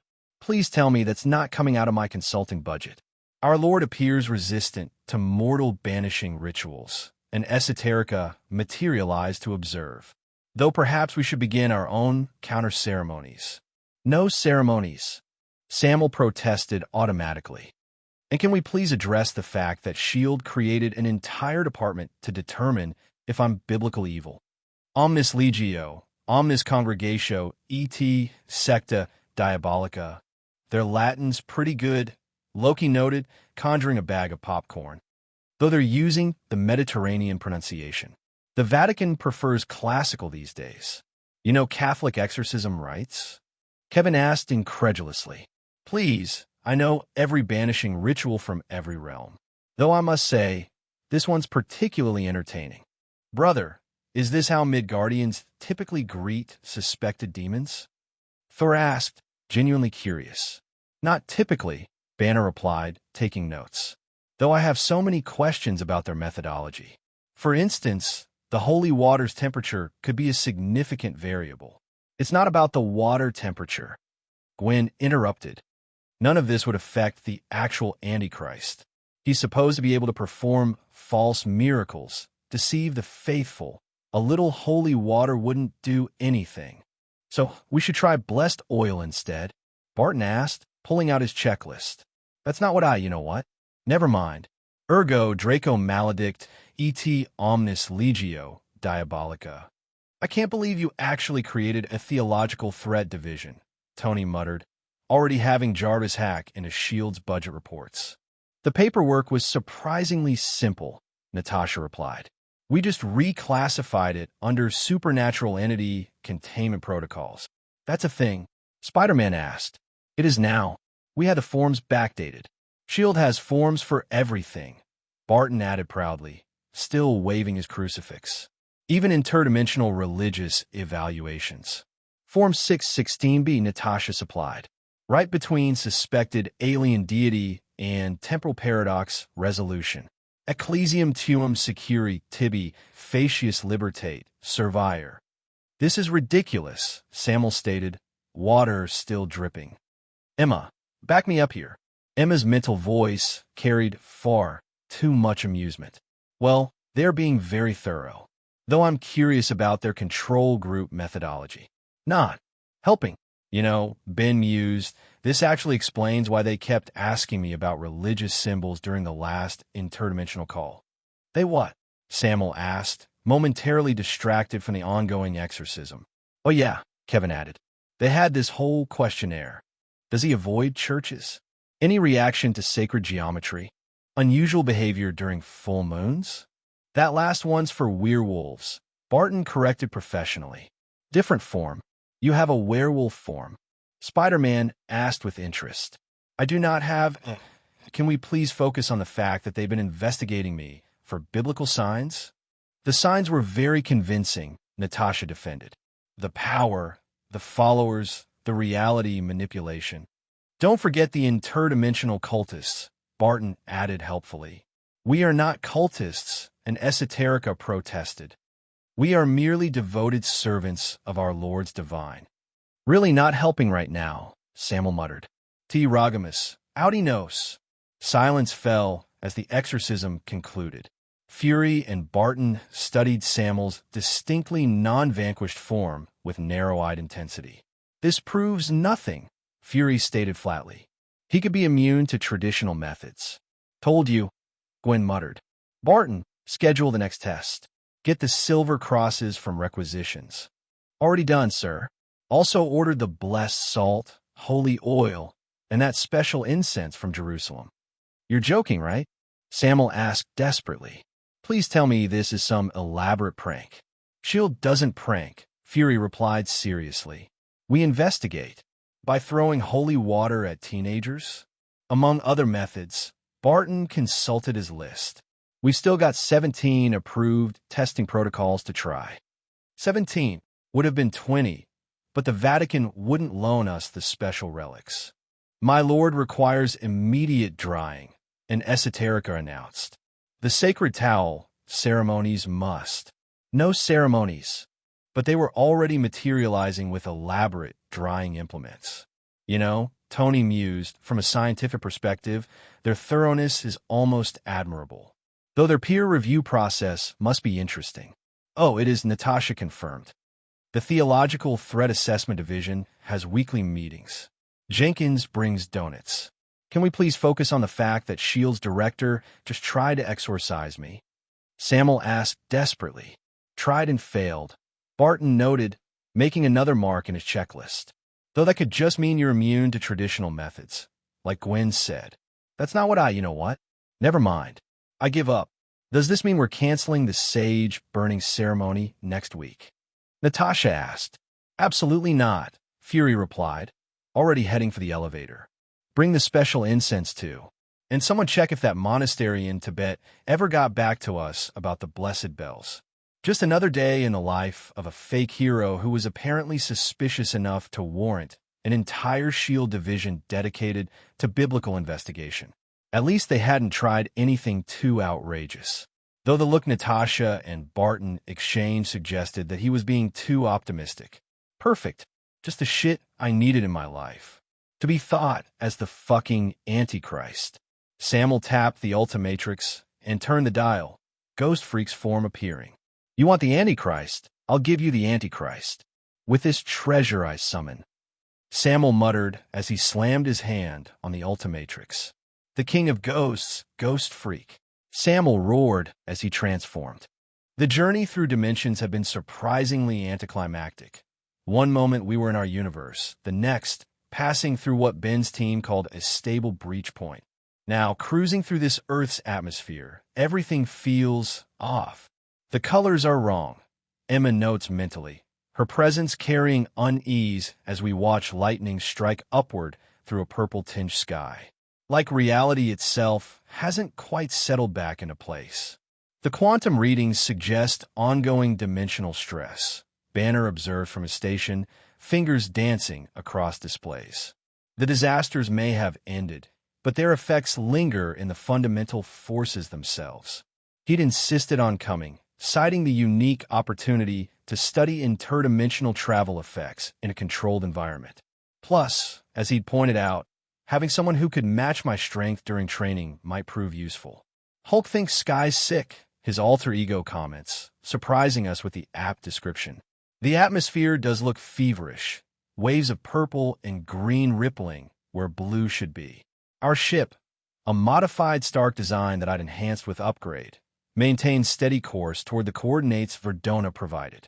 Apparently, certain locations make dimensional travel to Anodyne easier, though looking at the chaotic state of this universe, I'm starting to wonder about that plan.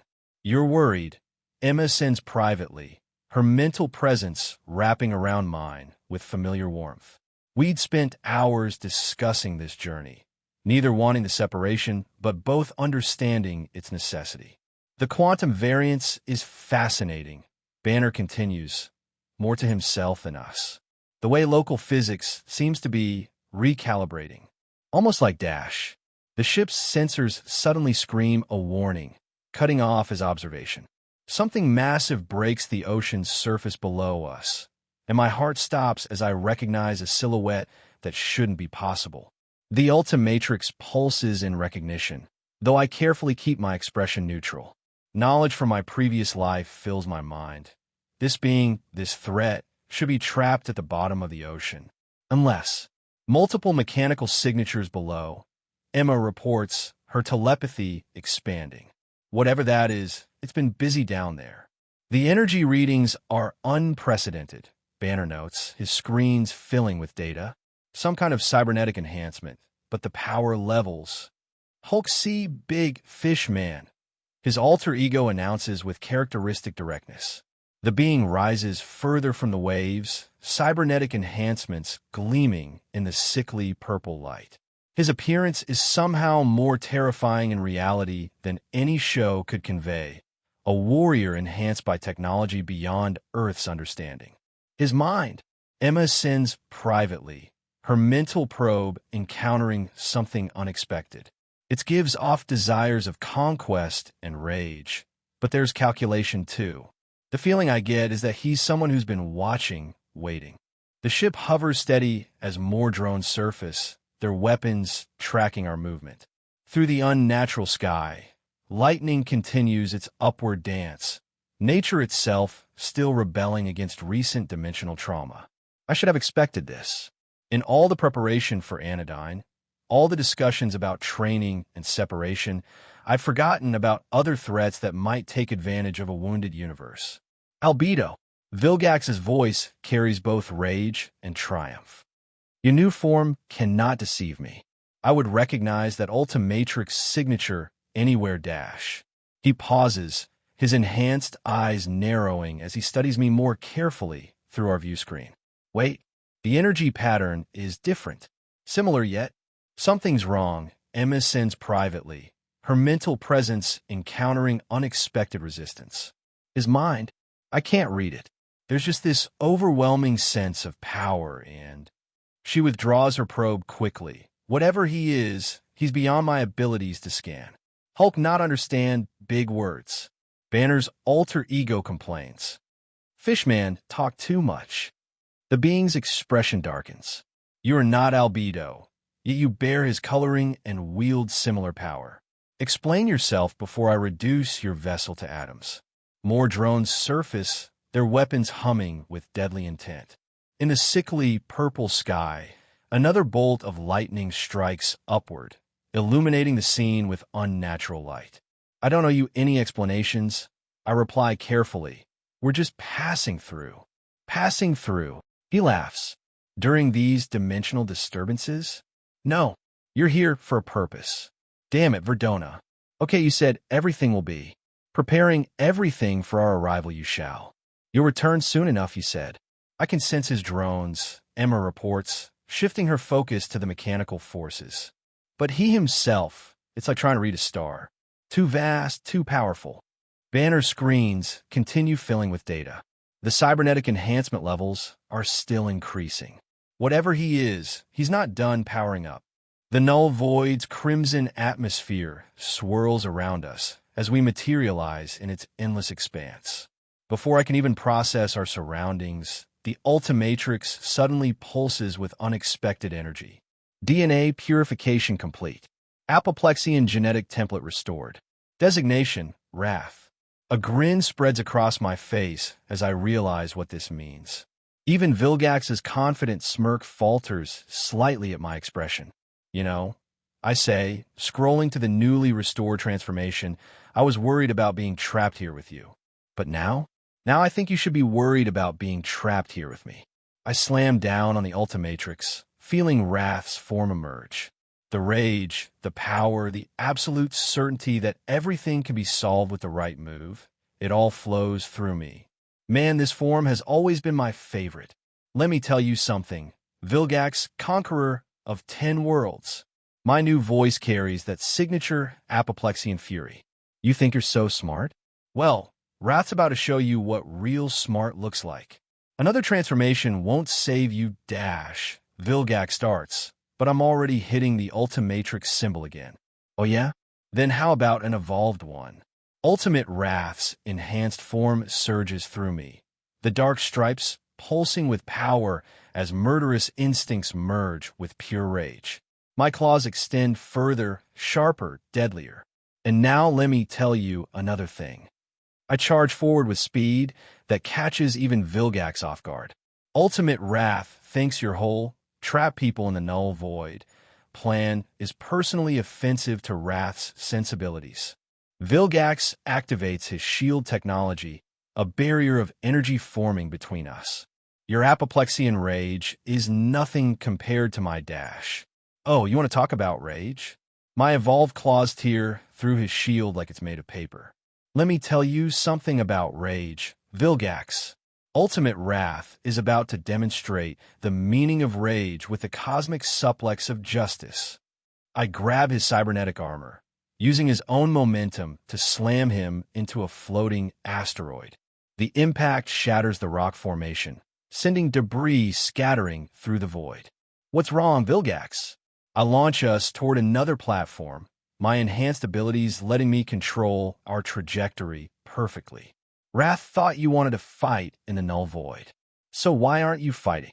His beam weapon activates, but Ultimate Wrath's evolved reflexes let me dodge while maintaining my grip. And another thing, Wrath is personally offended by your cheap laser attacks. A real warrior uses wrestling moves. Each strike tears through more of his enhanced defenses. All his underwater preparations, all his tactical planning. None of it prepared him for an evolved Apoplexian's combination of rage and desire to kill. Cosmic dropkick of vengeance. I send him crashing through another asteroid, followed by the ultimate Null Void Pile driver.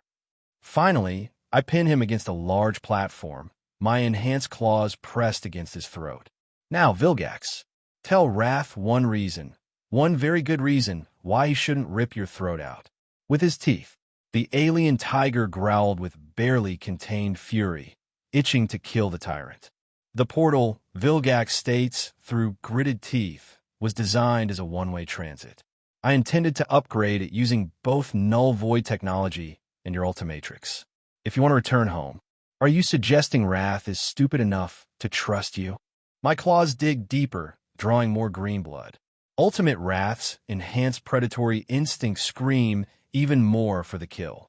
You have intelligence-based transformations. Vilgax manages, his eyes never wavering. But you don't know this dimension like I do. Every changed sector, every dangerous region since the disasters, having changed the void differently than the living universe. You need my knowledge as much as I need your device. A low, dangerous growl emanates from my throat. Nothing like Wrath's usual bluster. Ultimate Wrath's evolved hunting instincts calculate exactly how many ways to tear him apart. Then let Wrath give you something to remember our new arrangement by. Without warning, I lunge downward. My enhanced jaws clamp down on his right arm, where flesh meets cybernetics. With one savage twist, I tear the entire limb off, spraying green blood across the asteroid surface. Vilgax doesn't scream. Impressive, but it just makes Ultimate Wrath want to hurt him more. That's your punishment for bringing us here. I spit out the mechanical parts, my muzzle stained with his blood. Try anything else, and next time Wrath takes your head. Vilgax pulls himself up with his remaining arm, cybernetic systems already working to stop the bleeding. His expression shows no pain, just cold calculation as he studies his torn limb lying several feet away. Your evolved form is more savage than Tennison's transformations, he observes clinically. More willing to inflict permanent damage. Wrath will show you permanent damage if you keep comparing him to Tennison. But the murderous rage stays controlled, barely. Ultimate Wrath's predatory mind keeps track of every movement, every potential weakness. The nearest technology cache is 3 sectors away. Vilgax states, already shifting to tactical planning despite his injury. We'll need to avoid the deeper regions. The dimensional disasters changed them, made them more unstable. And why shouldn't Wrath just torture the directions out of you? Because Vilgax's cybernetic eyes narrow. What lurks in those changed sectors would kill us both before you could try. The void is different now. Your power that caused the disasters warped this dimension in ways even I don't fully understand. Ultimate Wrath's claws flex, still dripping green blood.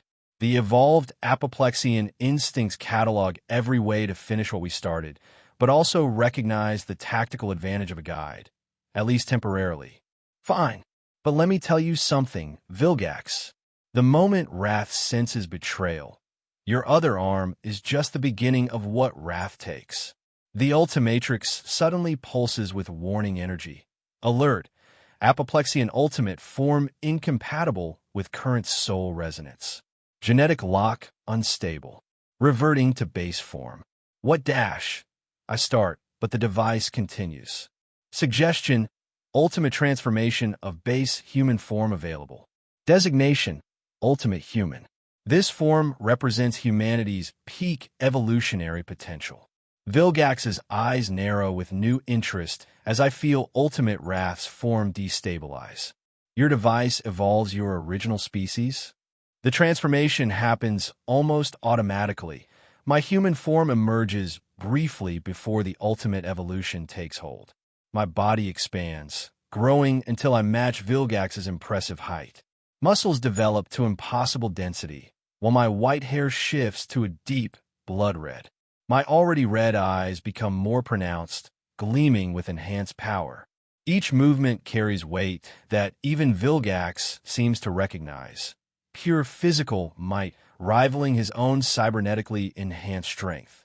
Interesting, I flex my new form's enhanced muscles, voice deeper but controlled. Seems humanity had more potential than anyone thought. Vilgax studies my transformed state with calculated wariness, especially given he's down one arm. Perhaps, he admits grudgingly, this arrangement won't be entirely one-sided. My enhanced vision picks up every detail of Vilgax's form.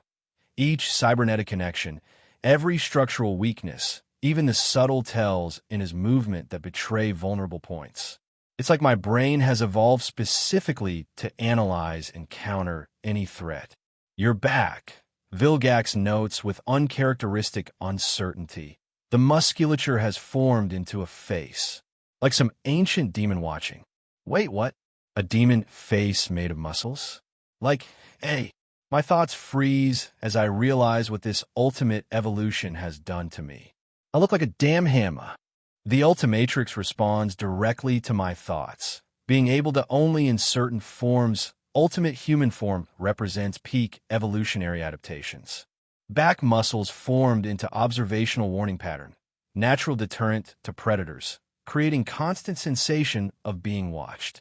Similar to evolutionary patterns in certain Earth species. But why like this? I question internally, still processing my transformation. Human potential for physical development exceeds normal evolutionary constraints. The Ultimatrix explains. Muscle density, bone structure, neural pathways, all evolved for maximum combat efficiency. The face pattern emerged as optimal intimidation display, combined with practical muscle arrangement for maximum striking power. The device continues. Form also includes enhanced threat recognition, pattern analysis, and combat instincts. The human brain's capacity for adaptation and warfare reached its ultimate expression. Vilgax starts moving toward what he claims is our destination, his remaining arm adjusting his damaged systems. Every step he takes, every minor adjustment in his posture, my evolved mind catalogs it all, instinctively preparing counters for any possible betrayal. The nearest cache, he states, try to maintain his authoritative tone despite clearly being unnerved by my new form, is through that sector. The dimensional distortions are minimal there. I follow, feeling my enhanced body automatically adjust to the null void's strange gravity. Each movement carries perfect efficiency, not a single motion wasted. The Ultimatrix adds one final note. This form represents humanity's ultimate potential as apex predators. All natural limiters removed, all possible physical and neural enhancements maximized. The intimidation features are simply practical evolution's response to the human drive for dominance. Great, I think, as we head deeper into the void. I'm trapped in a hostile dimension with a one-armed conqueror, looking like something out of a manga about demons and martial arts. At least the constant sensation of my back muscles forming a demonic face watching Vilgax seems to be keeping him honest. For now, the crimson atmosphere of the Null void stretched endlessly around us, floating islands and debris scattered across the dimensional expanse. My ultimate human form's enhanced senses detected subtle shifts in the environment, currents in the void's energy, and distant movements that might be creatures or the dimension itself. Vilgax moved with surprising efficiency for someone missing an arm. His cybernetic systems had already sealed the wound, though occasional drops of green blood still marked our path. The dimensional disturbances altered this region, he stated, his voice carrying that familiar blend of arrogance and tactical precision. What was once a stable sector is now unpredictable. My evolved mind cataloged every detail of our surroundings, threat assessment protocols running constantly. Unpredictable how? I asked, my deepened voice carrying across the void.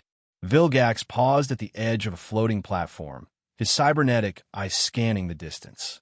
The energy that nearly destroyed my universe, your energy, it affected the Null void differently. Here, reality was already flexible. And now certain areas have become living nightmares, he replied, gesturing toward a distant section where the crimson atmosphere swirled darker. Spaces where the laws of physics change without warning, where time itself fractures. Even in Null void's native predators avoid those zones. I studied the darkened region, my vision detecting subtle energy patterns that pulsed like diseased veins. In your technology cache? Let me guess, it's right on the edge of one of these zones. Vilgax's expression shifted slightly, surprise, perhaps, at my quick assessment. Indeed, the dimensional shifts have created barriers.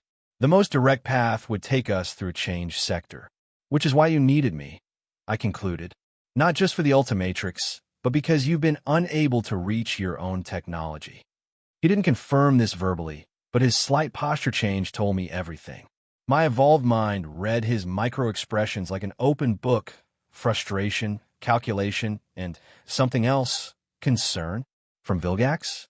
The changed sectors don't respond to conventional navigation, he finally admitted. My previous attempts resulted in complications. I raised an eyebrow, waiting for elaboration. Time dilation, he explained reluctantly. What felt like minutes inside became weeks outside. Spatial loops that returned me to my starting point despite traveling in a straight line. And entities, he paused, his cybernetic eye darkening slightly. Entities that shouldn't exist even in the Null void. As we continued our journey across floating platforms, Vilgax observed me with calculated interest. Tell me, Sam, he began, using the name he'd heard Emma call out as we were pulled into the void. Your Ultimatrix, you use it for heroics like Tennison. The question caught me slightly off guard. Yes, to protect people, to help where I can. Vilgax made a sound that might have been a scoff. Another wielder of cosmic power, squandering it on trivial acts of so-called heroism. There's nothing trivial about saving lives, I countered, easily leaping across a gap between platforms. Lives that will end regardless, merely delayed by your intervention, Vilgax replied. Meanwhile, the systems that create suffering remain untouched, inefficient, wasteful. I glanced at him, noting the calculation behind his words. And your alternative would be? Meaningful change, he stated flatly. Order imposed where chaos reigns. Protection on a scale your current efforts cannot achieve. Through conquest, I added for him. Through necessary restructuring, he corrected. Every planet I've conquered now exists without the internal conflicts that once tore them apart. Resources distributed efficiently, populations protected from external threats. Protected, I challenged. Or subjugated? Is there a meaningful difference when the outcome is survival? He countered. Your universe most likely as well faces threats beyond your imagination. I've seen civilizations far more advanced than Earth's fall to cosmic predators. Without unified leadership, your world will eventually meet the same fate.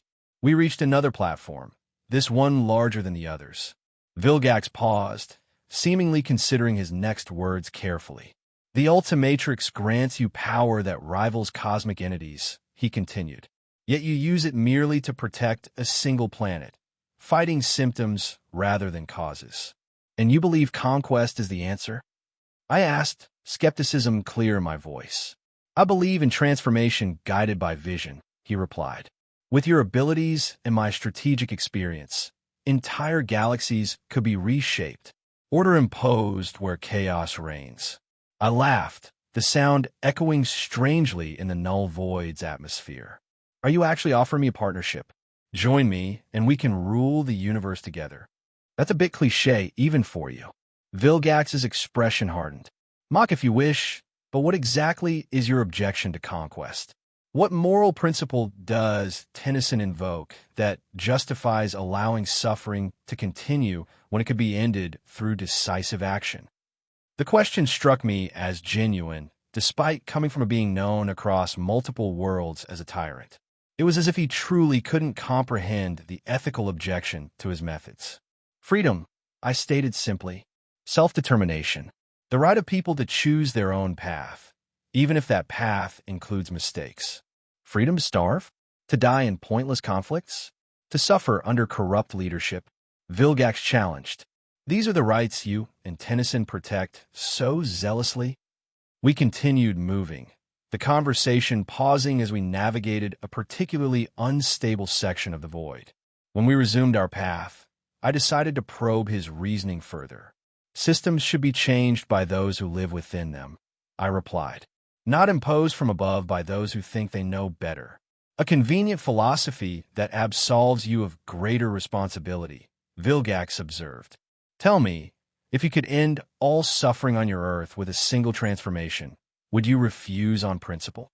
Would your moral stance comfort the millions who continue to suffer while you respect their system? Greater responsibility? I questioned, genuine curiosity in my voice. Why is it my greater responsibility to be some universal savior? Yes, I want to help people. That's not in question. But the moment I impose my vision, no matter how intelligent, no matter how perfect the society I create might seem, people would still find faults in it. I paused, gathering my thoughts.